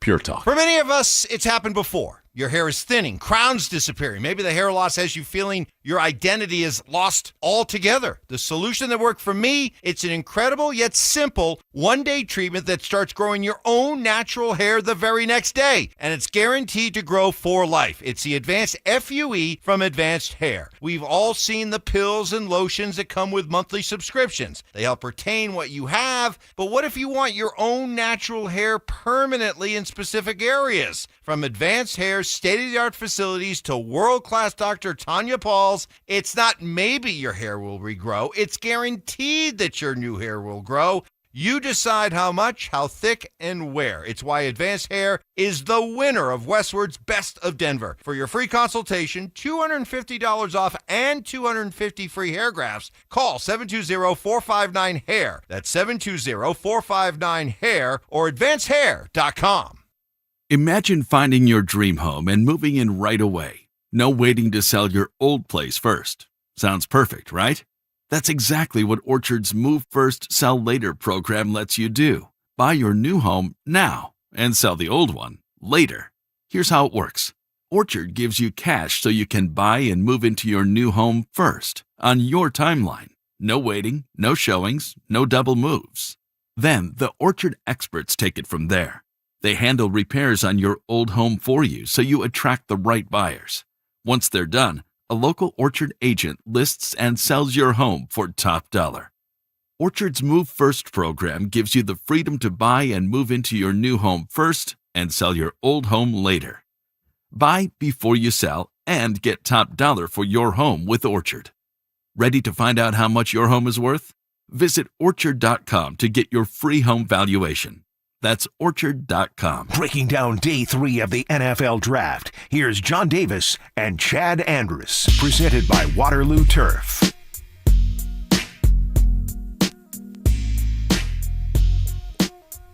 The Rams draft room, they're all wearing Avalanche jerseys because of Kroenke Sports, but that's actually, is that Nathan McKinnon making the pick? No, it's Sakic Nordiques jersey. That's pretty cool. We're bringing in the other half of the tribe every day. We got our guy Josh Dover in here right now. Josh, if people listen to you, if they know leading pre-draft, you had a tight end you liked.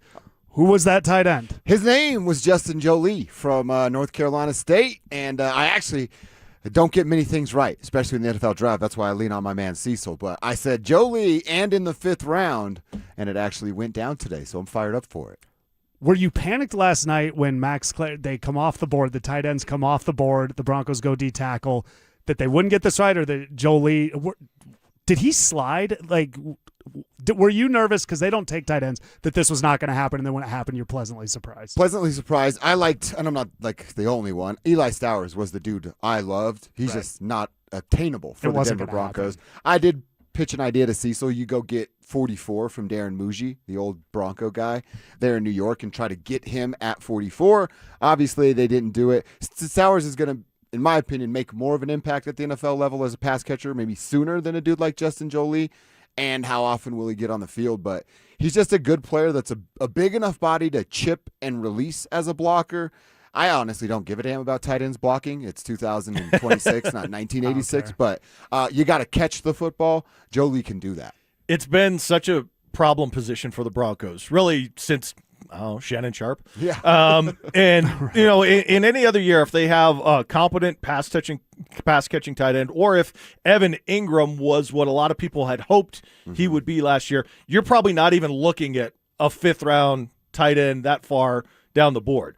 But because we're in the situation we're in, what else did you see from Justin Jolie, a little bit undersized, that when you have to dig this deep and say, this is what's going to be available, like what stood out to you? So I hate this term because of Evan Ingram. He ruined it for all of us, that Joker thing. I hate it. I contend nobody knows what that means, including Sean Payton. I think you might be right. And Jolie is not that either. But like goal line situations, like I said, like he's that guy that's a little chip and release, and you're going to lose him a little bit, especially if you're plugging up that box there, preventing a run, although it's the Broncos. I'm not sure how many defenses are loading up to stop them running the football. But I like those little things of what he can eventually be. I don't think Justin Jolie's coming in here and stealing the tight end 1 spot throughout training camp. But what can he be by week 8? What can he be by week 10? And how much of a red zone threat could he be when the playoffs get here? Again, Davis Webb, we'll see what that turns into. But I like pre-snap motion for a dude like Jolie. Get him against the linebacker so Bo gets pre-snap recognition. And then it's just box out stuff. Old hoops guys like us, Chad, like box out at the goal line, show your numbers, and let Bo put it on you. And Jolie, the big thing, 0 drops. Yeah. Last year. And this, you could tell by the end of the year, Sean Payton's literally showing how to catch a football in the postseason presser. I like the fact that like some of these dudes of like he didn't start at NC State. It's not like that's the biggest school, but he gets a bigger role at a bigger school each of his 2 years before NC State, then 2 years there. Like, so he's showing football progression, and you can trust that there's a development plan for a dude like that. And with that, you kind of mentioned it with, he's not going to be tight end 1. We've talked about it. We talked about it last year with Pat Bryant, Chad and I.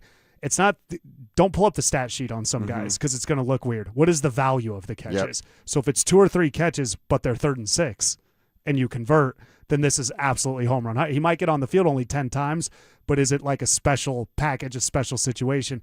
That's what I think the Broncos needed to get out of this draft. You didn't need starters, but you needed guys that could come in certain situations. Situationally, this looks like a kid they can get on the field at certain times and then develop him as the season goes. Well, and if you're going to run it back, Sean hates the term, but you did it, so we say it. What are you mad at me for? if you're going to run it back, what's in the cabinets or the cupboards waiting for an injury? Because it's inevitable. It's 100% injury rate. What's in the cabinets when hopefully Adam Troutman's no longer an option for tight end because you don't need 9 blocking tight ends? Is there somebody there that's a plug and play? And let's see what Davis is about. If Davis Webb actually wants to throw the football and utilize the middle of the field with Jolie and any tight end really that's not Evan Ingram, think about 1, using the middle of the field, and now 2, layers of it, of right over your second level of linebackers. There's where your tight end's going to live. That third level kind of in front of your safeties, that's where a guy like Jalen Waddle could live. They ignored the middle of the field because they didn't know how to use it. Now you have 2 options to attack the middle of the field. Well, yeah, you're speaking my language because it's what I talked about all year. Is they didn't use the middle of the field. It. They haven't. And when Russell Wilson didn't do it, we said it was Russ. He was too short. He can't see it, right? But then the 2 years previous, it's just ignored. Well, we don't need to use the middle of the field. It's by design in the offense. Mm-hmm. And the question is that because of the tight end and receiver personnel? Is it because of the quarterback's comfortability? But Bo has been very effective in throwing crossing routes. Yeah. He's been very good when he does it. They just hardly ever do it. Or is it the head coach's reluctance to put the ball in harm's way? And how much does that change if Davis Webb can now take it away from him a little bit and go, Sean, it's okay. Mm-hmm. It's okay. Yeah, we might throw 3 more picks this year. Balls may get knocked up in the air, and we might turn it over. But you know what? We're going to have 27 fewer 3-and-outs. Yes, exactly. That would be a great trade we would all do. I think you're hitting on something there, though, because of – and Bo's a different dude. Bo's got some stuff that he's got to figure out. Cecil and I have always been high on Bo, but he's still got some stuff to figure out. But I think something that Davis will do that Sean was afraid to do is exactly what you're saying, Chad. I think Sean looked at Bo as this like delicate little flower. I can't manipulate that. If one petal falls off, that's going to crumble the whole thing. One interception makes him lose all of his confidence. I don't believe that's true for Bo Nix specifically. Some of these younger quarterbacks, especially dude like Bo, he's not looking over his shoulder for anything. I think Davis Webb is going to give him that opportunity of like, hey man, you're going to make a couple of mistakes, and I don't care. Don't let one mistake turn into 2, 2 into 4, and so on and so forth. But if you're going to throw an interception or 2 because you're taking a shot in the middle of the field, which might open something up down or on the outside later on in the game, we'll take that. We'll take those mistakes to give us a big reward later. Sean protected him too much. Yeah, and Bo is good at avoiding disaster, kind of overall with that. So it's kind of like how do they strike that balance? And I'm with you. You gotta sometimes you just have to do it. But if you go back to the preseason last year, the play that got everybody hyped was Evan Ingram from Stidham over the middle against Arizona. It went about 70 yards. Davis Webb was calling the plays. Mm-hmm. So we're kind of hoping it lines up. Josh Dover, thanks for popping in every day. What do you? How many 7 hours at a time? What is the show time? 10 to 2. 10 to 2. 10 to 2. And Saturdays on KYG. And Saturdays on KYG. So I'm live here now. You're all over the place. Thanks a lot, buddy. Thanks for stopping by. Our guy Josh Dover, Chad. The Broncos have an identity with players. We've been talking about all these skill positions, but they let us know once again this weekend where they really think their identity lives. They've done it in the draft. How have they shown that? We'll get into that next. The Avalanche roll into Game 4 in Los Angeles with a chance to finish the job. And can the Avs match LA's desperation shift for shift as the King's Castle gets loud? A sweep is on the table if Colorado goes out and takes it. Denver Sports 104.3 The Fan.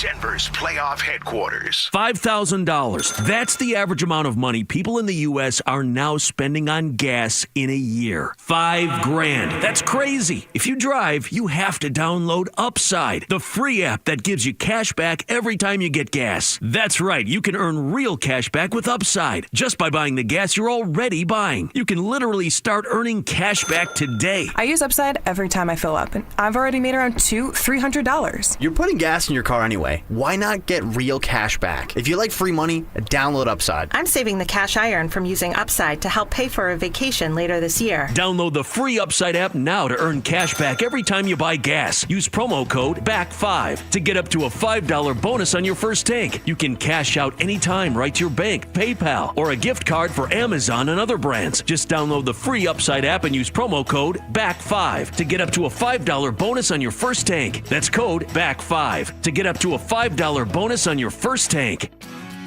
Imagine all that could happen in 5 years. Jobs may change, Kids will grow, new memes will come out, but also, what if you had reliable, intelligent Wi-Fi and the price didn't change for 5 years? Thanks to Xfinity 5-year price guarantee, you'll actually won't have to worry about that part of your future. You're guaranteed 5 years of Wi-Fi that boosts speeds to your devices that need them the most, that finds and fixes any issue before you even notice them. It's like super intelligent Wi-Fi that keeps you protected from online threats, all with our best equipment and no annual contracts, no fees, and no strings attached. So even though your kids will grow up, your internet stays sharp, reliable, and most importantly, the price will stay put. 5 years, same price. Lock in reliable fiber-powered gig Wi-Fi for effortless streaming. Plus, get Disney, Hulu Bundle, Peacock Premium included on us. To get started, call, visit Xfinity.com, or drop into an Xfinity store. Xfinity, imagine that. Restrictions apply. Peacock Premium included for 3 years. Programming subject to change in availability. Actual speeds may vary. Xfinity Internet is powered by fiber and connected to the premises by coaxial cable. Mike Rowe here with a fun fact. Did you know that 50% of the air that you breathe inside your home comes from your crawl space? Yeah. Whether your crawl space is wet, musty, or your floors are bouncy, do yourself a favor. Call Groundworks. I spent some time working with these guys, and they're the real deal. Their people are trained and certified to repair your crawl space. Schedule a free inspection with Groundworks, the foundation and waterproofing experts. Licensed in all states where work is performed. See website for details. Soda weight loss is state of the art. You've heard me say that for years and years now. Why? Because it's so true. And SodaDietNutrition.com is the website you need to go to, or call them up 1-866-800-SODA. Listen, I lost 60 pounds a few years ago with SodaDietNutrition.com, and I'm never going back. Haven't gained the weight back. Why? Because I know how to eat, what to eat, and when to eat. All thanks to my friends at Soda Weight Loss. Soda Diet and Nutrition. You can join Soda for a short time to have results that last a lifetime. Join now, and your partner joins free. It's 2 people with real accountability for the price of one. Online, SodaDietNutrition.com, or call them up 1-866-800-SODA. And just having that real nutritionist, having that program in place to help you lose the weight, it means everything. And right now, when your partner can join for free, with you get 2 people, real accountability, the price of one, it's a no-brainer. SodaDietNutrition.com is where you need to go. Soda Diet Nutrition, they're state of the art. The biggest savings of the year from the oldest family-owned Toyota dealership in the Denver Metro.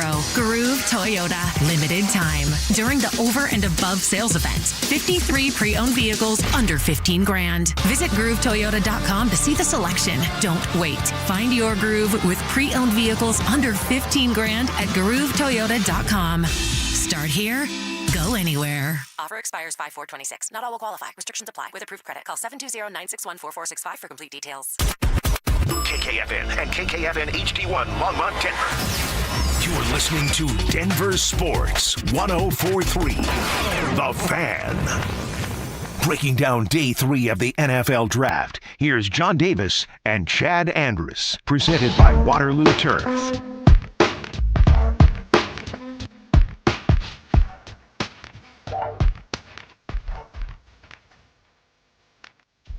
The Denver Broncos have made, let's see, they started last night with Tyler Oniyetum, defensive tackle out of Texas A&M. And Chad, from there today, they've made a couple picks. We talk about Jonah Coleman, the running back. That's the one that seems to kind of have everybody excited. But right now, I want to go back. You and I have not talked about the Broncos' first pick, Tyler Oniyetum, defensive tackle. I told everybody they are going to draft a defensive tackle first. When they had the 30th pick overall before the Jalen Waddle trade, I thought it was going to be a defensive tackle. When they were at 62, I thought it'd be a defensive tackle. I'm not saying that's what I wanted, but it's what I thought they were going to do, given what we've kind of seen from them. So overall, the identity of the team, and then today, we see them in the 4th round, or in their second 4th round pick. They take Casey out of Boise State. He's going to be a Bronco. So 2 of the first 3 pickers in the trenches.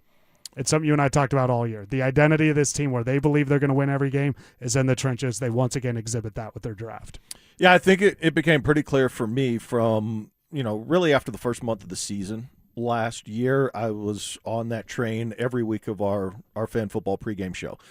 down at Mile High Station and here for the road games. But when they started going into that, Week 5 game against the Eagles, and then before they went to London against the Jets, I picked him in the Eagles game when nobody thought they were going to go there and win, because it was clear to me at that point they were going to win more snaps than they lose on both the offensive and the defensive lines. So you can make it about quarterbacks and tight ends and receiver big plays and, all of that you want, and all of those things are important. We all know that, and they're very exciting. But at the core of football, at all levels, if you win the line of scrimmage, you're going to give yourself a chance to win games. And they have a coach that has enough experience to manage it well at the end. They have a quarterback who loves the clutch moment and was able to rally several times last year. So they always were going to give themselves a chance. They're incredibly strong up front, and they were healthy for the most part last year. Other than Ben Powers missing a little bit of time on the offensive line, they stayed healthy on the offensive and defensive lines, and that kept them in every game and led them to a 14-3 record. It was the single most important factor in them getting the number 1 seed in the AFC. And the game where they didn't win the line of scrimmage, they lost Jacksonville. And I think that's an important point, and it's something you and I drove home a lot. It might be aggravating to watch, and it might be stressful to watch. No, it's not sexy. But when it's not sexy, but it is a style. Winning late, there's been some comparisons. The Chiefs won all these games by 1 score, and look what happened to them. The Chiefs were not winning their 1-score games the way the Broncos were. The Broncos were actually winning those games. The Chiefs are having weird things happen, guys not getting feet in bounds, and snaps hitting the quarterback in the shoulder, and they recover the fumble. The Broncos were actually making teams play at their pace. They're making teams kind of do what they want them to do. They drag them into the fourth quarter, and then they beat them. They like this style. They feel this style is sustainable. And again, it's not what we think, it's what they think. And in the building, they think it's sustainable. They go defensive line and offensive line in 2 of their first 3 picks. The Tyler Onyedem pick, I really wanted a middle linebacker in the second round. Anthony Hill Jr. from Texas, he's a coverage guy. He's who I really wanted. He went 2 picks before them. Now, Onyedem, this discussion is not about before they traded back. Yeah, before they traded back. This is not about this kid as a player. I think he's a good draft pick. It's more about, did you want them to go another direction? Do you think it was wise to go D-tackle again, or was tight end, which we've now seen them take, or middle linebacker, or something else a bigger priority at that pick? There were bigger priorities, but I don't know how realistic they were. I had 4 guys that I looked at that were potential to either get at number 62 or use number 62 to move up in the area to get this type of player. But the 4 guys I had targeted, as much as we all coveted Eli Stowers and wanted that tight end, that pass catcher, and someone who could step in and make an impact as a rookie, he was the one guy on the offensive side of the ball. Because of the talent pool in this draft, the other 3 were all defensive linemen. It's what I expected to be available for where they were, or any, kind of low-cost maneuvering. It turns out Caleb Banks got an incredibly favorable health report when he was going to be drafted somewhere between 50 and 60. He was mocked to the Broncos at 62 by a lot of people. And ends up going number 18. So that's immediately off the board when the Vikings do that. The other guy, Kristen Miller from Georgia, ended up going at number 42 to the Saints, so that's way ahead of the 62 pick. The one that was available was Chris McClellan, who didn't go till 77. And, for the Broncos' standpoint, they only moved back 4 picks when you're talking about Anthony Hill going right ahead of that at the linebacker position at what they were originally slated at 62. I think they had a couple of different options go right before they were scheduled to pick. That may have impacted what they did. It was like the 3 picks before them were tight end, inside linebacker, tight end, and then they moved back. Yeah, so tight end was Marlon Klein going to the Texans at 59, and then it was Anthony Hill to the Titans, and then it was tight end again, Max Clare to the Rams right before that 62nd pick. So it could have been very easily 3 guys that they really liked at positions that could have helped them as rookies that I think we were all coveting with inside linebacker and tight end, but suddenly they weren't available because they didn't step up just a couple of spots to get them. So at that point, right, if you go back 4 spots but pick up an extra pick, are you really losing any value if the guys that you were coveting or targeting went right ahead of that, you're only dropping 4 spots, but you still get someone who can, have a chance to be in the defensive line rotation. And that pick they picked up in the drop back, they used to trade up to get Justin Jolie today. So they flipped it around. I like Tyler Onyedem is a pick, so what I'm about to say is not about him. They have to play Christian McCaffrey this year.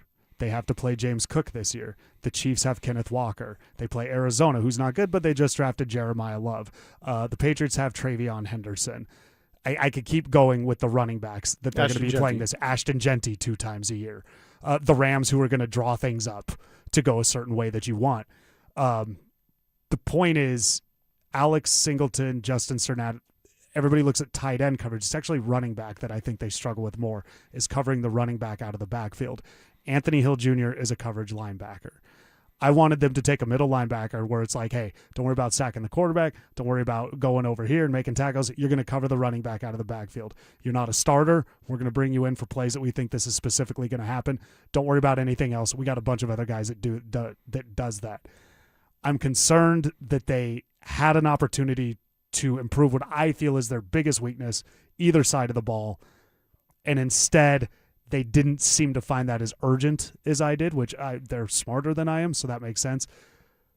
But I just feel that was a big hole. They had an opportunity. You have 3 7th-round picks. You probably could have used one to move up 2 spots and take Anthony Hill Jr.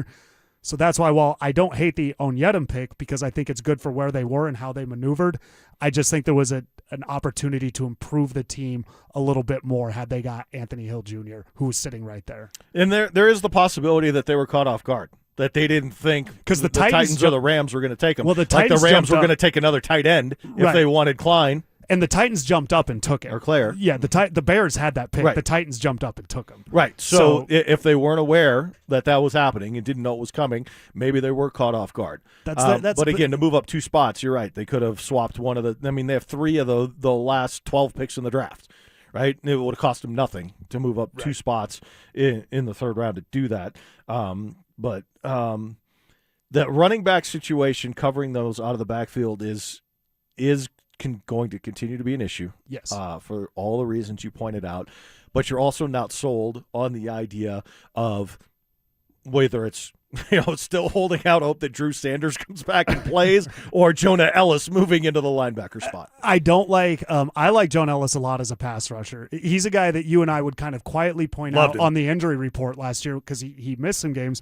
We would say, hey, this is a bigger problem than we think people realize is the rotation. We were very happy when he's back. He's got a lot of moves. He's very versatile. His ability to close on the quarterback, Jonah Ellis, is remarkable. Except when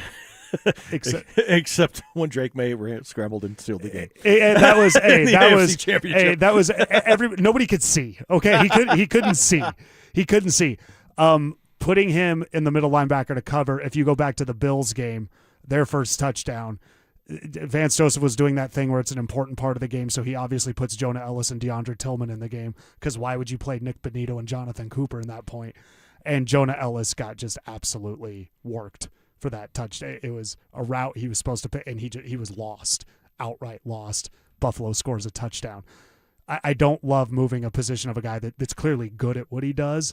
So no, and Drew Sanders, to your point, he sacked Justin Herbert about 28 months ago, and it was a great play. We haven't seen the kid out there. I get that they really like Alex Singleton. I think Alex Singleton it's right to start him. When they re-signed him, a bunch of people got upset about it. They were kind of crude about it and really kind of – Alex Singleton does a lot of things right. One thing he struggles with is covering out of the backfield, the running backs. He's going to be like 33 or 34 this year. Sternad, I think they like because the jump was so big that there's a lot to be excited about. But right there, you got it. James Cook just went all over the field on them in the divisional round last year. I like Tyler Onyedem, but the Broncos' internal confidence in their middle linebacker bothers me because that defense is not going to be able to get off the field if something doesn't emerge in that room. Yeah, and I'll be the first to admit I was 100% leading the charge on the Dre Greenlaw bandwagon last year, and he just did not prove to be what I thought he would be. It was a failed bit. And it lasted 1 year. And they have not addressed what they had hoped to address with that a year ago. And now it's like, well, we whiffed on it. We're not going to try it again. And I just don't know where that help is going to come from. Obviously, every team is going to have holes. Every team is going to have gaps, but it's a pretty significant one given the schedule that you pointed out and what they're going to go up against. Yeah, and it's a tougher schedule. It's tougher teams, and the tape is out. The last quarter of the year last year, this Broncos defense could not get off the field, and Vance did not have answers to it. Now, maybe this is something Dre Greenlaw touched on in an interview after he left Denver. You and I kind of joked last year is that the second they finally had Greenlaw and Surtain, because when Greenlaw came back, Surtain was hurt, we're like, they finally got them together. Well, the one game that happened early on, the Giants scored all over them. And then once they were both playing later in the year, the defense was bad. So maybe forcing a rotation at middle linebacker last year caused some of that disruption versus a rhythm constantly being disrupted, because they played the front half of the year without Dre Greenlaw, and they were worse when he came back. And I think there's a lot of factors to that. So maybe they're looking at it like this won't be as disruptive to have Sternad and Alex Singleton. I just think if you're Kyle Shanahan, Sean McVay, these guys are pretty smart. Josh McDaniels, who generally can call a pretty good play, you're saying, well, we'll just do this all day. Well, Josh didn't do that in the AFC Championship because Josh is an idiot. But they didn't address it, and I just like to know their internal thought process on why they feel they're okay right there. And that's just what's kind of making me nervous going into the year. Yeah, there's a lot of ways this can play out. If the offense improves the way we all hope it does with new play calling and a couple of very key additions at both receiver and running back now at this point, maybe you're also putting teams in positions where they are throwing more to keep up with you instead of playing games as close to the vest. That's going to make it even more critical with linebackers covering backs, especially if, Onyedem plays, right? If Owazurike continues to develop and the defensive line is what it was last year or potentially even better in run stopping, then you create more issues at other parts, right? So, yeah, it is, to me, still the biggest trouble spot because Waddle was addressed at wide receiver, because they now have a running back room that I'm pretty confident in. Yeah. I'm not real concerned about the tight ends, and I never was, because they don't target them. they don't throw to them. That's fair. And I think Evan Ingram can be capable if it is incorporated in the offense, so it was never huge on my priority list. We're both higher on Ingram than a lot of people, too. Yeah, the drops were a problem, right? He does need to be better there, but I think there are a lot of other factors involved in his overall impact and effectiveness. It is the linebacker spot that would make the biggest difference, because then you're talking about not just a team that statistically is in the top 10 or, has a chance to break an all-time sack record or things like that, but you're talking about a defense that teams really, truly fear and cannot put up points against. And I don't think they're as feared as a lot of people in Denver would. They're not. Houston is feared. The Texans teams are like, what the hell are we going to do today? The Broncos are not feared. They have an elite pass rush. They have a talented secondary that's talented and deep, and they're exposed in the middle of the field.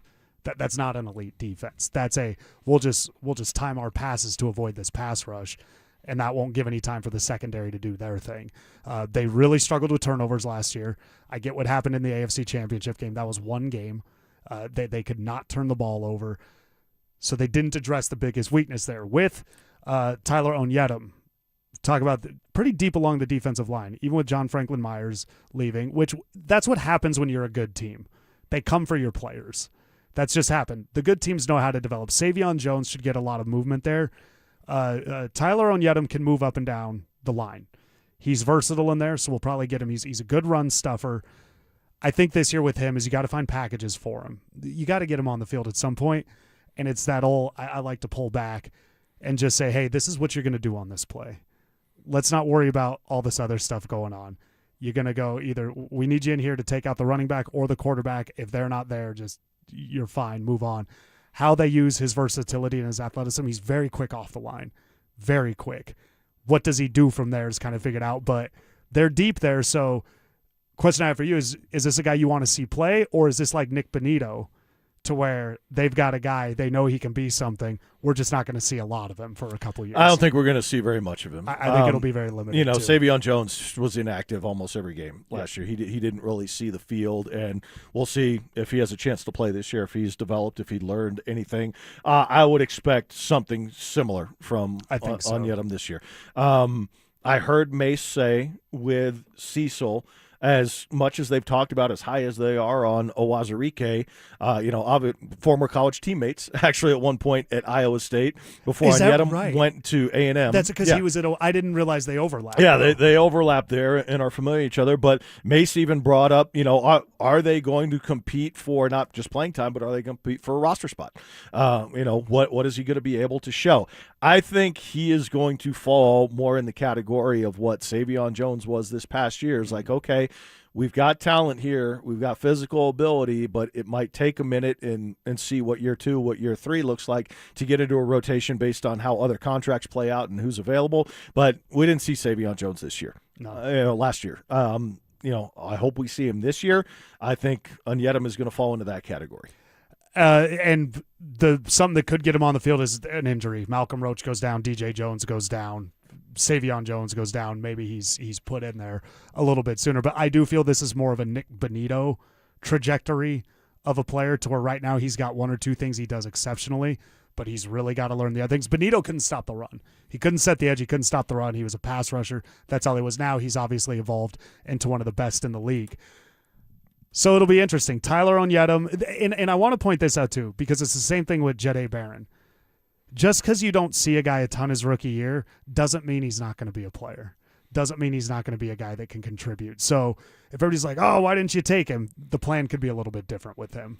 I don't care if they're competing for the number 1 seed in the AFC and they go 14-3. I don't care if it takes 3 years. Right. Exactly. Jahdae Barron didn't play and they went 14-3, so they're fine. That's what you want. Yes. If he turns out to be a player by year 3 like Nick Bonito does and he's an all-pro, cool. I'll take that. I'm not going to complain that he didn't get snaps as a rookie or he was out of position for whatever reason in the Colts game that you lost early on in the season. Exactly. No, it doesn't make any difference to me. If they're, again, winning their division and competing for the top seed in the AFC, I don't care if the rookies are on the field. I think those Elway years post-Super Bowl, the roster was so poor that the expectations on the rookies to contribute was so high that we kind of got in the habit in Denver of expecting rookies to come in and be mistake-free. Jerry Jeudy had a lot of things that made people not want him to be here, but they wanted him to be Jerry Rice week 1. I mean, very unforgiving with the drops. The drops actually improved, but he never got over that. When you're a good team, you're not forced to have your top picks be out there and having to contribute. You can bring them along at the speed you want. So wherever they see him, if he develops a couple years down the road, that's a luxury where you can take these guys. He also was a 3rd-round pick. So let's be appropriate with the expectation. In the 4th round today, pick 111 overall, the Broncos' second 4th-round pick today, they take Cage Casey. I'm going to have such a hard time saying that, from Boise State. He is a tackle. What this shows me is there's no rush to play him. You got a couple older tackles on the outside. They can start to develop this guy behind McGlinchey. They can develop this guy behind Garrett Bowles. And in a few years, kind of like when Quinn Miners took over, they've got a guy that's ready to go. So this is definitely a depth piece, a development piece. But if his guys age out, you can replace them with guys you've gotten familiar with. It's hard to hate this pick given where they took him and what it represents. And it's along the line. No, I mean, he's a swing tackle who can also play guard. And when you look at depth across the offensive line, and there is nothing more important. There is nothing that makes a fan base feel more helpless than when you have an offensive lineman out and then you just can't block anybody. Chargers 2 years ago. Yes. Chargers 2 years ago. That was a giant red flag for me down at Mile High Station before that game, and I was like, this is going to be a problem. And they had 3 starting offensive linemen out, and they could not do anything, right? They had Bo Nix in jail the entire game. But to have a guy that can play multiple positions across the offensive line, look, you saw how valuable Alex Palczewski was last year. When Ben Powers got hurt and he stepped in, they didn't miss a beat. Prior to that, and when Powers was healthy, they had the ability to play jumbo package with an extra offensive lineman, and it was their best formation, most effective formation all year when they were able to do that. So if they have another guy that can come in and play any of those roles, if someone gets hurt, you mentioned the age of a Garrett Bowles, and McGlinchey is right behind him. I never have a problem when you're beefing up offensive line when you have your quarterback that is going to be here for another 10 years going into year number 3, right? So no issue with that pick whatsoever. Maybe he gets on the field. Maybe it's in a jumbo package, something like that, but no issue at all having, a little backup plan there at really what amounts to 4 positions. Yeah, and you still have Palczewski. They brought him back. So there's really not a lot of pressure on this kid to do anything. He can learn behind. He's got a great swing player there in Palczewski that can do the guard, that can do the tackle, to watch what he does. I know a lot of people say this is the highest offensive lineman Sean Payton era. Well, yeah, they had Garrett Bowles. They signed McGlinchey. They signed Ben Powers. They drafted. There was no need to be, how dumb it would have been last year to take an offensive lineman in the second round. But let's see it develop. They've done a nice job, we think, with Wattenberg in the middle. Quinn Miners is about as elite as it gets. That's a George Payton pick. And Forsythe is serviceable. So the rookie offensive linemen they've taken, they've been able to justify playing these guys. So we'll see with Cage Casey could suit up. Maybe he's a special teams guy. So maybe we do see him out there.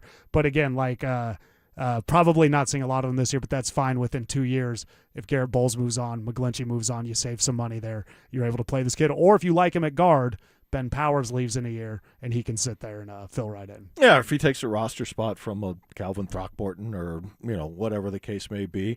No issue with that whatsoever. Again, this draft is not considered to be extremely deep. People were really high on 10 to 15 players, the top of the first round, and after that, there was a lot of mixed opinions, muddled grades, moving on throughout the rest of it. If you got a guy that you are confident in is going to come in and be able to pick up and play all those multiple positions, no issue whatsoever. Just a question, though. They do have depth at the O-line, but given that they kind of have depth everywhere else except the middle linebacker, no issues with them not going anywhere else, but it's hard to look because they addressed the tight end right after that. So other than inside linebacker, everything's addressed. And something you had told me prior to even the Jalen Waddle trade, and I think you were spot on with this, they had 11 picks? It wasn't 11. It's hard to find 8 spots for players on this team. They're deep. They have their starters basically figured out. So with this draft, you weren't going to find a lot of contributors, not just because of the lack of depth in the draft, just because of the depth you have on the roster. So there just wasn't a lot you were going to do. So getting players that you can develop, I just think makes a lot more sense than trying to force starters in. Well, if linebacker's the position of concern, the next one that went after the Cage Casey pick was Jimmy Roller from Michigan to the Lions, and it was 7 picks later. And there were a couple edge guys that were taken in between, and then there was another linebacker taken at 126 after that, Caleb Elam's-Orr from TCU. Yeah. But, again, if you don't think those guys are moving the needle at all for you, given what you're going to get out of Sternad and Singleton, then again, being as strong as possible, offensive and defensive lines, I'm never going to have a gripe about that. And that's their identity. So it fits. I mean, the Broncos were learning there is an identity. We're learning they're going to do whatever the hell they want in the draft. They don't care what anybody else thinks. And they're going to continue to fortify the line. So overall, the draft is kind of crystallized. This is our draft show powered by Waterloo Turf. We're going to bring in Cecil Lammy to talk about the identity and how things are coming together in this draft, and right now how we feel about it compared to how we felt about last year's draft. We'll do all of that next. Avs playoffs. Nuggets playoffs. It's beautiful. It's brutal. The ups, the downs. We're here to help you through it because we get it. We're just like you. You're going to yell at your TV. You're going to text your group chat in all caps. You're going to have opinions. Well, guess what? So do we. Lots of them. We're here to tell you the truth. Real talk. We're saying what everyone's thinking out loud. Denver Sports 104.3 The Fan. Denver's playoff headquarters. $5,000. That's the average amount of money people in the U.S. are now spending on gas in a year. $5,000. That's crazy. If you drive, you have to download Upside, the free app that gives you cash back every time you get gas. That's right. You can earn real cash back with Upside just by buying the gas you're already buying. You can literally start earning cash back today. I use Upside every time I fill up, and I've already made around $200-$300. You're putting gas in your car anyway. Why not get real cash back? If you like free money, download Upside. I'm saving the cash I earn from using Upside to help pay for a vacation later this year. Download the free Upside app now to earn cash back every time you buy gas. Use promo code BACK5 to get up to a $5 bonus on your first tank. You can cash out anytime right to your bank, PayPal, or a gift card for Amazon and other brands. Just download the free Upside app and use promo code BACK5 to get up to a $5 bonus on your first tank. That's code BACK5 to get up to a $5 bonus on your first tank. I'm Ed Evans, CEO of Consumer Cellular. No, we're not one of the big guys. Truth is, we don't want to be. If you're over 50, Big Wireless probably has you paying for more data than you might need. You could be throwing away thousands over a lifetime. Our entry-level data plans start at just $20 a month. And for a limited time, switch and get your second month free. Call 1-888-FREEDOM, visit consumercellular.com or a store near you and get your second month free today. Plans include $5 credit for auto pay and e-billing. See site for additional details. Pump up the volume. Business moves fast. Orders roll in, deadlines close in. When you ship with USPS Ground Advantage, you can keep up with confidence. Every package stays in our secure network from dock to door. And with nationwide reach, dependable tracking, and upfront affordable pricing, you get built-in peace of mind. You run the business. We run the routes. Visit USPS.com/Ground Advantage to learn more. Draft season is full of surprises, unexpected picks, shocking trades, total chaos. But when it comes to your facility's electrical systems, surprises are a hard no. For over 40 years, Piper Electric has powered complex commercial and industrial projects, from large-scale distribution to fire alarms and preventative maintenance. Their licensed electricians reduce downtime and keep projects on track. Got a project coming up? Make the smart pick. Include Piper Electric in your bid process. Visit piperelectric.com.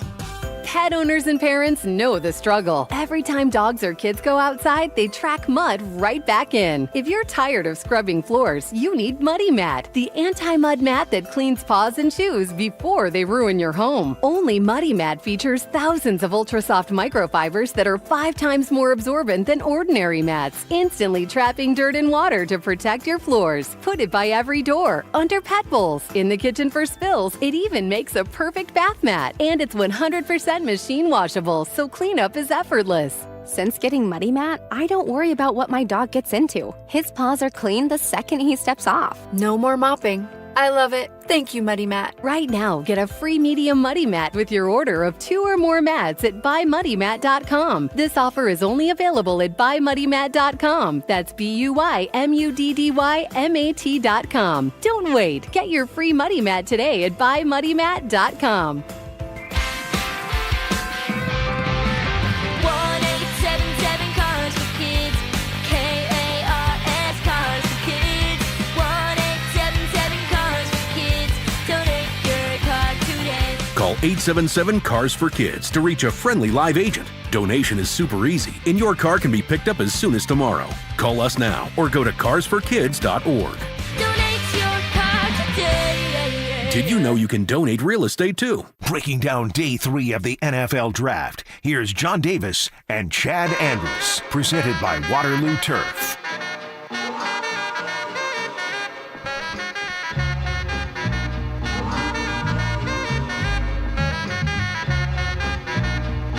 Once again joined by our guy, Cecil Lammy, as we play Pete Rock and CL Smooth. They reminisce over you. If you had to show somebody one rap song, I think that's a song you show. Yeah.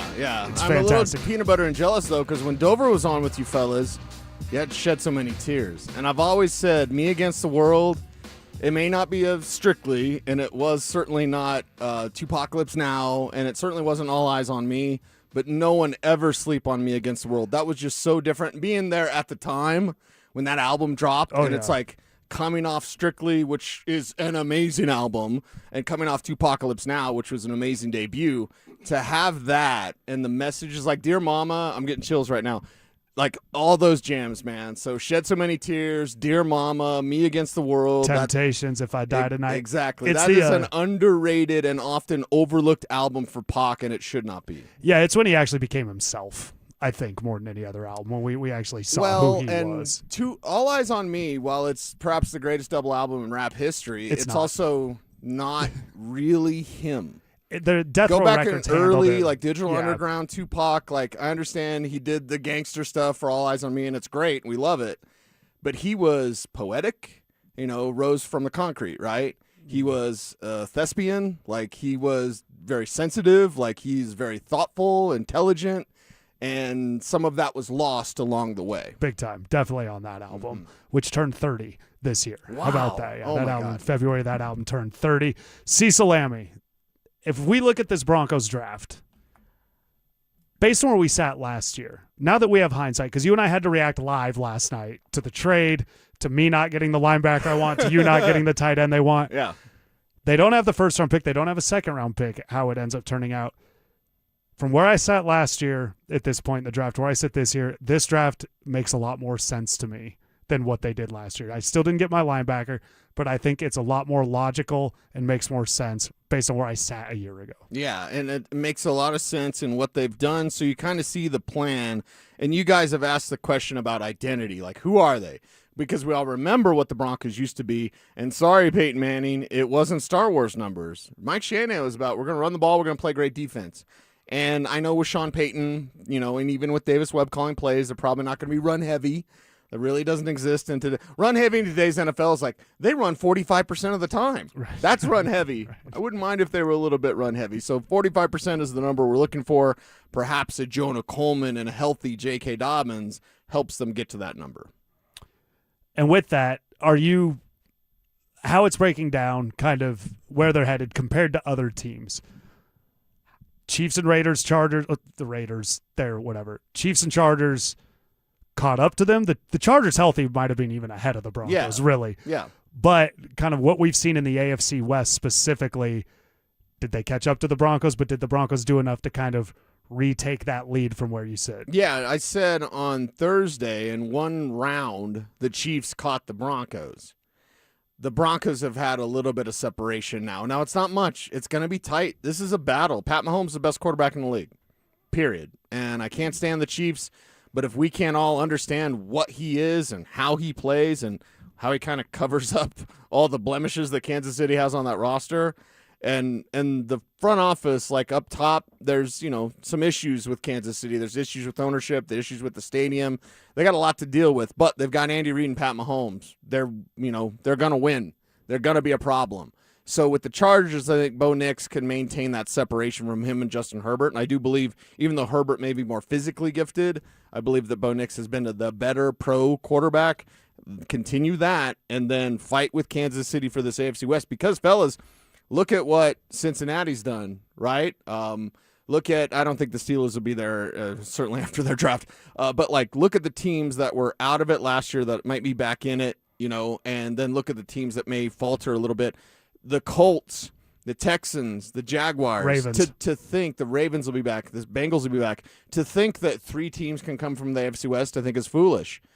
1 team can come from the AFC West, and that's the division winner. Maybe 2, but we know 1 can, so go be that 1. And we don't know when Mahomes is going to play, realistically. Right. I do want to go back to that because we touched on this earlier of, one, how in all sports styles make fights. But in 2, now in the later rounds of the draft, how you always kind of weigh, am I getting a football player that understands how to play and knows how to do everything right, but maybe limited athletically? Or am I getting a super athlete that doesn't know what he's doing and I'm going to bet on the upside, and we got to pick one of the 2? Right. And it almost feels like the Broncos lean more towards, I'm going to pick the football player that is going to do what I ask them to do, and I'll deal with their physical limitations. And this, in a lot of ways, mirrors what we see with the Nuggets against the Timberwolves, right? The Nuggets have skill, but the Timberwolves say, okay, that's fine. We got dominant physical athletes, and we're just going to smother you. We're going to attack right? you. And there's two competing styles, and you can win playing both ways, but you got to figure out how to massage it. Right. It almost feels like the Chiefs. You talked about the first-round pick with Mansour Delane, Peter Best corner Woods in this draft. Peter Woods, R. Mason Thomas, now Jadon Kennedy, Emmett Johnson, Cyrus Allen. It looks like the Broncos continue to draft football players who are going to learn the playbook, do everything they ask them to do the right way every time, cause no problems, and the Chiefs are going to go, we're going to go get the guys that can run past you, over you, or through you, and jump higher than you, and we're going to get the better athletes, and it's two different styles. And I'm not saying that Brett Veach would have buyer's remorse on Kenneth Walker, although there are some perhaps motivational issues with Walker that in Seattle they didn't let that out. John Schneider does a good job of not letting stuff out. It's why I knew Russell Wilson was going to be traded 3 years before it happened. They do a good job of keeping stuff real quiet. So, they didn't pay their Super Bowl MVP. Exactly. I mean, that tells you something. If they would have known, if you went to Brett Veach and said, you're going to get Emmett Johnson on day 3 of the draft, I don't know if they would have got Kenneth Walker. I'm just saying that. So, like, did they draft Emmett Johnson? That's something where that's a significant pick. That's a really good pick and a really good back. Nebraska be damned. That's a really good back. So that's a dangerous situation. But we do see philosophically the difference between George Payton, and I think George Payton is actually any sort of wild pick that the Broncos do is probably Sean. Even the Jalen Waddle deal, do you really think George Payton wanted to get rid of a first-round pick? Probably not. He wanted to get more back. He even talked about how there was some difficulty in getting that fourth-rounder back from the Dolphins to make the deal happen for Waddle. So I think it's just George Payton's style. And as the Broncos move forward with George Payton, we know George Payton should be here for a long, long time. We don't know how long Sean Payton's going to be here. We know that Bo Nix is going to be here for a long, long time. So how is George going to build this team around Bo? Find those football players that will do their job. I hate that Josh McDaniels said that, but like that's what they're going to do. So they know stepping in, like our precision is going to beat your skill. You're more skilled. And once in a while they do take some garage projects like Caleb Lohner, the basketball player last year. Yeah, last year at the end of the draft. Now, it worked out, but it's like they took a punter and a basketball player. It was pretty wild. With that, talking about the Chiefs, did the Chiefs, through their draft, let us know what they think of Bo Nix? Yeah, I think I think you have to, right? Right. And when you're competing in the neighborhood and you're keeping up with the Joneses, it's with the Bo Nixes. Like you're keeping up with that. And if you're Kansas City, yeah, you fell behind. Top 4 picks are on defense. Exactly. Yeah. I mean, I think that rings forever true that they recognized what Sean Payton was building here in Denver, and they had to respond to that. It's wise for them to do that. Brett Veach, even though he's Kansas City, he's one of my favorite GMs in the league. Yeah, he's found some guys. So one thing, we're going to keep it going with you in a second, but overall, does this draft to you, because we kind of talked about identity, we talked about George Payton, maybe it's like, okay, you get Jalen Waddle. Mm-hmm. I get to take care of everything else. Right. Because there's not a Sean Payton-esque pick. They are smart guys. They are experienced. That's what Sean wants. You got to have a ton of reps. There's like a number count they even look towards. These players seem to be all a little more in line with what we would get from George Payton versus kind of a Sean Payton pick. Yeah, and that's okay. I don't need them to be wild, especially when they don't really have many holes. Right. You needed to fill those holes, running back, tight end, ILB question mark? Hey, you can't have everything. You can't have everything, Cecil. Okay, but if it's 2 out of 3, brother, I will take that because the 2 they got are pretty good. Tyler Onyedem. I almost feel like this is automatically sliding into the Savion Jones inactive spot, and everybody moves up a notch for at least a year, and then we'll see from there. Yeah, and I 100% agree with you on that. He can change it, though. He can change it with his play. He can work in, and they can change it by perhaps trading a Malcolm Roach or trading a DJ Jones. I'm not projecting that. I'm not calling for that. But there's ways if they see Onyedem and like, oh, he's too good to not have a jersey. And with Savion Jones, I remember talking to John Franklin Myers last year in the locker room, and he said, I'm teaching him everything, but he's got to beat me out. And the kid could never beat him out. And I love Savion Jones. I thought it was a great pick. I'm excited about him this year. Onyedem is going to push him. Like, this is competition 101. And I love that for this team because it's like, hey, you're stacked, but nobody's handing out jobs. Go win your job. You know, I know people on YouTube are taking issue because I said Jonah Coleman could push J.K. Dobbins. Why are you taking issue? He could easily Why is that do a that. problem? Yeah, Onyenum could push DJ Jones and Malcolm Roach. Like, the new cats coming in, like, they just might be better. We don't know yet, and we can genuflect to the veterans and say they should, and how's he work with the Wazirike? Like, there's things we can talk about there, but it's also like maybe these kids are just the studs they needed, and they take over. It's the ideal situation if you're a fan. Yeah, It's exactly. ideal. That's what you want. Exactly. You want to be Oklahoma City in basketball and just say, we're just going to keep getting guys, reloading with guys that are better than who we have. Now, it may surprise you, Chad, but I don't exactly work out a whole lot. Not that I'm sloppy anymore or anything like that, but it's like I use this example on Dover and Cecil. I said, when I do curls or whatever, I'm just at 25 pounds. And then no humble brag. That's a very lightweight. I'm not even saying anything. When my son, who's in Special Forces, when he does curls, there's 85-pound dumbbells.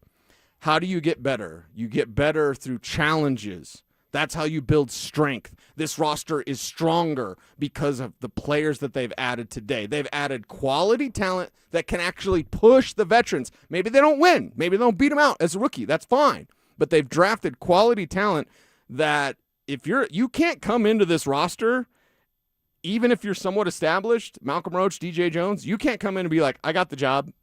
Maybe not.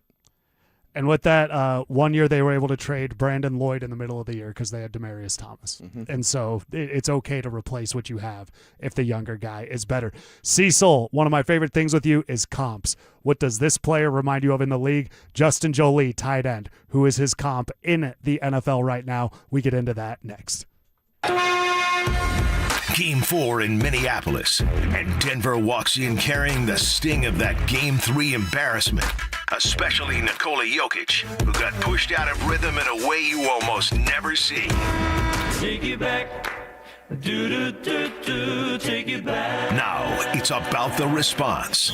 Can the Nuggets MVP recover and set the tone early to take back control of the series? Can Jamal Murray steady the offense and quiet the crowd? And can Denver match Minnesota's physicality long enough to flip the momentum back their way?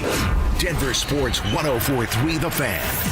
Denver's playoff headquarters. Running a small business means juggling a lot. Your network has to handle it all. That's where a fiber-only provider falls short. You need a partner who gives you a greater advantage. Introducing the Total Solutions Advantage only from Comcast Business. A first-ever combination of the largest, fastest fiber-powered network, the most reliable Wi-Fi, gig speeds with equipment and security included, and a 5-year price lock. Plus, it's all backed by a 30-day money-back guarantee. The Total Solutions Advantage only from Comcast Business. A new standard for small business with reliability, security, and savings in one. Switch today. Get started with a great offer as low as $60 a month. When you add it all up, no one does business like Comcast Business. Offer ends 6/1/26. New customers only. Requires 300 megabits per second internet and security edge. 1-year agreement, eco-bill, and autopay required. Equipment, taxes, and fees extra. Most reliable Wi-Fi based on Open Signal Awards USA Fixed Broadband Experience Report, May 2025. Progressive presents a guided meditation. Hear the birds sing. A chipmunk nibbling on an acorn. Smell the pine needles gently falling into your living room as the breeze blows through the gaping hole in your roof. Gaze up at that broken tree branch and relax because you bundled your home and auto with Progressive and have the peace of mind of 24/7 protection. So relaxing. Progressive Casualty Insurance Company, affiliates, and other insurers. Not available in all states or situations. Pump up the volume. Business moves fast. Orders roll in, deadlines close in. When you ship with USPS Ground Advantage, you can keep up with confidence. Every package stays in our secure network from dock to door. And with nationwide reach, dependable tracking, and upfront affordable pricing, you get built-in peace of mind. You run the business. We run the routes. Visit USPS.com/groundadvantage to learn more.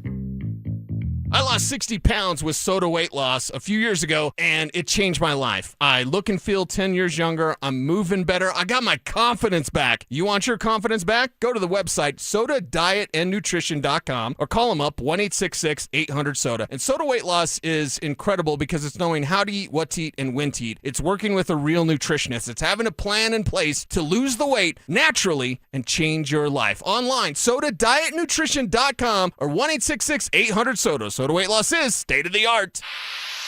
Pump up the volume. Business moves fast. Orders roll in, deadlines close in. When you ship with USPS Ground Advantage, you can keep up with confidence. Every package stays in our secure network from dock to door. And with nationwide reach, dependable tracking, and upfront affordable pricing, you get built-in peace of mind. You run the business. We run the routes. Visit USPS.com/Ground Advantage to learn more. I'm Ed Evans, CEO of Consumer Cellular. No, we're not one of the big guys. Truth is, we don't want to be. If you're over 50, Big Wireless probably has you paying for more data than you might need. You could be throwing away thousands over a lifetime. Our entry-level data plans start at just $20 a month. And for a limited time, switch and get your second month free. Call 1-888-FREEDOM, visit consumercellular.com or a store near you and get your second month free today. Plans include $5 credit for auto pay and e-billing. See site for additional details. The #1 draft pick this spring is the Carrier Infinity System, keeping you comfortable year-round. With unmatched reliability, innovation, and efficiency, Carrier products deliver premium home comfort solutions for whatever the Colorado weather brings. From heating and cooling to healthier indoor air and full control with the touch of a button, Carrier is the expert in home comfort with over 120 years of changing how we live, work, and play. Visit CarrierColorado.com to find a local Carrier expert and feel the comfort. Carrier, turn to the experts. Breaking down day 3 of the NFL Draft, here's John Davis and Chad Andrus, presented by Waterloo Turf.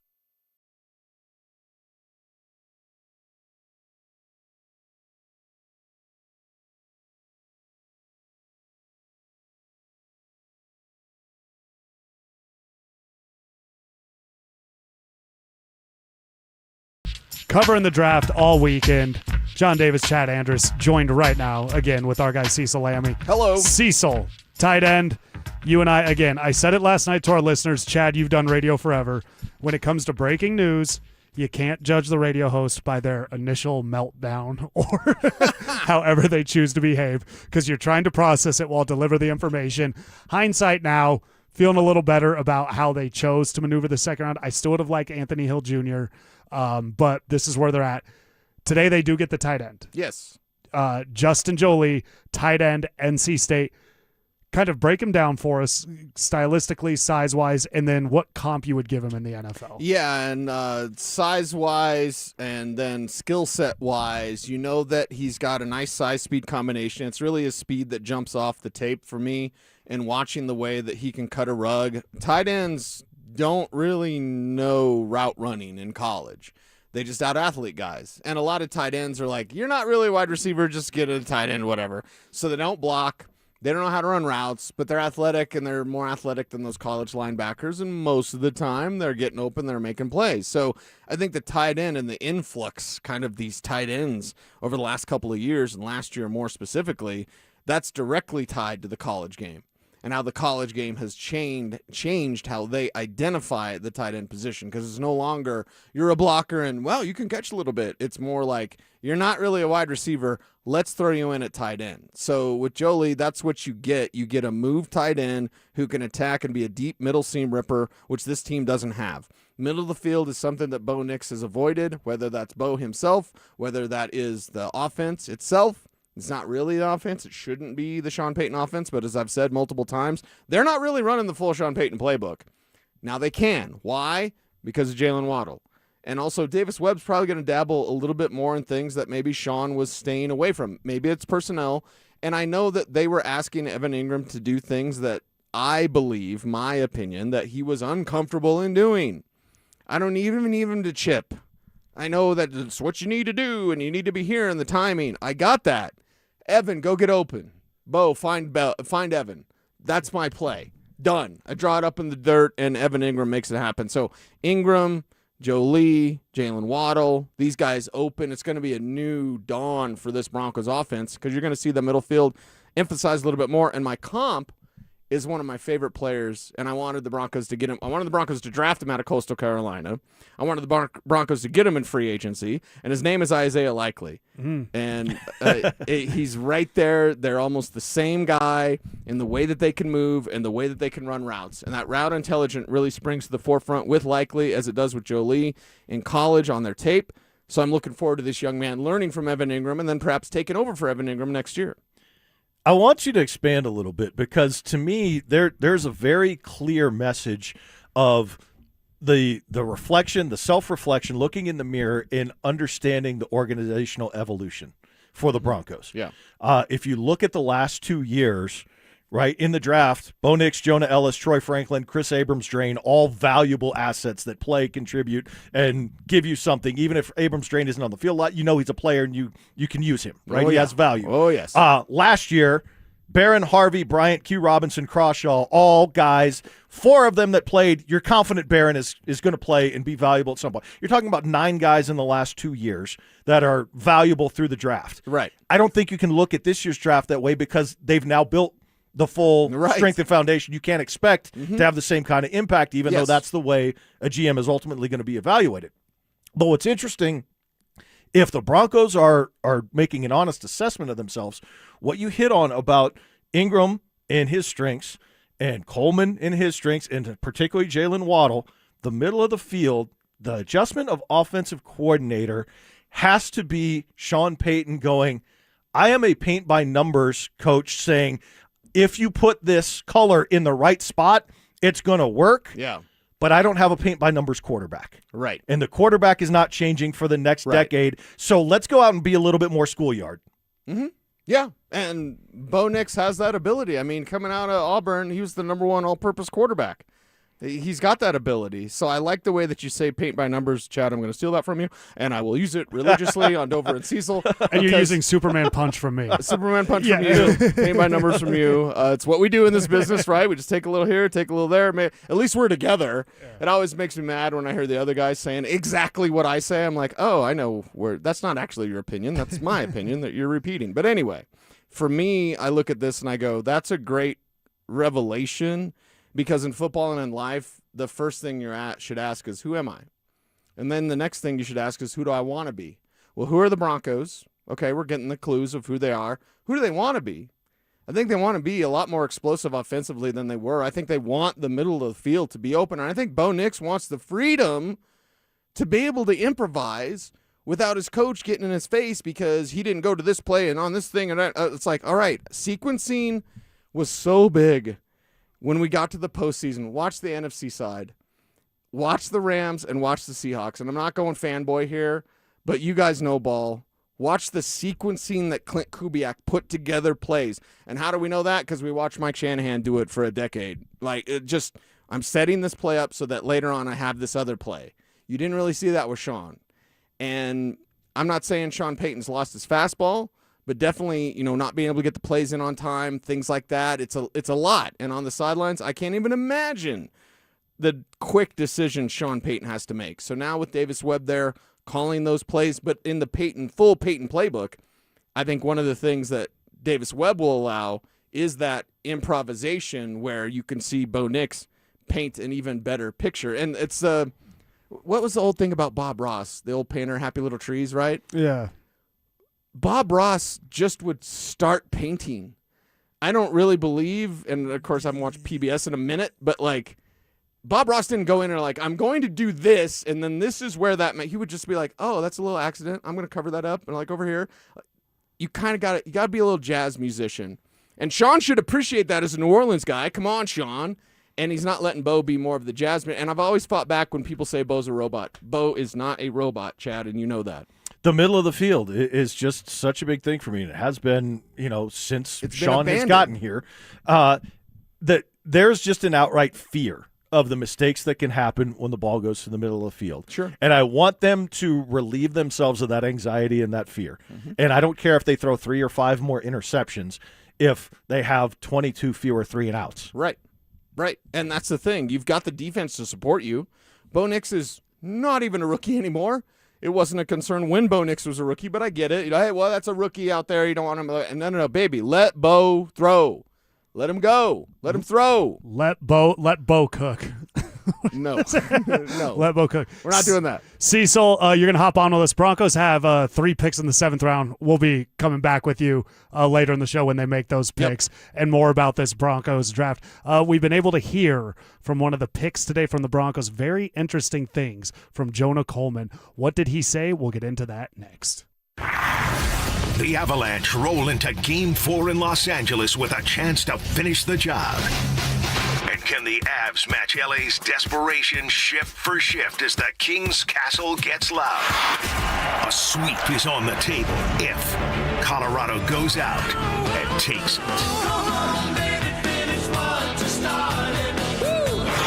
Denver Sports 104.3 The Fan. Denver's playoff headquarters. Performance matters in intimate moments. Don't let ED ruin them. This is Jeff for the Rocky Mountain Men's Clinic, and I want to assure you that if you're like the vast majority of guys, you don't have to suffer with ED anymore. In fact, you might be pleasantly surprised at how the right treatments could positively impact your love life. At the Rocky Mountain Men's Clinic, our advanced medical therapies go far beyond pills. We have treatments that are effective in well over 90% of cases, and we offer specific and combinative treatments that can dramatically enhance both your performance and your stamina. You could even last up to an hour or more and bring a far greater level of intimacy to both you and the one you love, perhaps performing like you haven't in years. So call us today and find out why our advanced treatment strategies offer so much more. Your first visit is just $99 and gets you blood work, a medical consult, and if medically advised, a test dose. And if that test dose doesn't work in the office, your visit is free. Call 720-440-7900 or go to RockyMountainMen'sClinic.com. Rocky Mountain Men's Clinic, advanced medical science to improve men's lives. Hey, it's Mike Evans. Let's talk about your hair. If you're losing it and desire it back, then do what I did and go see Dr. Tanya Pauls at Advanced Hair Restoration. Their simple one-day treatment offers life-changing results that I can personally attest to. Guys, it's not magic, but close to it. They put hair where you need it the most, and bam, it grows. It's actually science. Advanced Hair has it all. Top-rated Dr. Tanya Pauls, modern technology, and best of all, you get your very own natural hair that begins regrowing the very next day. Advanced Hair even guarantees it to grow for life. So schedule your free consultation today. Call 720-459-HAIR and you'll get $250 off and 250 free hair grafts. That's 720-459-HAIR. Advanced Hair is the winner of Westward's Best of Denver, and they've changed tens of thousands of lives, including mine. Become inspired with the before and afters at advancedhair.com. That's advancedhair.com. A lot of personal injury lawyers make claims about how good they are, but how do you know who's the best? At Berg Simpson Injury Lawyers, we've helped Coloradans for 50 years, and our results speak for themselves. We have 29 best lawyers in America, 19 super lawyers, and we're one of the National Trial Lawyers' top 25 most influential law firms. Compare us to other firms, then call Berg Simpson. If you've been injured, call Berg Simpson for free now at 303-790-2525. BergSimpson.com. Good lawyers changing lives. Cecil Lammy here for my friends at WindowNation.com. Listen, in Colorado, we get different types of weather all the time. So whether your cold air is escaping or your warm air is escaping, your windows are likely to blame. And getting top quality custom fit windows from Window Nation is easy and affordable. And during the more you buy, the more you save sale, you could save up to 50% off. Plus, you could get them with zero interest for 5 years. During these uncertain times, one of the best investments you can make is in your home. So visit WindowNation.com now to book a consultation. $5,000. That's the average amount of money people in the U.S. are now spending on gas in a year. $5,000. That's crazy. If you drive, you have to download Upside, the free app that gives you cash back every time you get gas. That's right. You can earn real cash back with Upside just by buying the gas you're already buying. You can literally start earning cash back today. I use Upside every time I fill up, and I've already made around $200-$300. You're putting gas in your car anyway. Why not get real cash back? If you like free money, download Upside. I'm saving the cash I earn from using Upside to help pay for a vacation later this year. Download the free Upside app now to earn cash back every time you buy gas. gas. Use promo code BACK5 to get up to a $5 bonus on your first tank. You can cash out anytime right to your bank, PayPal, or a gift card for Amazon and other brands. Just download the free Upside app and use promo code BACK5 to get up to a $5 bonus on your first tank. That's code BACK5 to get up to a $5 bonus on your first tank. KKFN and KKFN HD1 Longmont, Denver. You're listening to Denver Sports 104.3. The Fan. Breaking down day 3 of the NFL Draft, here's John Davis and Chad Andrus. Presented by Waterloo Turf. Avs playoffs.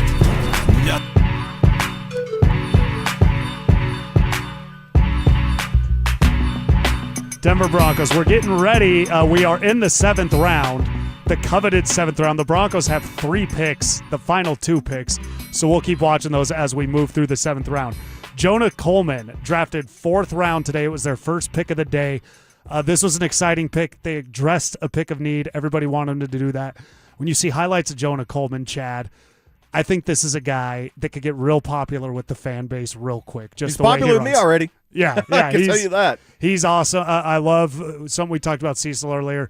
I love the ability to run over guys in the process of making them miss versus just engaging contact. And that kind of is what he seems to do, which means you got to think about 2 things. He's hard to get a hold of, and he's also going to move and throw me off my game. So I think this is a guy that we could see contribute by nature of position, as you pointed out, and just stylistically what he's capable of. Yeah, and Cecil ran down the numbers earlier of how you look at stats at Washington, first in yards after contact, first in yards after being hit behind the line of scrimmage, first in yards being hit at the line of scrimmage, all of these things. But he's also a guy who can catch the ball out of the backfield, and he can pass protect, and he knows the value of pass protection, getting him on the field. A guy that was a team captain, right? So it fits the mold of what Sean Payton has built here culturally.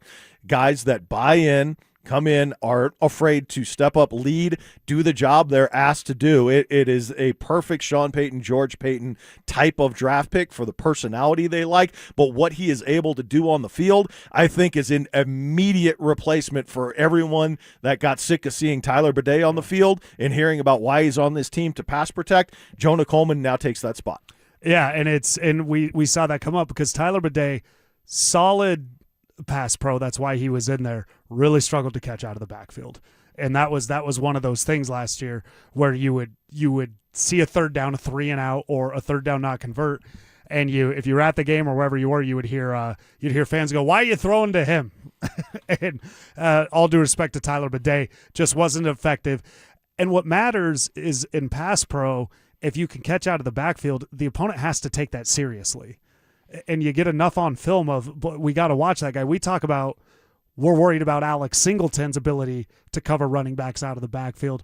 The Broncos maybe now, with Jonah Coleman, can make that a problem for the opposing defense. So he's a versatile guy. He's a strong runner. You and I follow CSU football. I can now watch that highlight without getting as angry as I was the night it happened at like 9 p.m. because it kicked off so late. But just overall, I'm watching it right now on his player page. It was one of the first one that pops up. It's insane what he did. It was a remarkable run. If you can see Jonah Coleman highlights, look out for the play against the CSU Rams. But Chad, he spoke earlier today. We're talking about the pass protection. This is Jonah Hill speaking to the media after being drafted by the Broncos. It's really important. Now I get to go protect Bo Nix, and I take pride in that. And, I may not have, like, all the exciting plays, all that, but I do the dirty work. I do the things that, not a lot of people pay attention to. So just being able to be well-rounded. And when I was a freshman, Coach Graham told me the only way you're going to get on this field is if you're able to pick up blitzes. Just being able to be well-rounded and not be able to come off the field on 3rd down is what I bring, So just being able to be well-rounded is something that I take pride in. I can catch the ball. Obviously, pass pro is a big thing in my game, and then, running the ball is what I do. He just talked at length, Jonah Coleman, Broncos 4th-round pick, about how excited and willing he is to do all the non-sexy parts of being a running back. He gets to protect Bo Nix. He gets to do it. He gets to. He's not tolerant of it. He gets to do it. And where that comes from, Alex is smiling back there. Last year, Sean Payton, after the Christmas Day game, talked about how he was tolerant of the run game. You know, in certain situations, you become more run tolerant. Run tolerant. So Jonah Coleman, it's something we talked about. I tell, this is kind of a weird thing. I talked to my friend, you know, she gets a new boss, and I'm like, your boss will like you because when they leave the room, they can trust that you're not going to do anything that you shouldn't be doing.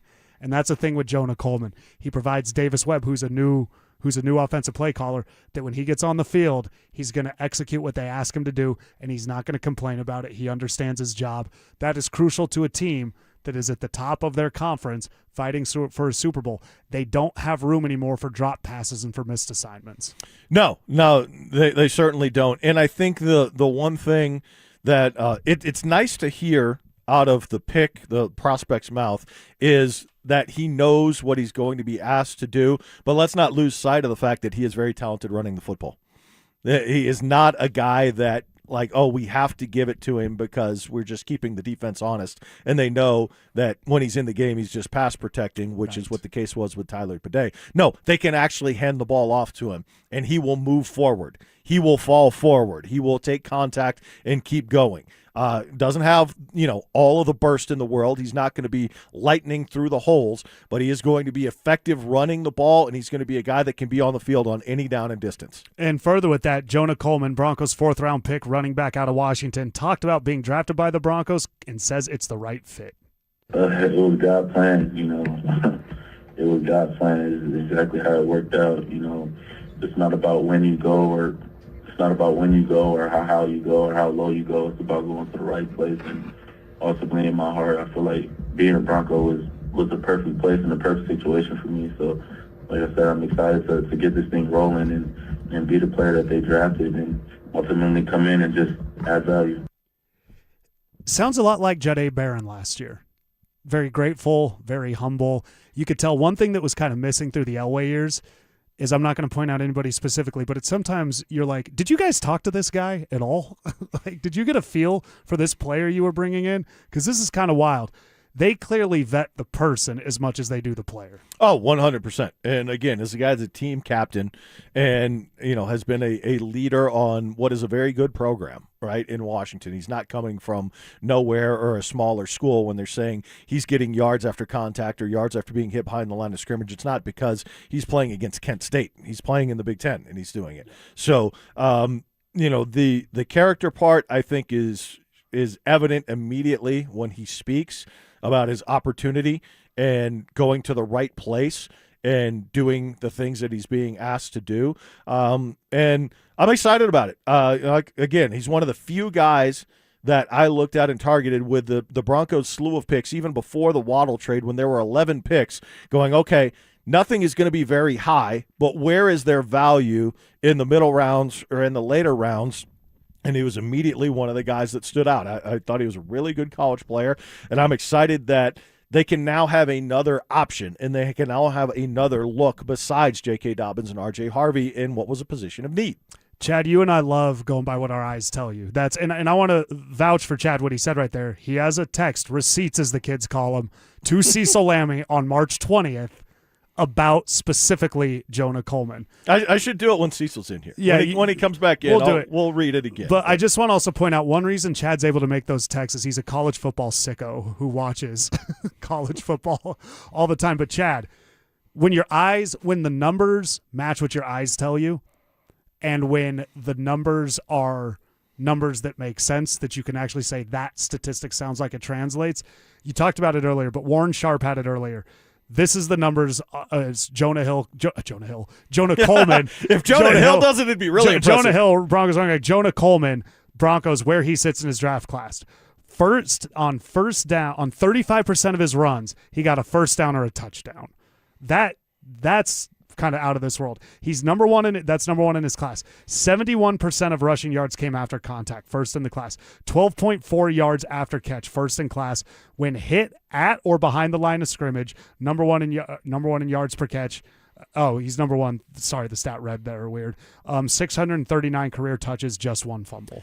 I want to ask Cecil about this when he comes back in, because one of the things that is real quick, one drop on 123 targets. The scout speak in his overview on NFL.com is he's more of a tackle slipper than a tackle breaker. And I want Cecil to explain that because he can't wait.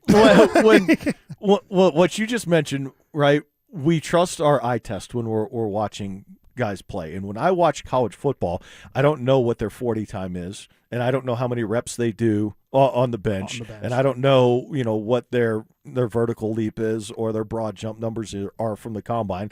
I know if they're making plays that are winning the game. And I know when there's a running back who nobody's tackling, and every time he's touching it, they're getting a first down, right? Yeah, so I'm like, give that guy the ball. Nobody can bring him down. They can't seem to tackle this guy. He might be pretty good, right? First clue.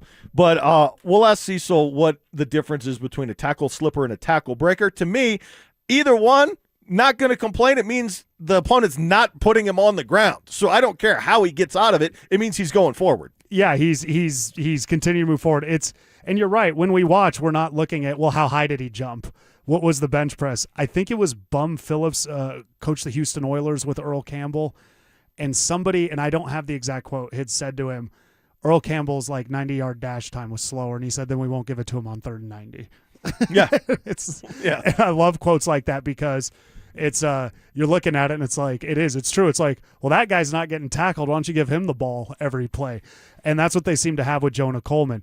I do think scouts get wrapped up in things. He doesn't have the speed. John Ross was the fastest guy in the draft. He's not in the league anymore. He's taken one pick of Patrick Mahomes. There's been a lot of those guys. Yeah, and there's been a lot of those guys because it's about how you create the separation. Jerry Rice wasn't fast. What I'm saying is Jonah Coleman's the next Jerry Rice in the NFL. But no, this is a really sound pick. This is a solid pick. I do feel with this roster and how stacked it is, finding spots for rookies to contribute was going to be hard. But they found a guy in Jonah Coleman. It's not raw. It's not, if we can develop him, if he can learn this, and that. They found a guy that they can plug in day one. I want to point out one career fumble in 639 touches, one drop in 123 targets. Mike Washington, the other running back, Arkansas, fumbles the ball and drops passes. So while everybody might be saying that guy's faster, look at him on film. Bigger. He might fit whatever, wow. The airport test WWE says is when you walk through the airport, does everybody turn first their head? Off the bus? Yeah, first off the bus. Jonah Coleman is not going to put you in a bad position. Of all the things Bo Nix needs to improve on, we've talked about, he probably avoids disaster better than any quarterback in the NFL. Jonah Coleman, not only does he do what you ask, he avoids disaster. Yeah, 100%. He's going to make positive plays, but I think what is equally as valuable, particularly for Sean Payton, what he's told us and shown us over and over again is you avoid negative plays. Mm-hmm. You avoid negative plays and do what we ask you to do the way we scout and game plan and call the game. If you avoid negative plays, we'll have a chance to win it. And he's one of the guys that will do that. And that's just kind of plays into everything. And you and I do the pregame. Check us out. 12 to noon, 12 to kickoff. We do the pregames. We really break it down. That's kind of, those are consistent with the things we get into is we talk about the style and the identity of the Broncos. We talked about it earlier with the line. This also feeds into, it's not about winning the game in the first quarter.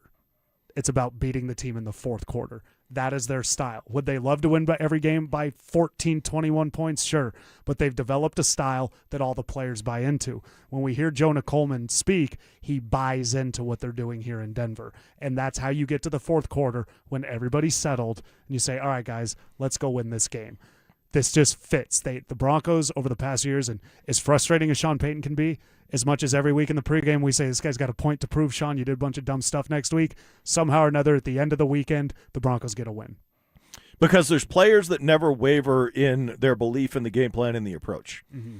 And, again, when you have guys that do that and physically they can win the line of scrimmage consistently on both offense and defense, then you're going to just keep pounding that sledgehammer, right? You're just going to keep pounding and pounding and pounding and pounding until you finally break through. And we saw how many games last season where they finally broke through and it was late. It's frustrating for fans to watch when they don't see a dynamic offense putting up points, but it was a method that led to a 14-3 record.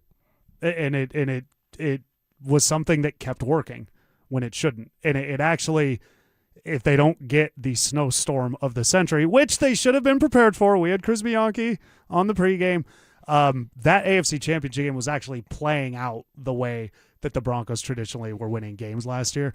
I think it's sustainable for them to continue going forward. So Jonah, I almost said Jonah Hill earlier. Jonah Coleman, just a really good pick, a really good kid. They're going to like him. It also allows the Tyler Onyadam pick.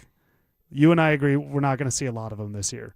What it does is it gives you a rookie, Jonah Coleman, that we can see a lot, to where you're not doing what you did last year with Jahdae Barron, and you're kind of like, oh, we're not getting this guy on the field. I get R.J. Harvey played a lot, but I don't think he endeared himself as much to the fans as maybe he should have. He scored a lot of touchdowns. If Jonah Coleman pops, it just buys you a little more time for the backlash of your draft and everything. And you may think that doesn't matter, but it does. He affords them the ability to kind of have people look at this as a success while you develop your third round pick, who was your first pick. It is kind of a strange dynamic, though, that we're probably going to go 2 years in a row where the first player they pick on defense doesn't see the field a ton and doesn't have an impact, but the second player they pick at running back could be an enormous impact player for them. It's crazy just when you look at it positionally, too, because D-tackle does actually take time to develop. A lot of the guys that are drafted at defensive tackle don't really pop until later on. I don't know why that is. That's actually a good question for Cecil. I don't know if there's just a lot more to know there. Tight end with the route tree and the blocking, that can also be one to where you can't really judge the guy off the first year. Running back is one that it's like, hey, get in there and go. That's really all we have here. Do you think with Jonah Coleman, though, I want to talk about R.J. Harvey because, again, I'll continue to bring it up, Chad. We talk about how we're so smart, all of us in media, and the Broncos are so stupid. And then they do stuff to where you figure out, okay, they saw it too.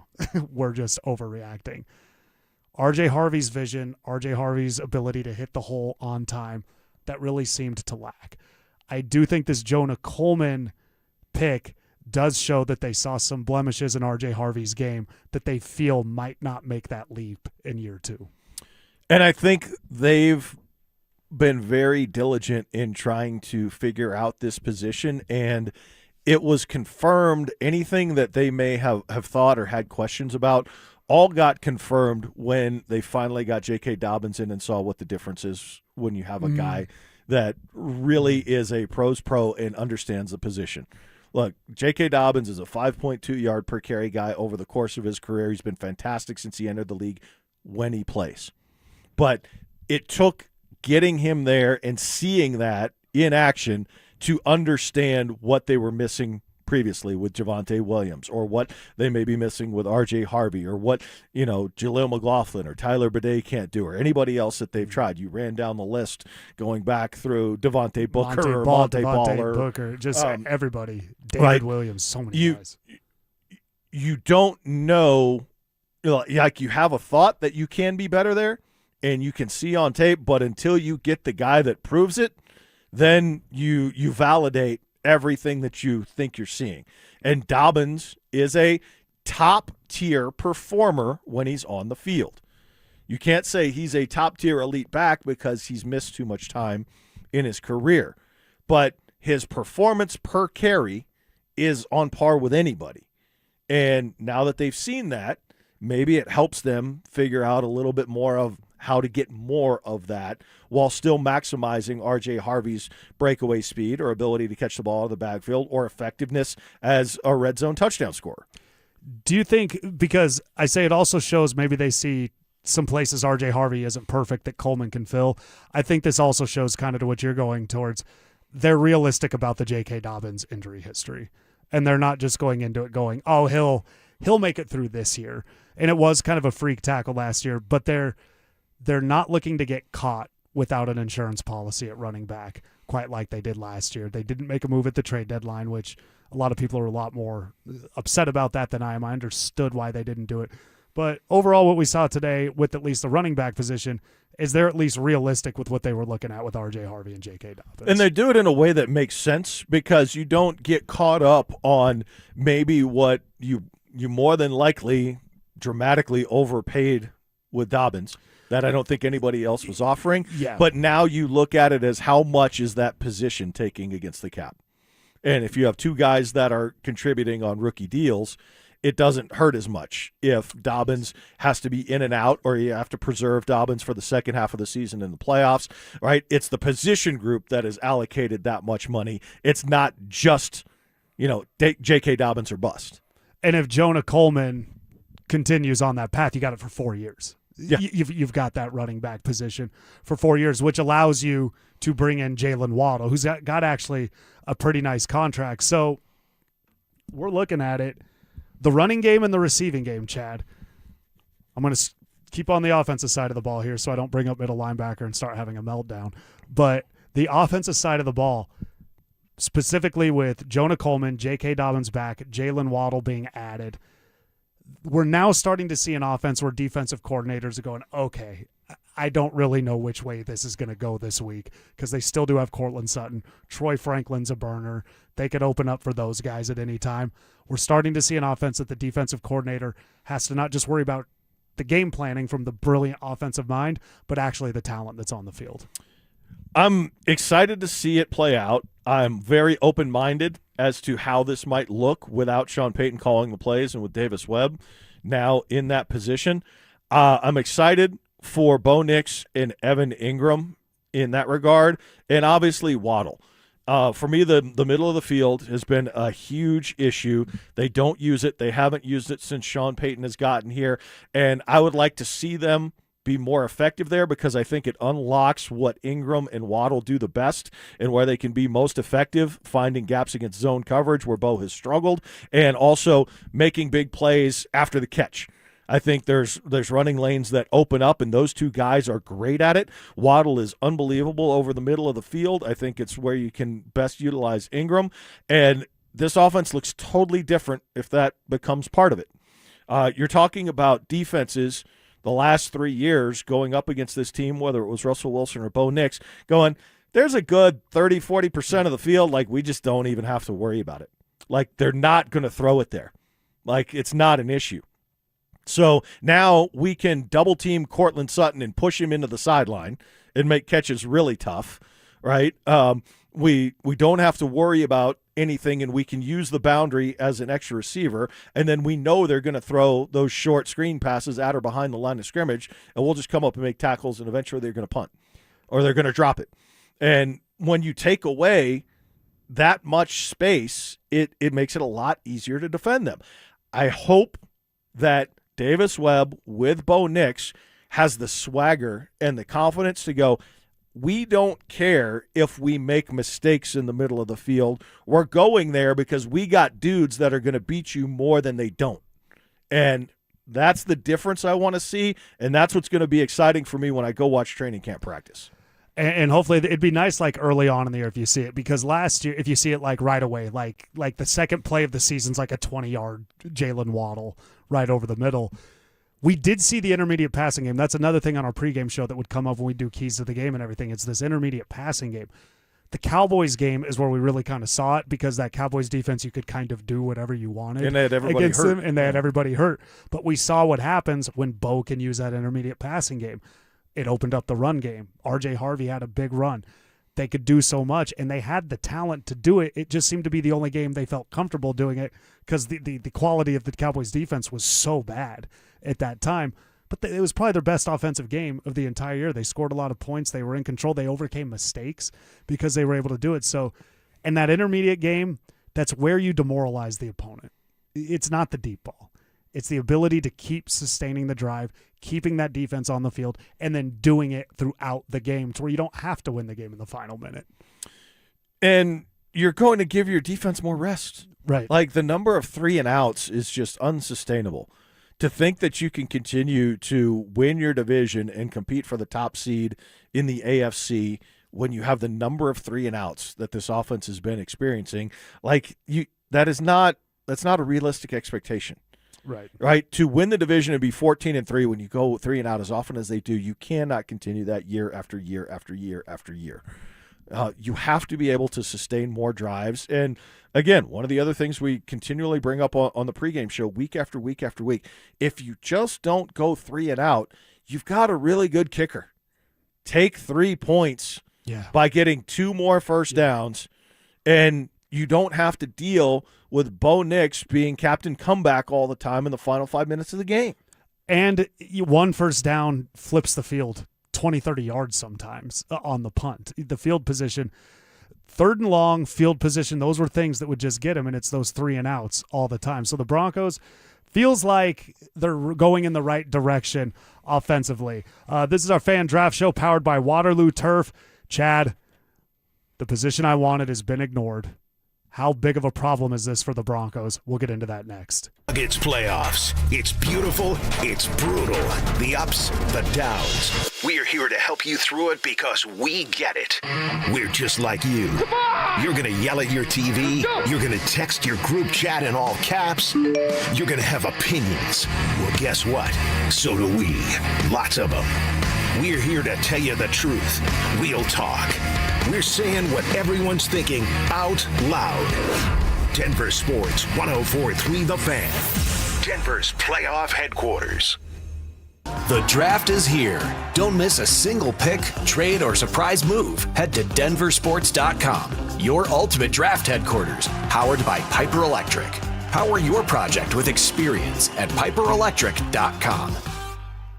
2026 is shaping up to be an amazing year to buy a home in Colorado. If you've been dreaming about getting into your first place, upgrading for more space, or downsizing for a simpler lifestyle, now is a smart time to start planning. And the first step is easy. Get pre-approved. With American Financing, you can get it done in 24 hours or less, so you'll know exactly what you can afford before you start shopping. Rates have been dropping, home prices are steady, and more homes are hitting the market. You could score the right home at the right price and lock in a monthly payment that fits your budget without stretching yourself thin. And unlike renting, every payment you make goes toward your future, not your landlord's. And here's a misconception we love to bust. You do not need 20% down. Many buyers purchase with as little as 3% down. So if home ownership is on your 2026 goals list, let's make it happen. Call American Financing, Colorado's home for home loans, at 303-695-7000. That's 303-695-7000, or visit them online at AmericanFinancing.net. NMLS 182334, NMLSConsumerAccess.org. A multi-billion-dollar settlement is paying claims for up to 21 years. If you were exposed to weed killers at work or at home, your rights are affected. If you or your family has or had non-Hodgkin lymphoma, you could receive $6,000 to $165,000 or more. This settlement impacts you even if you're not sick, because this blood cancer can take 10 to 15 years to appear. If you stay in the settlement, you give up your right to sue. Learn more at weedkillerclass.com or call 888-403-8201. Paid for by the Roundup Settlement.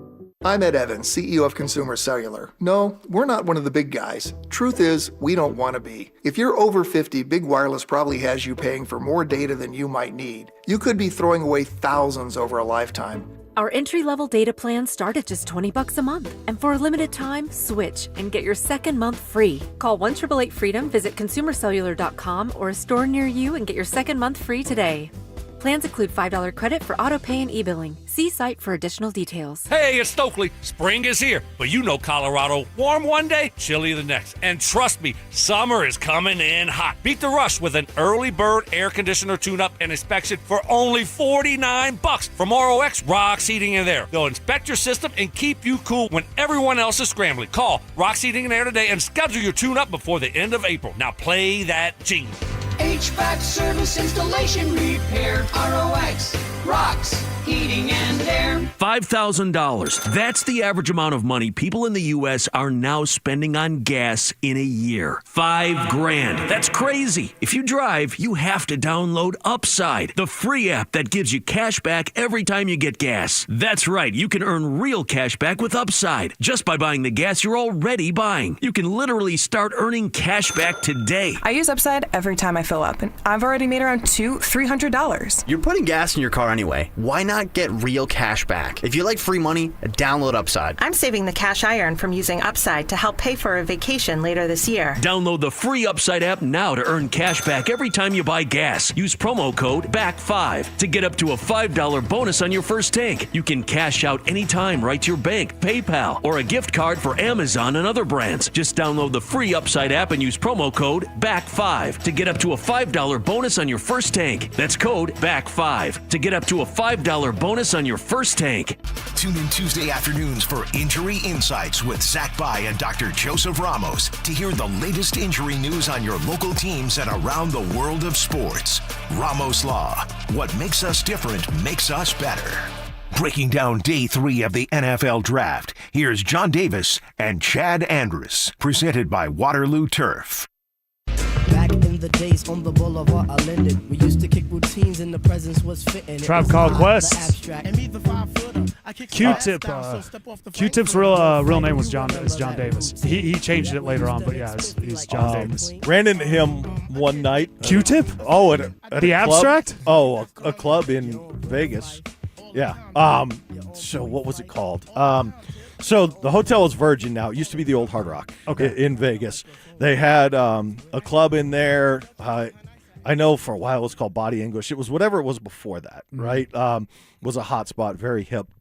I'm walking through, and I'm literally like walking through like a hallway space, and on my right side, a wall turns around, and he's just like standing there with a mic. Yeah, and I'm like right out as far away as I am from you, and Q-Tip was there. Yeah, that's amazing. He's the Dr. Dre of the East Coast. He's brilliant, and he's a perfectionist, which means the music never comes out. I was He's just unbelievable. I was just telling Cecil what I was rocking this morning. It was all Tribe Called Quest, Eric B. and Rakim, old NWO. It was all 80s, like early 90s stuff. And what I always say is like I like rap. Mm-hmm. And whoever is responsible and whenever it changed from rap to hip hop is when you lost me. I think it's probably mostly Diddy's fault. But like that is my jam. That is where I live, right? Yep. Like, you guys were talking about Pac earlier. I'm Digital Underground, right? Like you hung out with Money B. Hey, Money B and I we were best friends for like 4 hours one night. But that's that era that it's the post Sugar Hill Gang Grandmaster Flash, but that wave that followed where the lyricism got Eric Rakim kind of started it, Big Daddy came where the lyricism got a little more in depth, it got a little more intricate, the syllables were rhyming full bars. So everything from like mid 80s to mid 90s is my wheelhouse. The golden era, as many call it. Many call it the golden era of hip hop. It's not the golden era. This is not the golden era of Broncos middle linebackers. What would be that? Randy Gradishar? Yeah, Gradishar. Let's see. You had John Mobley and Romanowski and Alan Aldridge and Glenn Cadrez in the Super Bowl years. Then you had Al Wilson and then Danny Trevathan a little while after that. But they've had a hard time. And like you pointed out, I'd kill for an Al Wilson. I would love to have an Al Wilson on this team. They haven't had it, and hopefully get him in the Ring of Fame. I know there was some hurt feelings, but that's all. None of those people I think are really with the Broncos anymore. Get Al Wilson in the Ring of Fame. They had a chance. Anthony Hill Jr. Now maybe the Broncos evaluated him. They said that guy isn't going to fit with where we want. He's a coverage linebacker. I'm concerned at the overconfidence, and the Broncos seem to be very much in love with the middle linebacker room. I think Alex Singleton's a good player. I think Justin Cernad's a good player. I just feel like there's some skill set missing that they don't have anybody to come in and fill that, specifically covering out of the backfield. I think there's going to just be a highlighter, a giant red circle, whatever you want to call it, every week on game plans. When you look at the defense, when you look at where the team can be attacked and where you look at the weak points, especially if they have the luxury of the health that they had on the defensive line that they had last year. If they are afforded anything close to that, where you can play Zach Allen pretty much every week of the year, you can play your pass rushers every week of the year, Surtain is out there. Hufanga is out there in the secondary. Riley Moss, who I'm a huge fan of, as many haters as he has.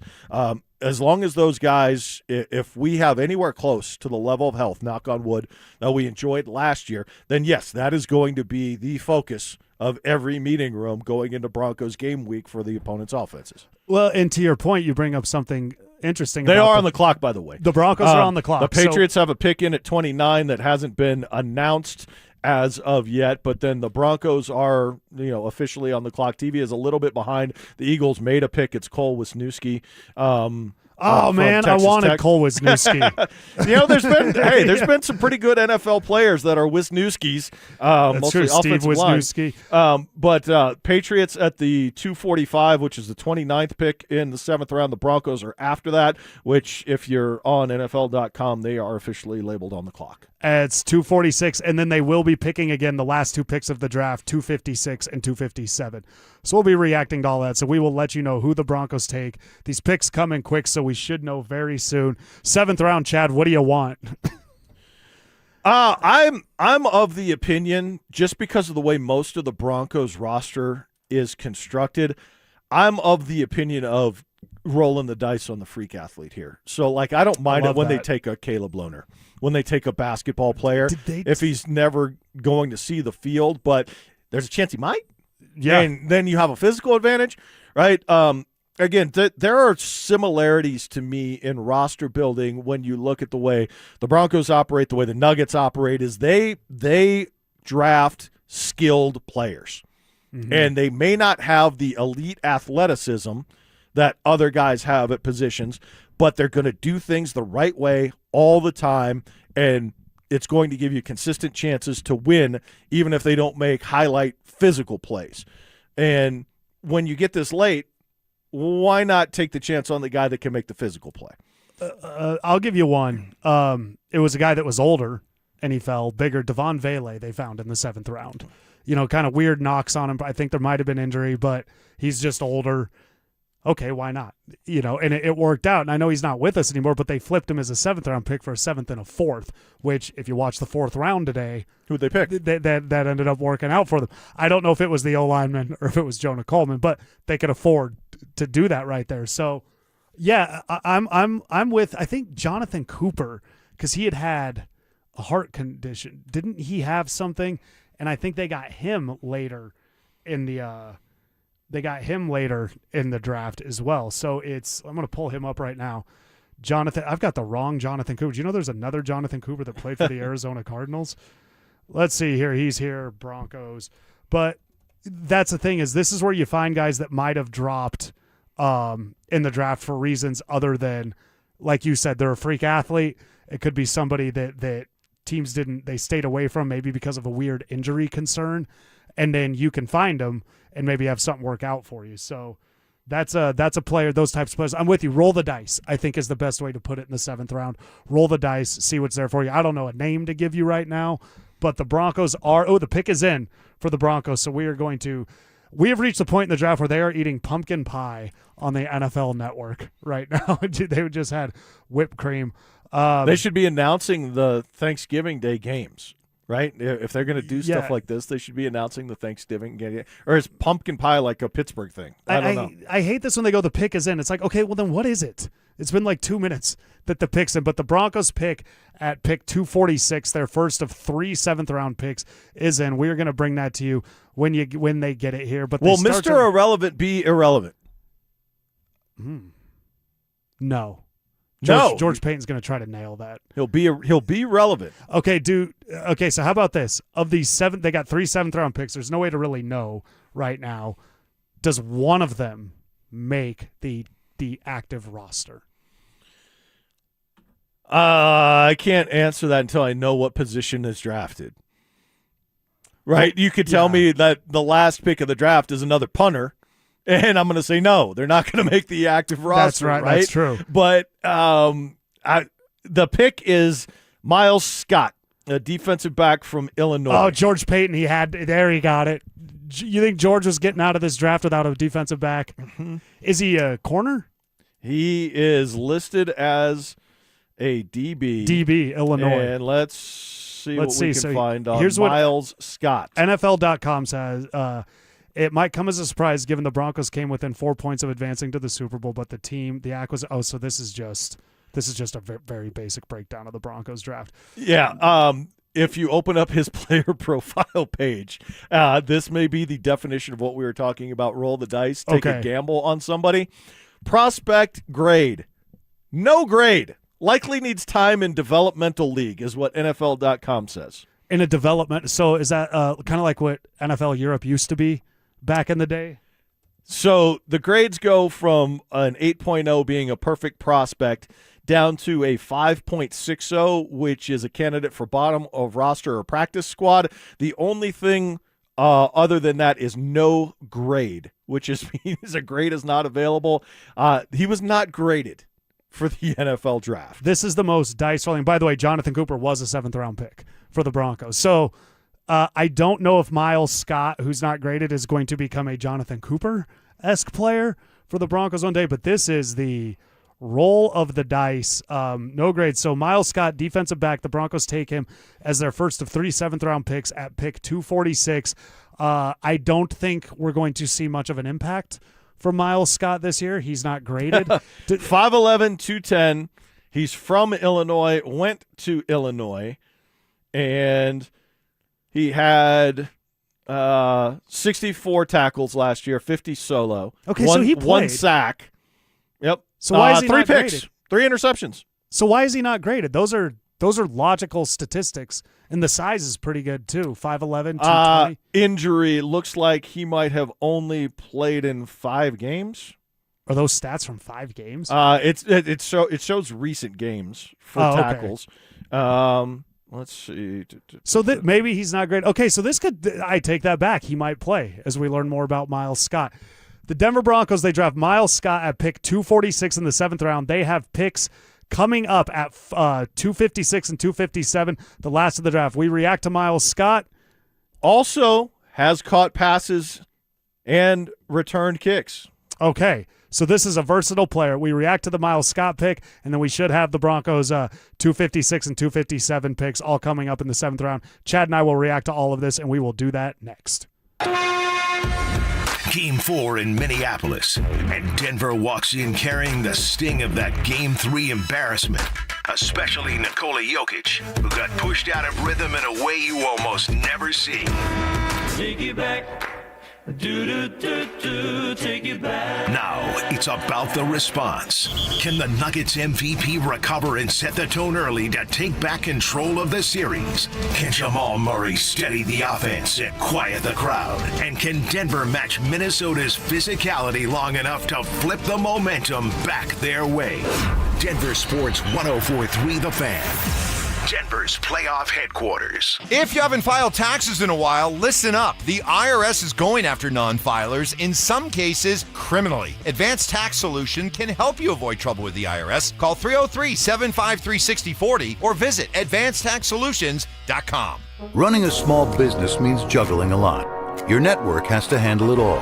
That's where a fiber-only provider falls short. You need a partner who gives you a greater advantage. Introducing the Total Solutions Advantage only from Comcast Business.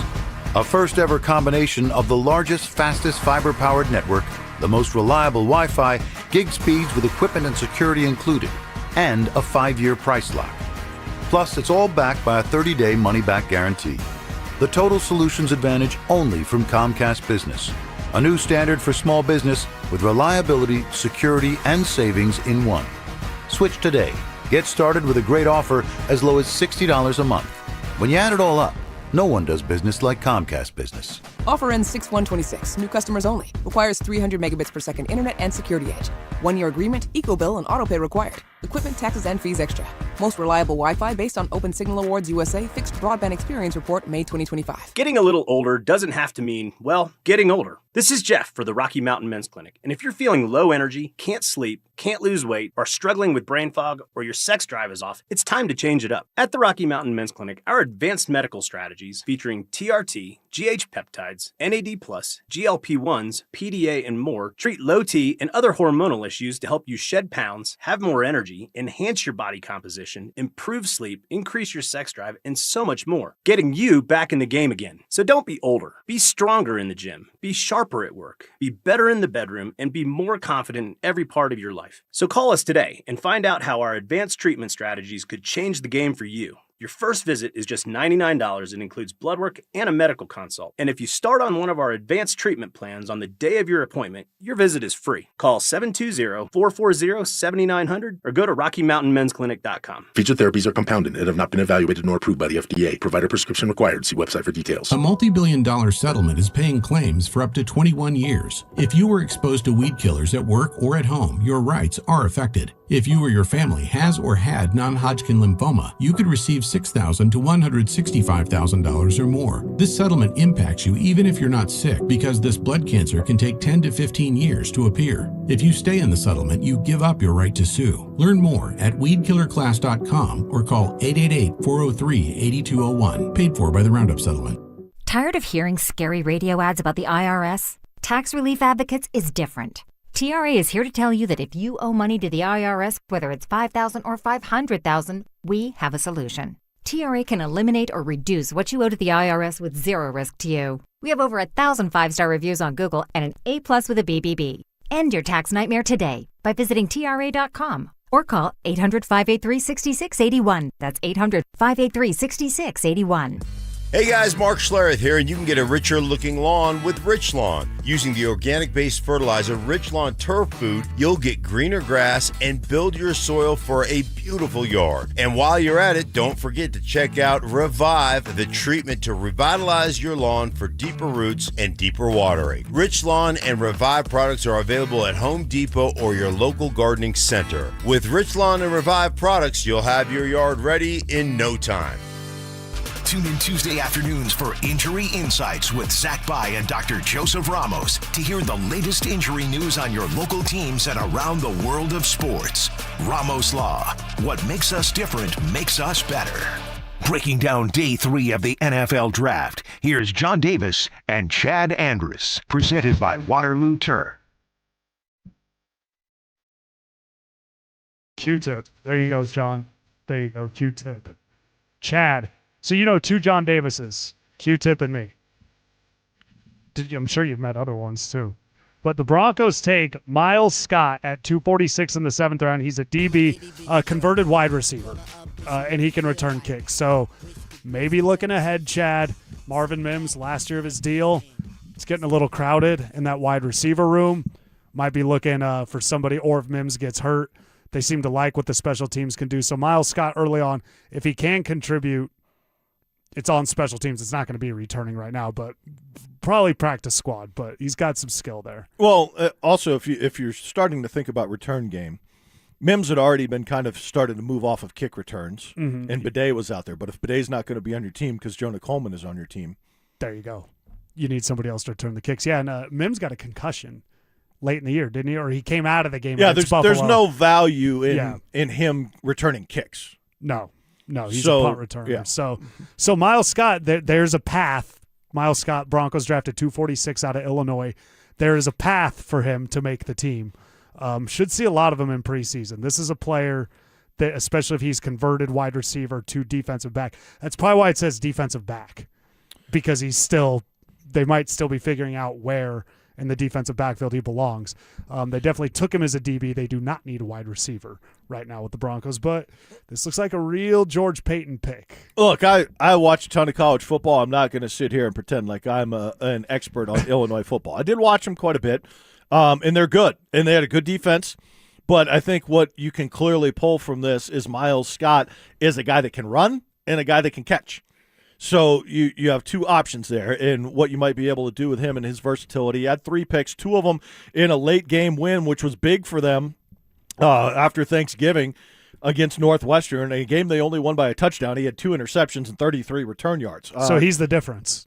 In that game, yeah, he very clearly could have been. Difference. Had another pick against Maryland, but he did play for the whole season for a good Illinois team. I mean, Illinois only lost 4 games last year, had a chance going late into the season to be in the college football playoff discussion. And, good team with a good defense, and he was clearly a guy that contributed and, was a part of their entire look. He had 10 tackles against USC, 7 of them solo. Did you say he had a sack at one point? He did have 1 sack. He had a sack against Wisconsin. Shocking. That's 1 sack, and I know that's only 1. But Jaquan McMillan is going to be coming up. Riley Moss is going to be coming up for contracts soon. Miles Scott, this is a guy, not to project too far in the future, a lot can happen, but maybe they're looking, if Jaquan moves on, this is a guy we can put in kind of that versatile nickel corner spot and have him kind of come in and do the things like blitz the quarterback, be a bit of a ball hawk, because like you said, he's fast and he's got hands. This is definitely a developmental pick, but you talked about going with the freak athlete. This is a guy that converted positions. That kind of falls in line with that, but he was productive.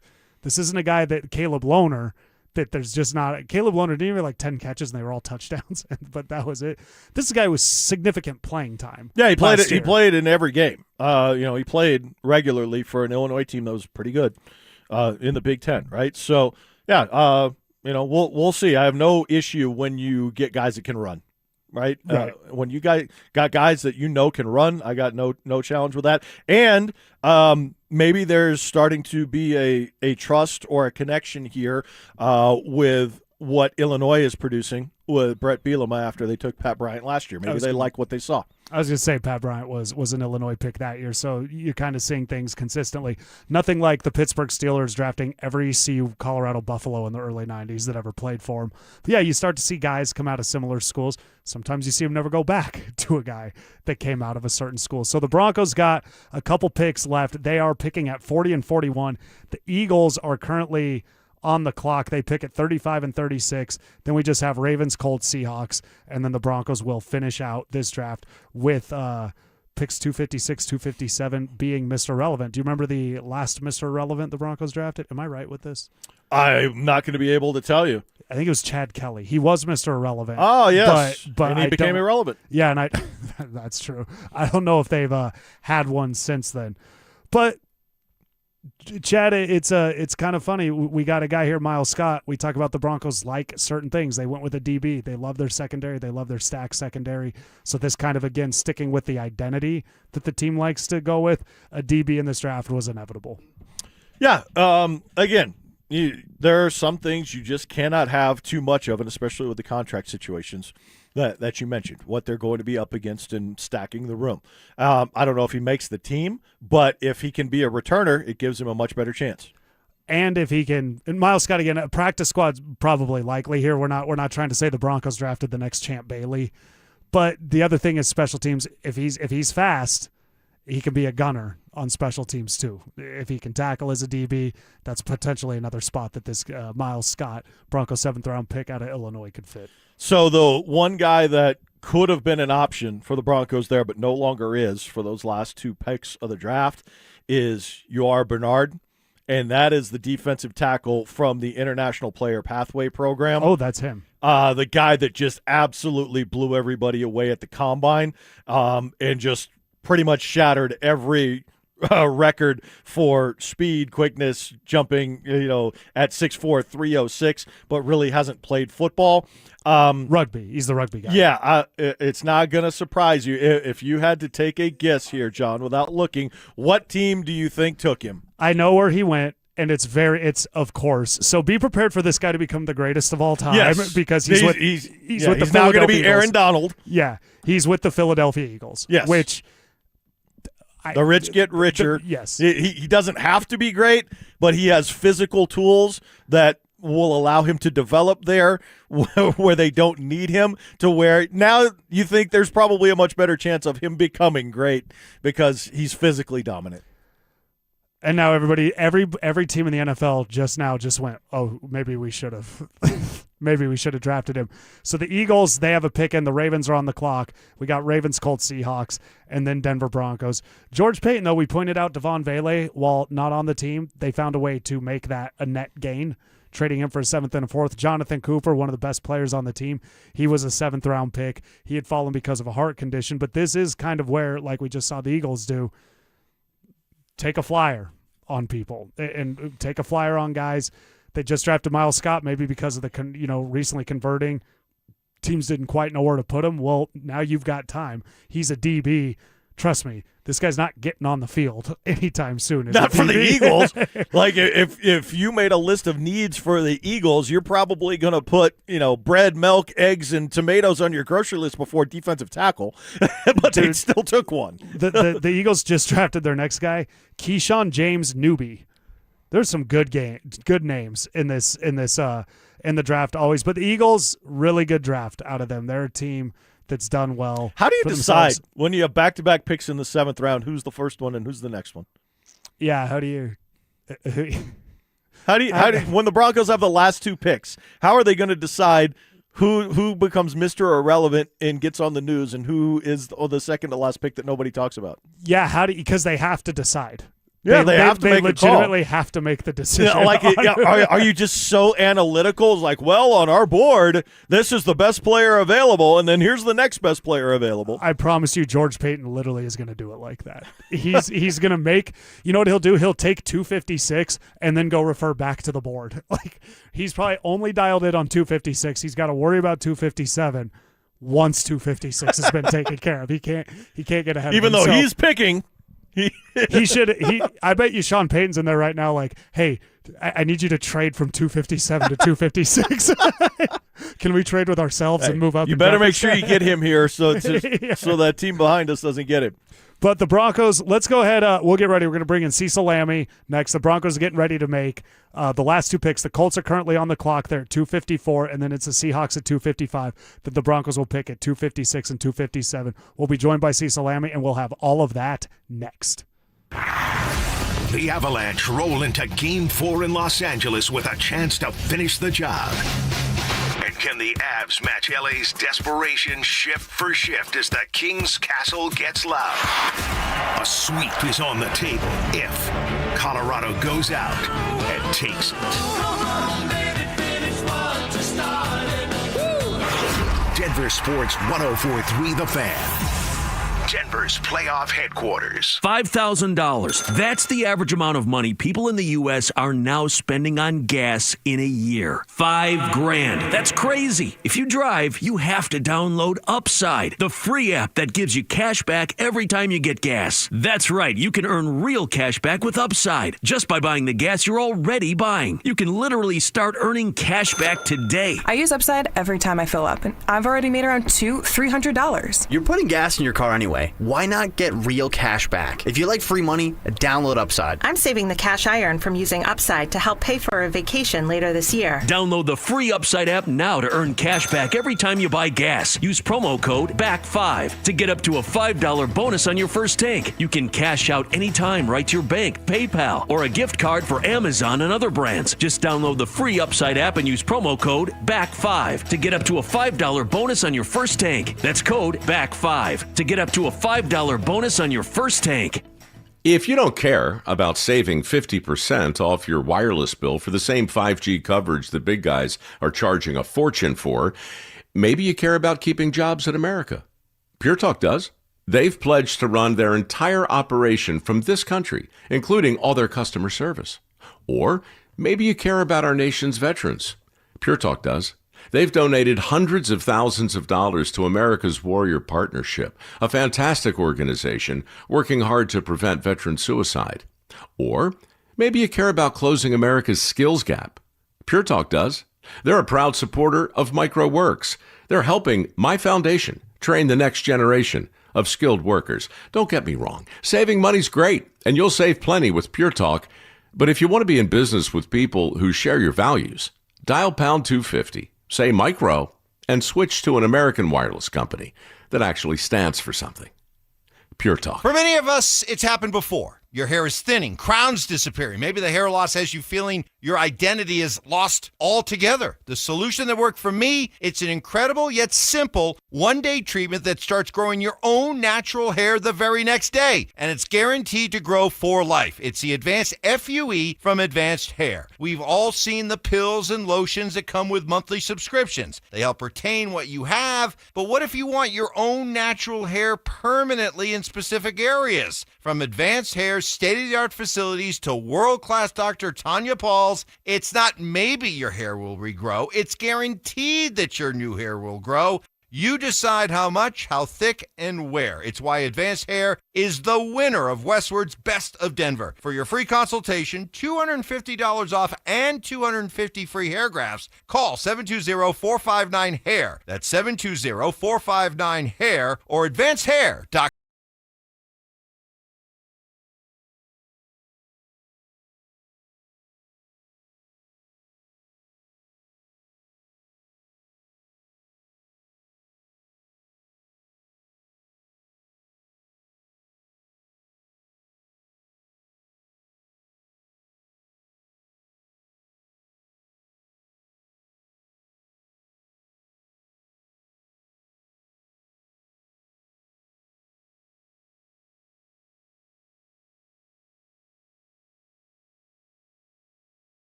KKFN and KKFN HD1 Longmont, Denver. You're listening to Denver Sports 104.3. The Fan. Breaking down day 3 of the NFL Draft, here's John Davis and Chad Andrus, presented by Waterloo Turf.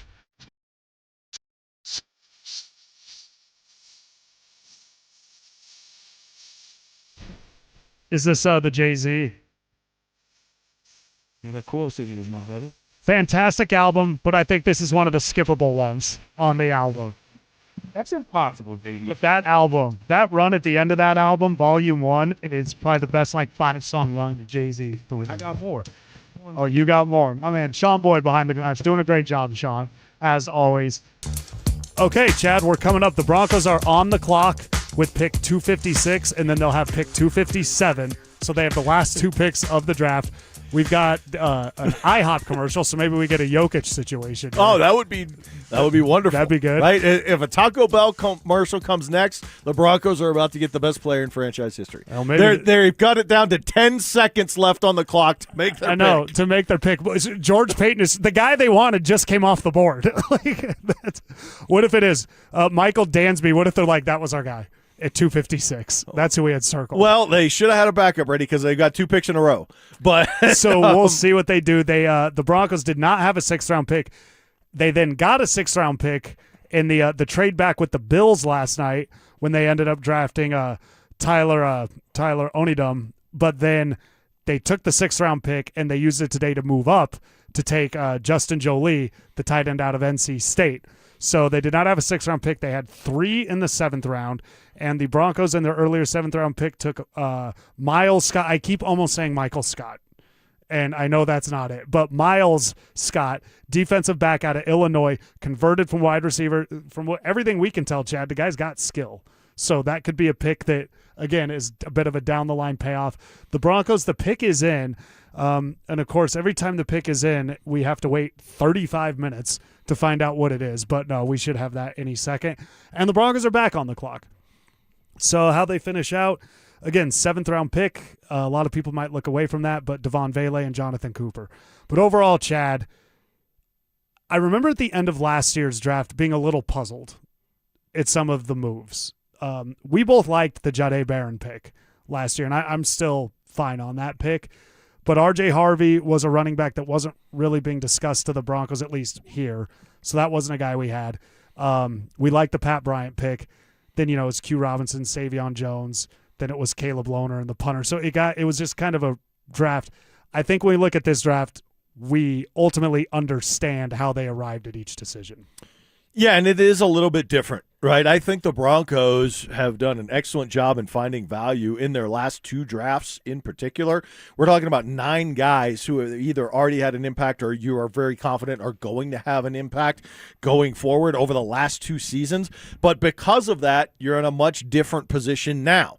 You don't have as many needs. You don't have as many opportunities for guys to step in and play. Now, if they do, because they're just better, that's fantastic. That's the position you want to be in as an organization. But I don't think there's much expectation at all for anybody the Broncos have taken today or in this draft this week, I should say, to step in and play right away outside of potentially Jonah Coleman, which I think we're all hopeful he sees the field in a meaningful way this year. And we are hopeful Cage Casey does not see the field, but is capable, if he has to see the field, of playing multiple positions. We got the pick, 256. Dallin Bentley, tight end, Utah. Couple things here. They end up taking 2 tight ends in this draft.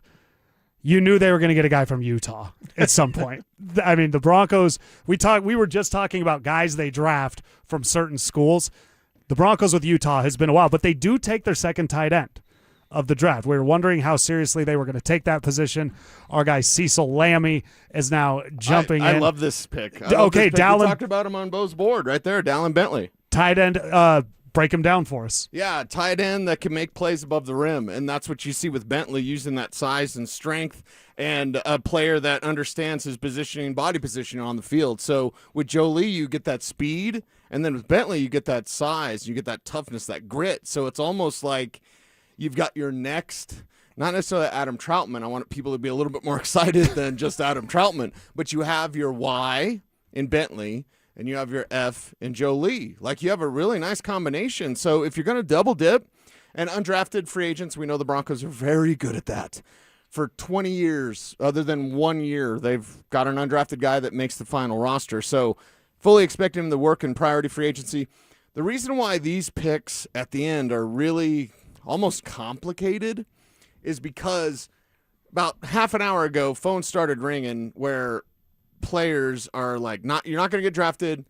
Hey, if you don't get drafted, we want you, priority free agent. And then there starts a bidding war. So agents are very busy this last half hour of the draft of the seventh round and undrafted guys. Phil talked about him in the Ravens and Broncos. Yes, exactly. So there's kind of bidding wars that are going on right now.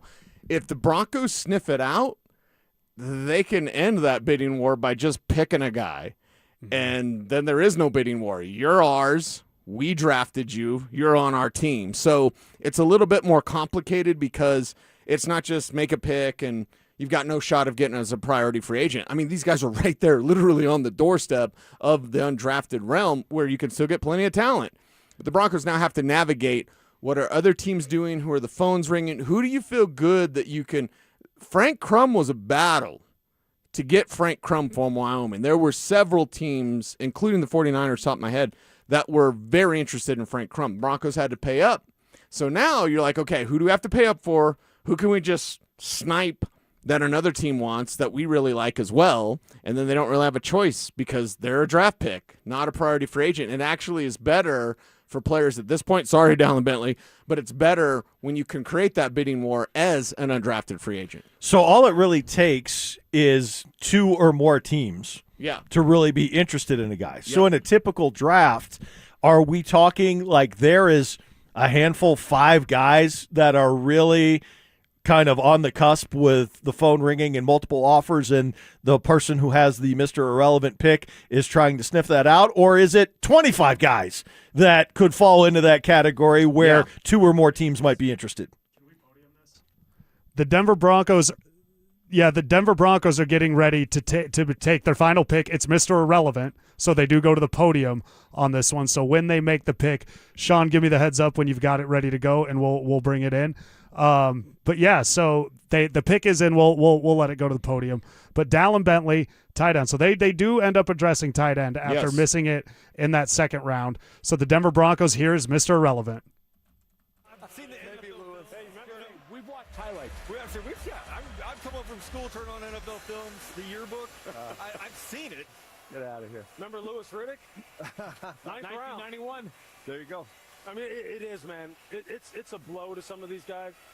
It's crushing because you don't want to let down all the people who have supported you along the way. And to not hear your name called can really kind of like test your fortitude and resilience. But you got to quickly transition. I'm telling you, the phone lines are burning up right now. So we missed it. We unable to get it on the podium. We got Red Murdoch. Your linebacker. You got your linebacker, I was about John. to say they did it. They made me wait until Mr. Irrelevant. They made me wait until Mr. Irrelevant. Right. But they got the linebacker. So Cecil, break down to me why I got what I wanted at Mr. Irrelevant. Yeah. He is an inside linebacker. He's Mr. Irrelevant. This has got to be something developmental, something they see that they like. Right. But nothing immediate. He's got forced fumble ability. Like, that's the first thing that pops off about Murdoch. Actually, and I thought he'd be more of a priority for agent, which, I mean, we're right there. He's Mr. Irrelevant. But, like, that's a great pick. Because, Chad, you mentioned, like, okay, skillful guys, is downhill thumper at Buffalo, but also, can you do a little something, right? I often say on Dover and Cecil, like, I'm a fan of freaks. Take that however you want. But I also, like, is there one thing you can do that maybe you can't really coach? Do you have a special length? Are your hands a little bit larger than normal? Are you a little bit faster, but you're raw, as we mentioned earlier? Just give me, like, one of those traits. With Murdoch, you see the ability to punch out the ball. Not quite the peanut punch, not quite Jacob Rodriguez, who was, perfected the peanut punch for Texas Tech. But with Murdoch, you see it at Buffalo. He's a player that finds ball, gets ball, attacks, arrives at the play with nasty intentions. And with Mr. Irrelevant, with the last pick, with these last 2 picks, Bentley's a quality skill player. Murdoch's a quality player there for inside linebacker prospect, probably play on special teams. But I like the fact that each one of these guys can do a little bit. There's a little extra, right? Stoke would say lanyap, right? Stoke, how many drinks is Stoke in right now? About 5 p.m. on a Saturday, right? Oh, man. Brandon Stokely feeling good. He was off on Friday, too. Well, I'll say this. It's not going to be too long. I'm going to have a dinner pretty soon within the next hour where I'll be toasting after a big day. But these 2 picks, I mean, these are quality picks, as weird as it may seem to sound.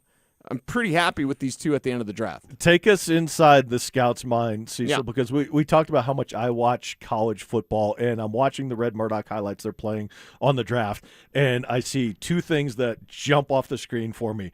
First and foremost, it's violence. Yes. There's Yes. absolute violence in the way he attacks. I love it. As a tackler. The second thing that jumps off the screen to me as a college football fanatic is I'm looking up there at the opposing uniforms, and I can't tell who he's playing against. So when you're scouting that, how do you balance Right. that? This guy is absolutely ripping people's heads off, Right. but it looks like he could be playing – Polytech JV State. Yes. I'll remember somebody, JD, that you actually brought up not that long ago. I think it was Thursday. You remember Joe Mays? Yeah. Do you remember where he went to school? I do not. It was South Dakota. It was South Dakota, Okay. right? Or no, North Dakota. I believe it was North Dakota. Yeah. Somebody correct me if I'm wrong. Why do I not remember Joe Mays? Any South or North Dakota fans I listening, think it's text in Dakota. Somebody's mad because I remember Joe Mays. He was at the Texas versus the Nation game. So I want to make sure I get it right. It's North Dakota State. I was positive it was North Dakota State. ND State. Yeah, it was North Dakota State. So similarly, you're like, well, I know he's attacking everything, and I remember Mays at that All-Star game, and it was Texas Nation game, and not many players came from the Texas Nation game. Probably Danny Amendola, Marcus Thomas, some other players that have come from that game. But Joe Mays was there, and he was an immediate hit. Because it was just always violent, always attacking. And, this isn't necessarily like MMA or fighting, and I'm certainly not an expert at either one. But when you just attack and you have the prerequisite skill set, all these guys are athletic. But when you have that prerequisite skill set of like, I'm just going to constantly be aggressive, play with my hair on fire, and never stop. That's what you get with Red Murdoch, and it's similar, to my opinion, like Joe Mays back in the day. Why and we'll do it with Dallin Bentley, too. We'll start with Red Murdoch since we're talking about him. Why is he Mr. Irrelevant? Why is he not a 4th-round pick, a 5th-round pick? Yeah, and this historic inside linebacker class, pushes all that talent down. And they kind of fell a little bit differently. I thought there would be a linebacker run a little bit earlier. There kind of was, but it wasn't the complete run. There were still guys left and still available. I will go over who's still available. And then that's why me and Mace will do the orange and blue today at like 11 p.m. tonight, because you gotta let these UDFAs calm down. My phone's charging right now in another room. I'm sure it's going off the hook as guys get signed and agents tell me where their guys are signing. So the Broncos will put in the work. But as far as like why did this talent move down in a quote unquote normal season without all of these inside linebackers, you might have seen Murdoch drafted maybe a round early or something like that. Okay. Is he just a raw player? There's just a lot to refine there. What you have is a 2-down thumper. Okay. What you have with Murdoch is a 2-down thumper. And a lot of teams, off-ball linebacker, everybody, are trying to find the coverage sideline to sideline guy like an Anthony Hill Jr., a C.J. Allen, Jacob Rodriguez. So you see more of old school with Murdoch, and I'm okay with that at the last pick of the draft. Yeah. Before we move on to Dallin Bentley, you said I love that pick. You said a historic inside linebacker draft, and there was a clear consensus. It was a position of need for the Broncos. So what is it in the building that they did not see it as a priority to be heavily involved in the mix earlier in a historic draft at that position? Yeah, in a historic draft at that position, it's because I'm looking right now at just some of the availables. You'll remember Deontay Lawson, Chad. You know Deontay Lawson can play. That's an Alabama prospect that's sitting there undrafted right now. And again, medicals, all those sorts of things. It also just seems to be a position, for whatever reason, that they don't prioritize. For different regimes. Yeah, exactly. Different GMs, different regimes, different head coaches. Vance Joseph's defense has also been throughout some of those different regimes, because it used to be VJ's regime. Yeah, they skipped on it. Yeah. So perhaps it was like the Fangio system, but really the Vance Joseph system, where they feel confident that they can get maybe a little something from Drew Sanders. I say that as gravy, whatever they get. And I like Drew as my number one inside linebacker when he came out of Alabama and Arkansas. But it was also one of those things like, okay, I don't know what he's going to be because he's outside, he's inside. He's now inside, and he's coming off injury, so we'll see about that. Jonah Ellis is going to get some time, kind of dabble at inside linebacker, just see what they have there, and maybe that's the best spot for him. If it keeps him healthier, I'm very okay with that because I love Jonah Ellis, but he's also been banged up the first couple of years. Maybe ILB, he's not as close to those big bodies, more of a striker rather than bodies coming at him as a rusher. Maybe that's something that keeps him healthy. And, they like what they have in Alex Singleton and Justin Sternot. I wish that they had maybe had the priority on that position, but I also have been saying that for 10 years. So the fact that hasn't changed, I guess, what's the old talking heads, like same as it ever was? Yeah. Same as it ever was. Yeah, don't get your hopes up on that anytime soon. Dallin Bentley, you love the pick. Tight end out of Utah. They were not going to not draft somebody from Utah. That was out of the question. Right. They always get guys from Utah. Yes. They flipped the last one, 7th-round pick Devon Vele. They were able to flip for a 4th and a 7th down the line. Dallin Bentley, I'm going to start there. Why is he a 7th-round pick? Because he's a blocker. You know what I mean? He's your inline blocker. I think there's a little bit more there as a receiver than has been tapped in college, but that's more of a projection, and that's just me being like, I like the way he catches. He just doesn't do it a lot, and maybe he's not as good as he needs to be. So what is his kind of secret sauce, secret trait, if you will? It's strength. It's strength at the point of attack, understanding hand placement, balance, and leverage as a blocker. So people might look at Bentley and that's kind of a boring pick. Well, all right, but he's a fantastic blocker. And again, Adam Troutman's really not that good of a blocker. So I think the Broncos might have solved their Y future in Bentley and their F future in Jolie. How many tight ends make the roster? Wow. Because right now they got that's the main thing. 6. They got Ingram. Let's take away who doesn't make the team. Caleb Lohner doesn't make the team. Okay, period. It's a garage project. He's a basketball player. He'll be on the practice squad continuing to develop. Lucas Kroll doesn't make the team, period. And I know he's my favorite, and Sean Payton gave me crap. Yeah, baby. That was 3 years ago. It's a long time ago. Yeah. Why we talk about old stuff? So Lucas Kroll won't make the team. Nate Atkins really shouldn't make the team. But he does the fullback stuff. Yeah. Now, we talked about money earlier and how it keeps guys maybe in a starting job. J.K. Dobbins specifically is what we're talking about. I think that's kind of Adam Troutman gets a little bit of that treatment of okay, he's Sean's guy. You paid him. He's going to be here. And they trust him. Yeah, they trust him. It's weird they let Calvin Booth sign a guy for him this year. Exactly. So, I think if you look at who should, it's going to be Troutman as your starting Y. It's going to be Ingram as your starting F. And honestly, I just doubled it up with the rookies. Jolie as your backup Y. Your backup F, and then Bentley as your backup Y. Could you actually see that playing out? Because I'm kind of with you on that question, Chad. How many make the roster? Could you see them realistically going that route with the 2 rookies in that position? Yeah, and because Adkins is the only one really in the way of that happening. Bentley has an opportunity as a 7th-round pick. Just sneak him through the practice squad. Maybe somebody liked him, and that's always something they're monitoring. Remember, C.J. Anderson made the Broncos as an undrafted rookie and only played in 1 preseason game. It was pretty good, but remember, he hurt his knee. Yes. So he hurt his knee, but they kept him active. They did not put him on the practice squad because people wanted C.J. Anderson for good reason. If they sniff that out with Bentley, and I'll nose around a little bit when I get back to my stupid phone and see what people think, but I know there was a certain level of respect for his blocking ability and his strength at the point of attack. We joked about Utah and, several guys over the last couple of years from Utah in trusting Kyle Whittingham, who now has moved on to Michigan, but a guy who builds his teams from the inside out the way the Broncos are now built. And then now 2 years in a row, they've drafted a guy from Illinois. Right. And Brett Bielema builds his teams from the inside out, even though this is a defensive secondary player. NFL.com does not have a draft grade on Miles Scott. So obviously a guy that moves. NFL.com? When you looked up Miles Scott on the draft page, they did not have a grade on him. They had no prospect grade on Miles Scott. So we thought he didn't play, and then we looked it up, and he's got 3 picks and a bunch of tackles. Yeah, I mean, and the guy played a lot. He played in every game on a good defense in the Big Ten on a good team, and it appears on paper that it's a guy that can run and catch and has done a couple of different things for, again, another program that the Broncos clearly trust to put players into the league. Yeah, and that's it. Like, who do you trust? Are they coached pro-wise? Are they going to understand the difficult coaching? Are they going to understand complex schemes? Again, college for a lot of these guys is just, I'm a better athlete than them, and I'm a stud. NFL's everybody's studs. You got to be different. And there's these programs, and you know them, Chad, because you study the college game so well. There's teams that will get you pro-ready. And Alabama used to be that. I don't think they're necessarily that now. But, like, there's certain programs that the Broncos can definitely lean on.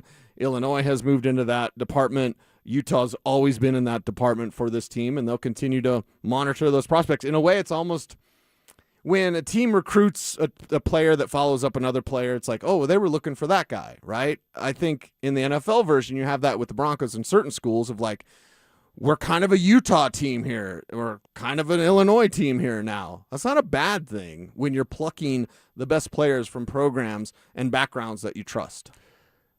Cecil, Justin Jolie, and I think Jonah Coleman are going to be the two guys that fans want to see the most this year because of the positions they're in. Yeah. Justin Jolie, we didn't get to this question earlier. It's the same one I asked you just about Red Murdoch. Why was Justin Jolie? Because we really like the way he profiles. Why was he in the 5th round? Yeah, and that's the thing. Not a historic tight end class this year, that's for sure. And when you look at Jolie, some teams might take an issue with, well, he's only an F. Now, to me, I look at a guy and say, okay, do you have the size and prerequisite strength? With Jolie, the answer is yes. So I can't say he's only an F.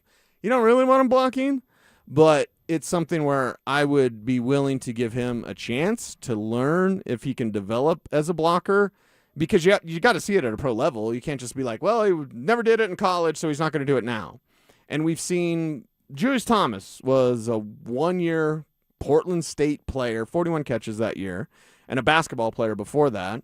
And he wasn't a blocker, but they figured out, okay, he's an effort guy. You can get in the way enough.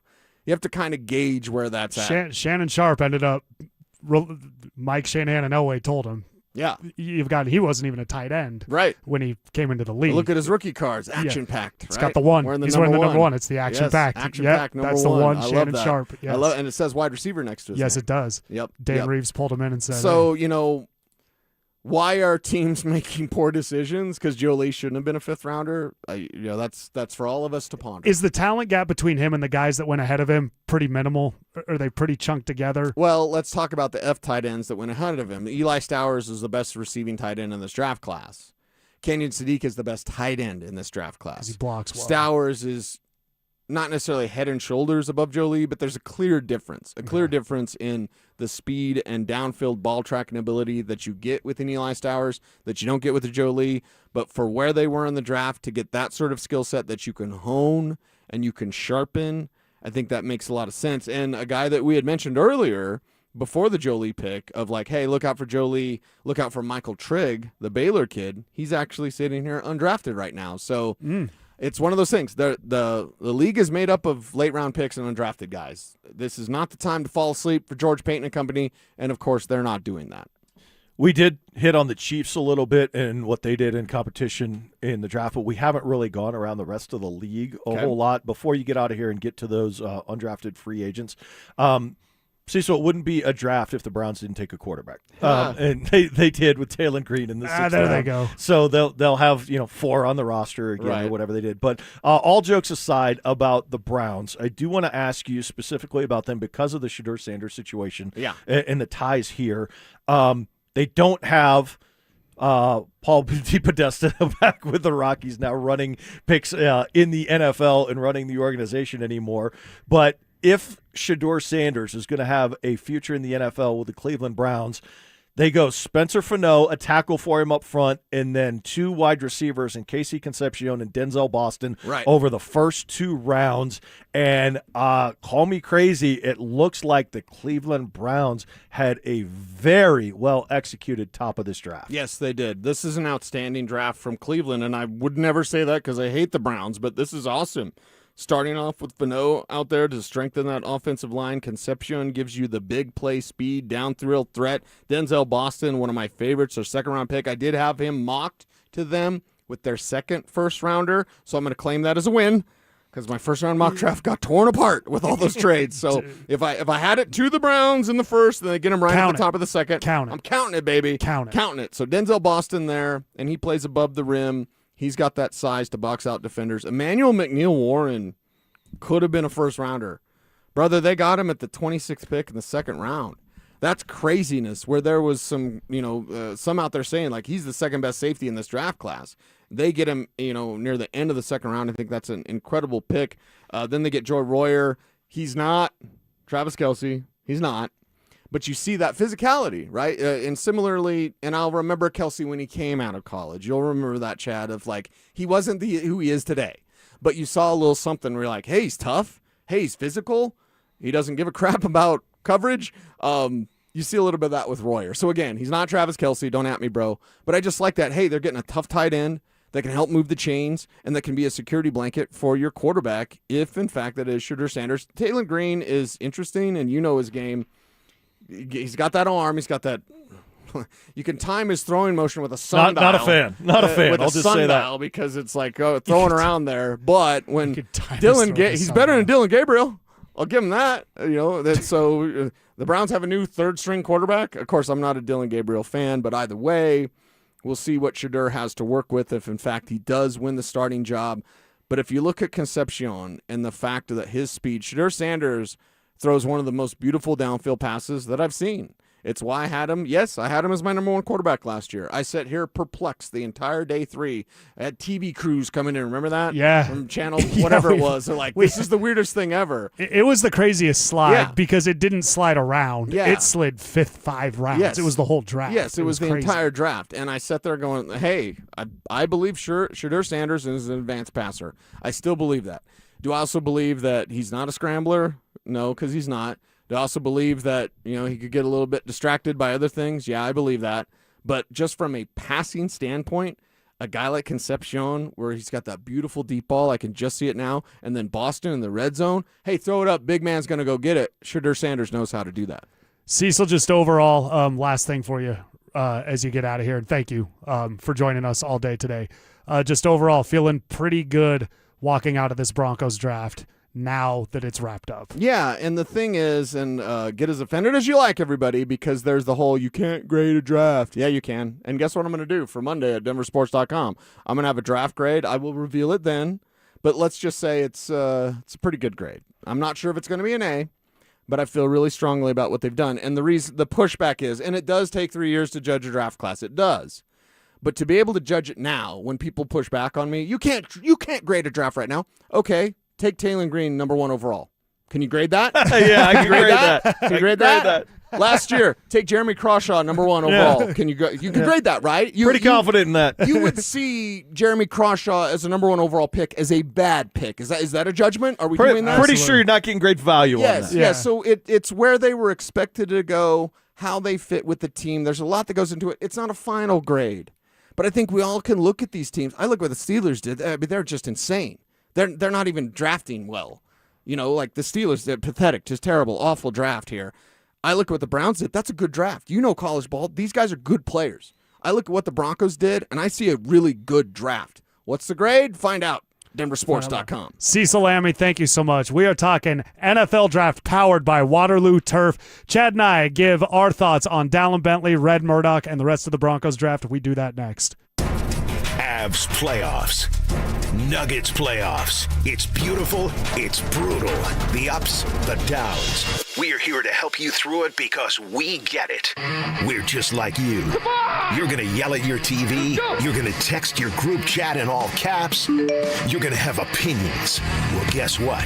So do we. Lots of them. We're here to tell you the truth. We'll talk.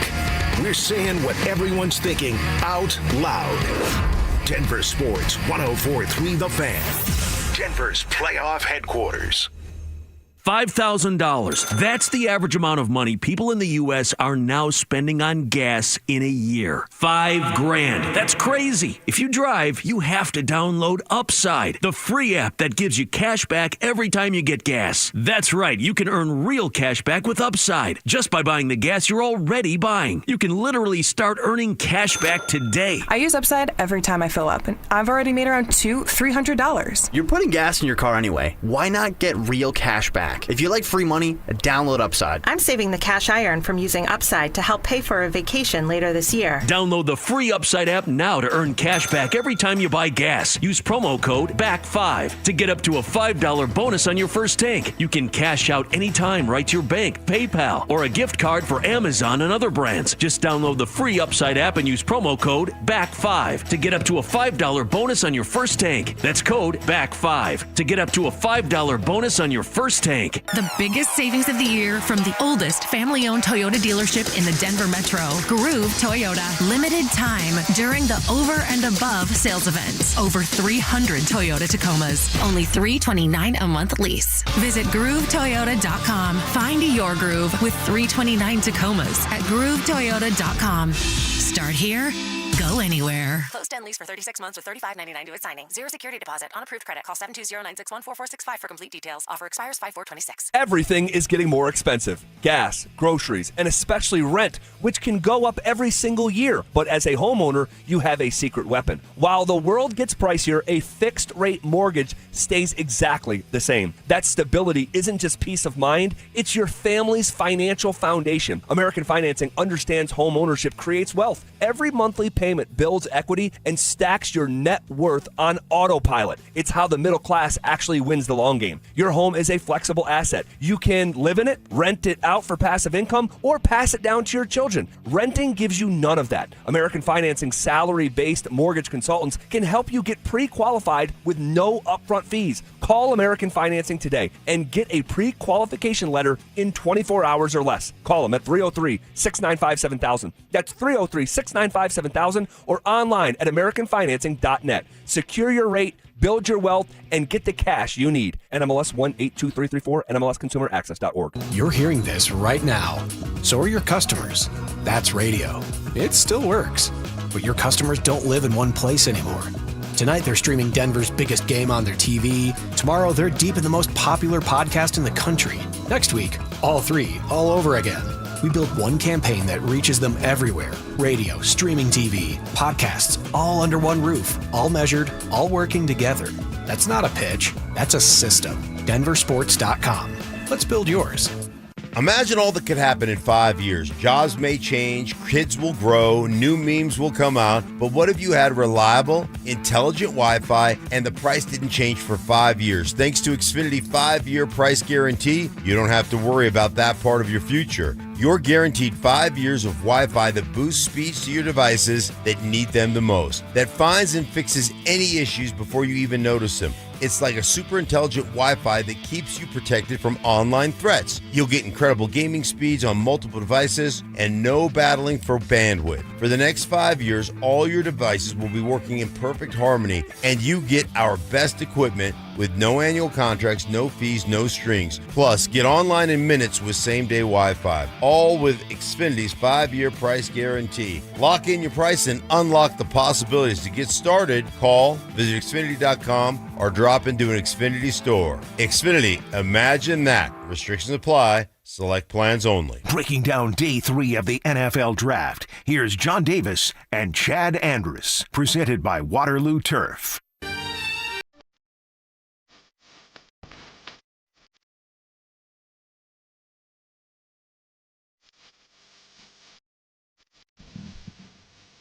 We got Whoa. This is like it. Rest in peace, Black Rock. That's who made this song. Iconic beat. What a really good song. Black Rob was the rapper. This is a great one. Sean Boyd giving me that heat from different eras too. We didn't just stick in one era today. Chad, I don't love that they didn't get Hill, the linebacker out of Texas. That's who I wanted. Coverage linebacker. I feel that was the most pressing need in a position that leaves the Broncos exposed. I don't think tight end, as much as people felt they had to improve it, I don't think it exposed the entire team. Basically, kind of you pointed out, because they weren't doing it. They were winning without it. But overall, walking away from this, Cecil kind of talked about grading a draft right there. I think everything they did makes sense. I can walk away and I can see how they did what they did. Again, I would not grade this draft an A because the middle linebacker position, they did get one at Mr. Relevant. I think that was to shut me up because I wouldn't shut up about it. Just for you, Joe. Just for me. Just for you. They addressed tight end. They addressed running back. They seem to go, there's a consistent through line with reps in college, with it's sometimes where they came from college, but overall, not walking away furious. And when you add on to that, Jalen Waddle is part of this draft. So overall, I think the Broncos did well. Jalen Waddle is far and away the biggest part of this draft, and it is going to be the most impactful player. And I go back to talking about the evolution of the organization and the roster since Sean Payton has gotten here. And you look back at the last 2 seasons, and to me, it's nothing but home runs. You got your quarterback. You got Jonah Ellis, who has proven to be a player, and now you might be able to use him and leverage him in another position, which you didn't expect, or at least you're going to try that. Position of need. And you can say what you want about value and impact, but there is asset value, in the very least, in Troy Franklin and Chris Abrams-Drain. That's a great 2 years point. ago, right? That's a great so point. Yeah. they're good NFL players. They have value whether or not they're producing for you or in your rotations or not. You can get something for them if you need to and swap that out if you find somebody better. They're established players that can be on the field. So then last year, you can complain about Barron not being on the field. They went 14-3 without him being on the field, so it didn't hurt anything. And I think you're very confident still that he's going to be a player going forward. After that, Harvey scored 12 touchdowns, and they're excited about him going forward. He's going to continue to be a part of this running back room. And he had a bigger load later in the year than was anticipated, too. Pat Bryant, they're very excited about, and we both like. And I think you saw enough athleticism and flashes from Q Robinson to think that he's on an upward trajectory to be a part of this franchise. And you found your new punter that flipped the field in Jeremy Crawshaw. So you're talking about 9 guys in the last 2 years that you have value from. So it changes what you're doing now in a draft that may not be as deep or have as much talent. So you can't look at it the same way and expect as much. And to be honest with you, when I look at what their takeaway is from this draft, I don't have really high expectations immediately. I don't think anyone other than potentially Jonah Coleman, and, knock on wood, if Cage Casey has to play this year, he could have an impact. I hope he doesn't have to play. Right.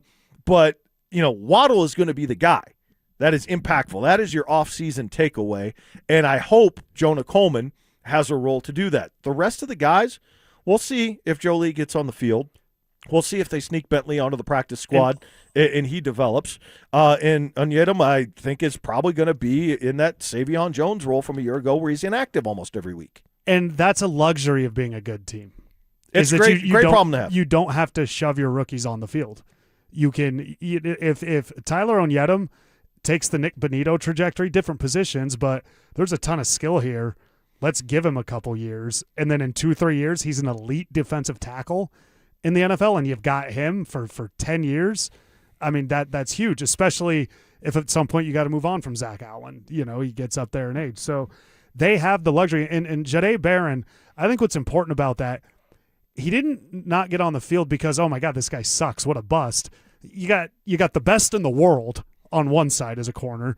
You've got a very capable number 2 that you and I like in Riley Moss. And then you got Jaquan McMillan, who turned into just a dominant game wrecker. You would have been a fool to try to force Jahdae Barron into any one of those roles. So you let him sit behind it, and he did impact games. He covered Travis Kelce at the home game.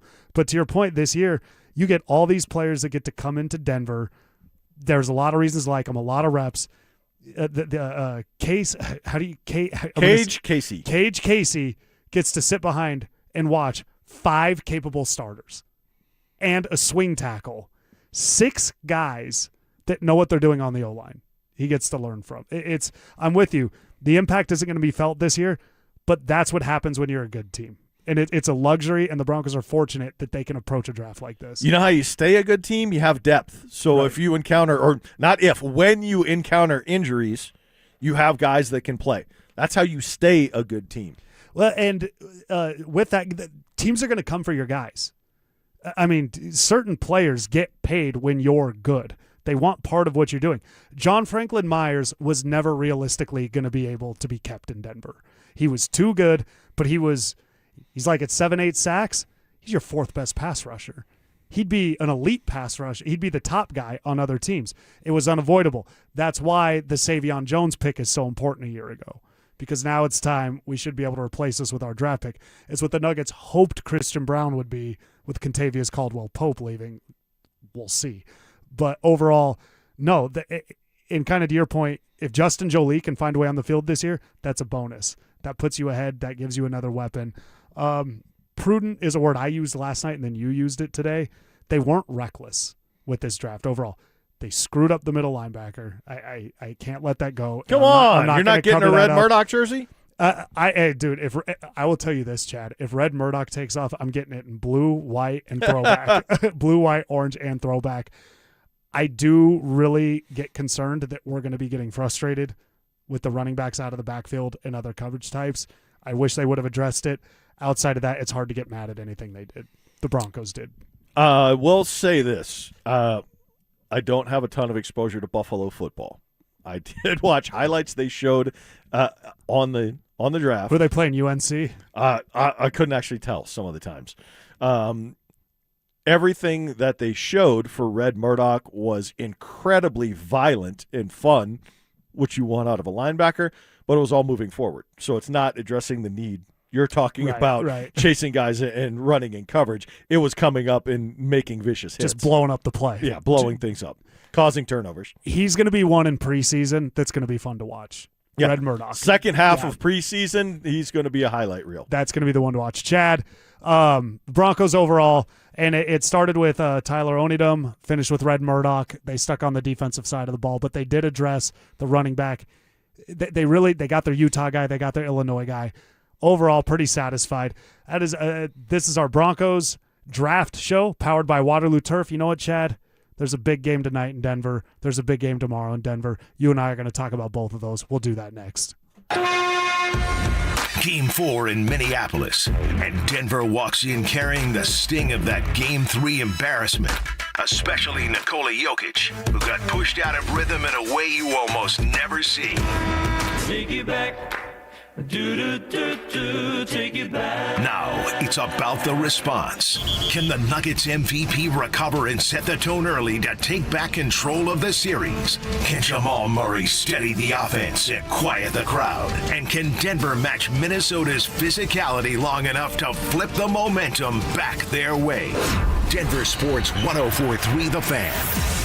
Denver's playoff headquarters. Hey guys, boy Steve here today about my long-term buddy Troy Hansford. And if you're thinking about selling your house for any reason, now might be the time to sell, still get top dollar. Believe it or not, my guy Troy is still offering his $5,000 guarantee. What is it, you ask? Well, if you can't sell your house at your price on your timeline that you agree upon beforehand, bam, going to cut you a check for $5,000. Who else makes the offer? Nobody I've ever heard of. And he makes that offer because he continues to spend a ton of money marketing his listings, has about 100 families approved and ready to buy right now. And if for any reason you need to sell right away, Troy can buy your house, all cash, and he can close in as little as 7 days. You have a house to sell, Troy probably has that perfect buyer for you right now, waiting for you to pick up the phone and to call him. Call Troy, get your home sold for the most money. That's 720-944-33, 720-944-33. Troy Hansford of RE/MAX Professionals, a Colorado licensed broker. Some restrictions do apply. Want to sell your house? Then call my buddy Troy, 720-900-4433.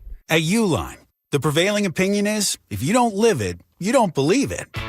The people at Uline believe in hard work, and they live it by being there 24/7 to answer your call, having 41,000 items in stock, and offering same-day shipping from 12 locations across North America. Business owners, sellers, buyers, shippers, and packers believe it. Uline is the hard-working, dependable source for your shipping and industrial supplies. Visit uline.com. Running a small business means juggling a lot. Your network has to handle it all. That's where a fiber-only provider falls short. you need a partner who gives you a greater advantage. Introducing the Total Solutions Advantage only from Comcast Business. A first-ever combination of the largest, fastest fiber-powered network, the most reliable Wi-Fi, gig speeds with equipment and security included, and a 5-year price lock. Plus, it's all backed by a 30-day money-back guarantee. The Total Solutions Advantage only from Comcast Business. A new standard for small business with reliability, security, and savings in one. Switch today.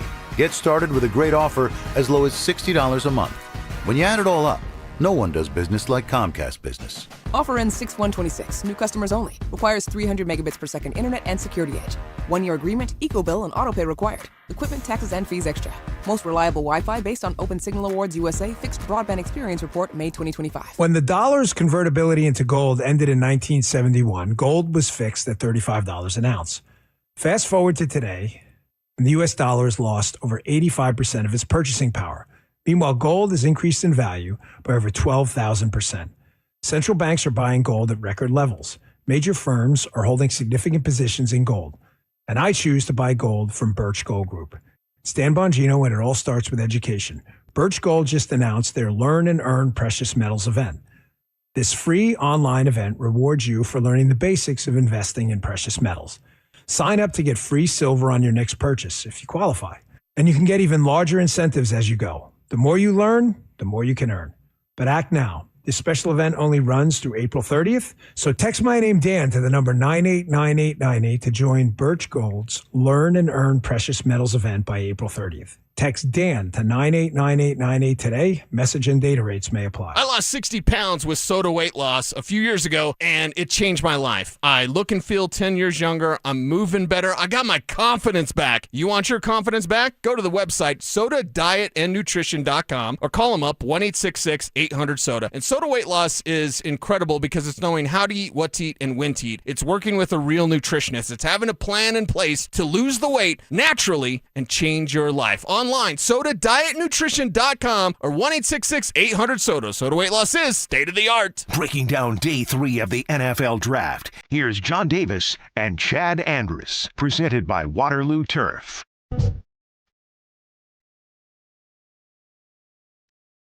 Our guy Cecil Lammy sent me a text.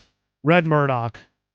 I got my middle linebacker with Mr. Relevant. Check this out. The Broncos, this is from Eric Galco on Twitter or whatever they call it. The Broncos got an elite production linebacker in Buffalo's Red Murdoch. Murdoch has the most forced fumbles in NCAA history with 17, surpassing former Buffalo Bulls legend Khalil Mack. So he was there. So 39.5 tackles for loss across 3 seasons at Buffalo, and an explosive 4.5340 tackle finishing inside linebacker. Murdoch can be an early down contributor, so he can't cover the running backs. That's what I need. Well, but he can still blow up. But he could be an impact player, and it's not going to be hard to outshine one of the guys they have there. Oh, okay. I don't mean Shots it like that. fired from John I don't mean Davis. it like that. But I mean, okay. Is Sternad or Singleton to the point to where it's absolutely no way somebody could take that? Their job's not getting taken, let me be clear. But situationally, one of them I could see coming off the field for Red Murdoch. I don't mean it'd be easy to outshine him. It wouldn't. Red Murdoch's not starting, and he shouldn't over either of them. But there's things he could be able to do that maybe could get him on the field this year. If he gets into training camp in the preseason and can show what he shows on his highlights, if he can be that same player going up significant levels, right? Because it's not just coming from Ohio State or Alabama. Right. It's coming from Buffalo to the NFL. Extreme violence, man. Like, this guy lays the smackdown. Let me tell you. Like, I will love it.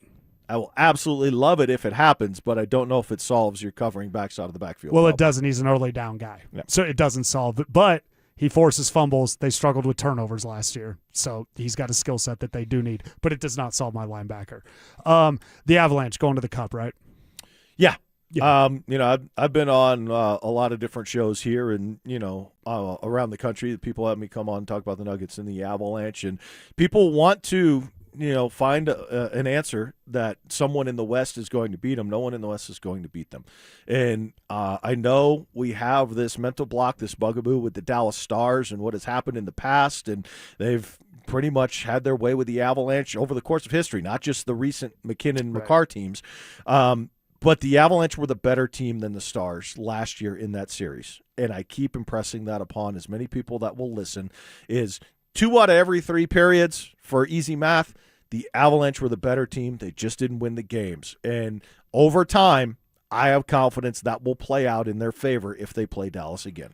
Yeah, I think not to get ahead of ourselves or be bold or cocky, but just looking at it, the way they played all year, they won in every different way you could. 1-0, 5-0, 5-4, 7-4, come back, sustain a lead. Other team scores early, you score later. You tip it in front of the net, you score the one time or what you name it. They won that way. I believe that the Avalanche are going to go to the Stanley Cup, and I believe they know it. And I think internally they know. They look across the NHL and they think none of these dudes can beat us, but they're also determined at the same time. And if it takes you play a team like the Kings who muddies it up, who's ugly, Vic Fangio hockey, make it boring, make it take a long time, make the game appear closer than it is. In the end, they're like, okay, we'll beat you this way. We'll meet you where you need to meet us. We'll beat you there. Really, really impressed with how dialed in they've maintained throughout the season right into the playoffs. Well, I think that confidence you're talking about comes from what they have on the roster now, where they may have thought they were good in previous seasons, but they knew they didn't have Landeskog. They knew they didn't have Kadri. They knew Nichushkin wasn't available. They've got all 3 of those guys again, by the way, right? Yeah. Which is the last time they won the Cup. They had all 3 of them. And let's not forget to mention, now they have Brock Nelson and Marty Necas and Nicholas Waugh. They're better. They're better than the Cup team that won. Yeah, Kivi Ranta contributes. Jack Drury contributes. It's other Parker people step Kelly, up. Parker Kelly. Yeah. I mean, it's been really good. The Denver Nuggets, troubling, startling for a team. 11 points in the first quarter. I mean, how does that even happen? From the all-time best offense in the history of the NBA. How do you get there? And it's look. I'm to the point now to where I am not going to pick them to beat the Wolves. They could win tonight, make it 2-2. I will not pick them in the next game. They could win that next game. I will not pick them in the next game. They could win that game and go to Game 7. I will not pick them in Game 7. They've lost all trust. They've lost all trust. Roster construction's a problem. Certain guys doing what they need to do at certain times. Just all out, this is not sustainable going forward. It feels like right now where I sit today. But the Denver Nuggets have got a real problem on their hands when they're the 3 seed and they have no business being on the floor with the 6 seed. Aaron Gordon's going to play tonight. It may change things dramatically. They are a very different team with him and without him. We'll see how effective he is. They weren't in Game 2. And I think the narratives that have been out there, and I heard Dan talking about it earlier today, I've heard it all week on the station and everywhere else, of everybody just being so disappointed in the Nuggets, not responding to the gauntlet that Jalen McDaniels threw down to them. Challenging their toughness and their manhood and everything else, their resilience, their mental toughness. Those are all legitimate concerns. I think just saying that really glosses over what is a much larger structural foundational formula that they are going with, and nobody wants to confront that reality that even though they have the best roster on paper the organization has ever had, the way it's put together is extremely vulnerable to certain types of teams. And I don't think anybody wants to admit that they can't continue to go forward with our beloved Jokic, Murray, Aaron Gordon-led core. But it's clearly evident when they play Minnesota that their athletes just smother them. They smother them and they strangle them, and their skill cannot counter it as well as it did when they won a championship. And I do think, to add on to that, I think the way they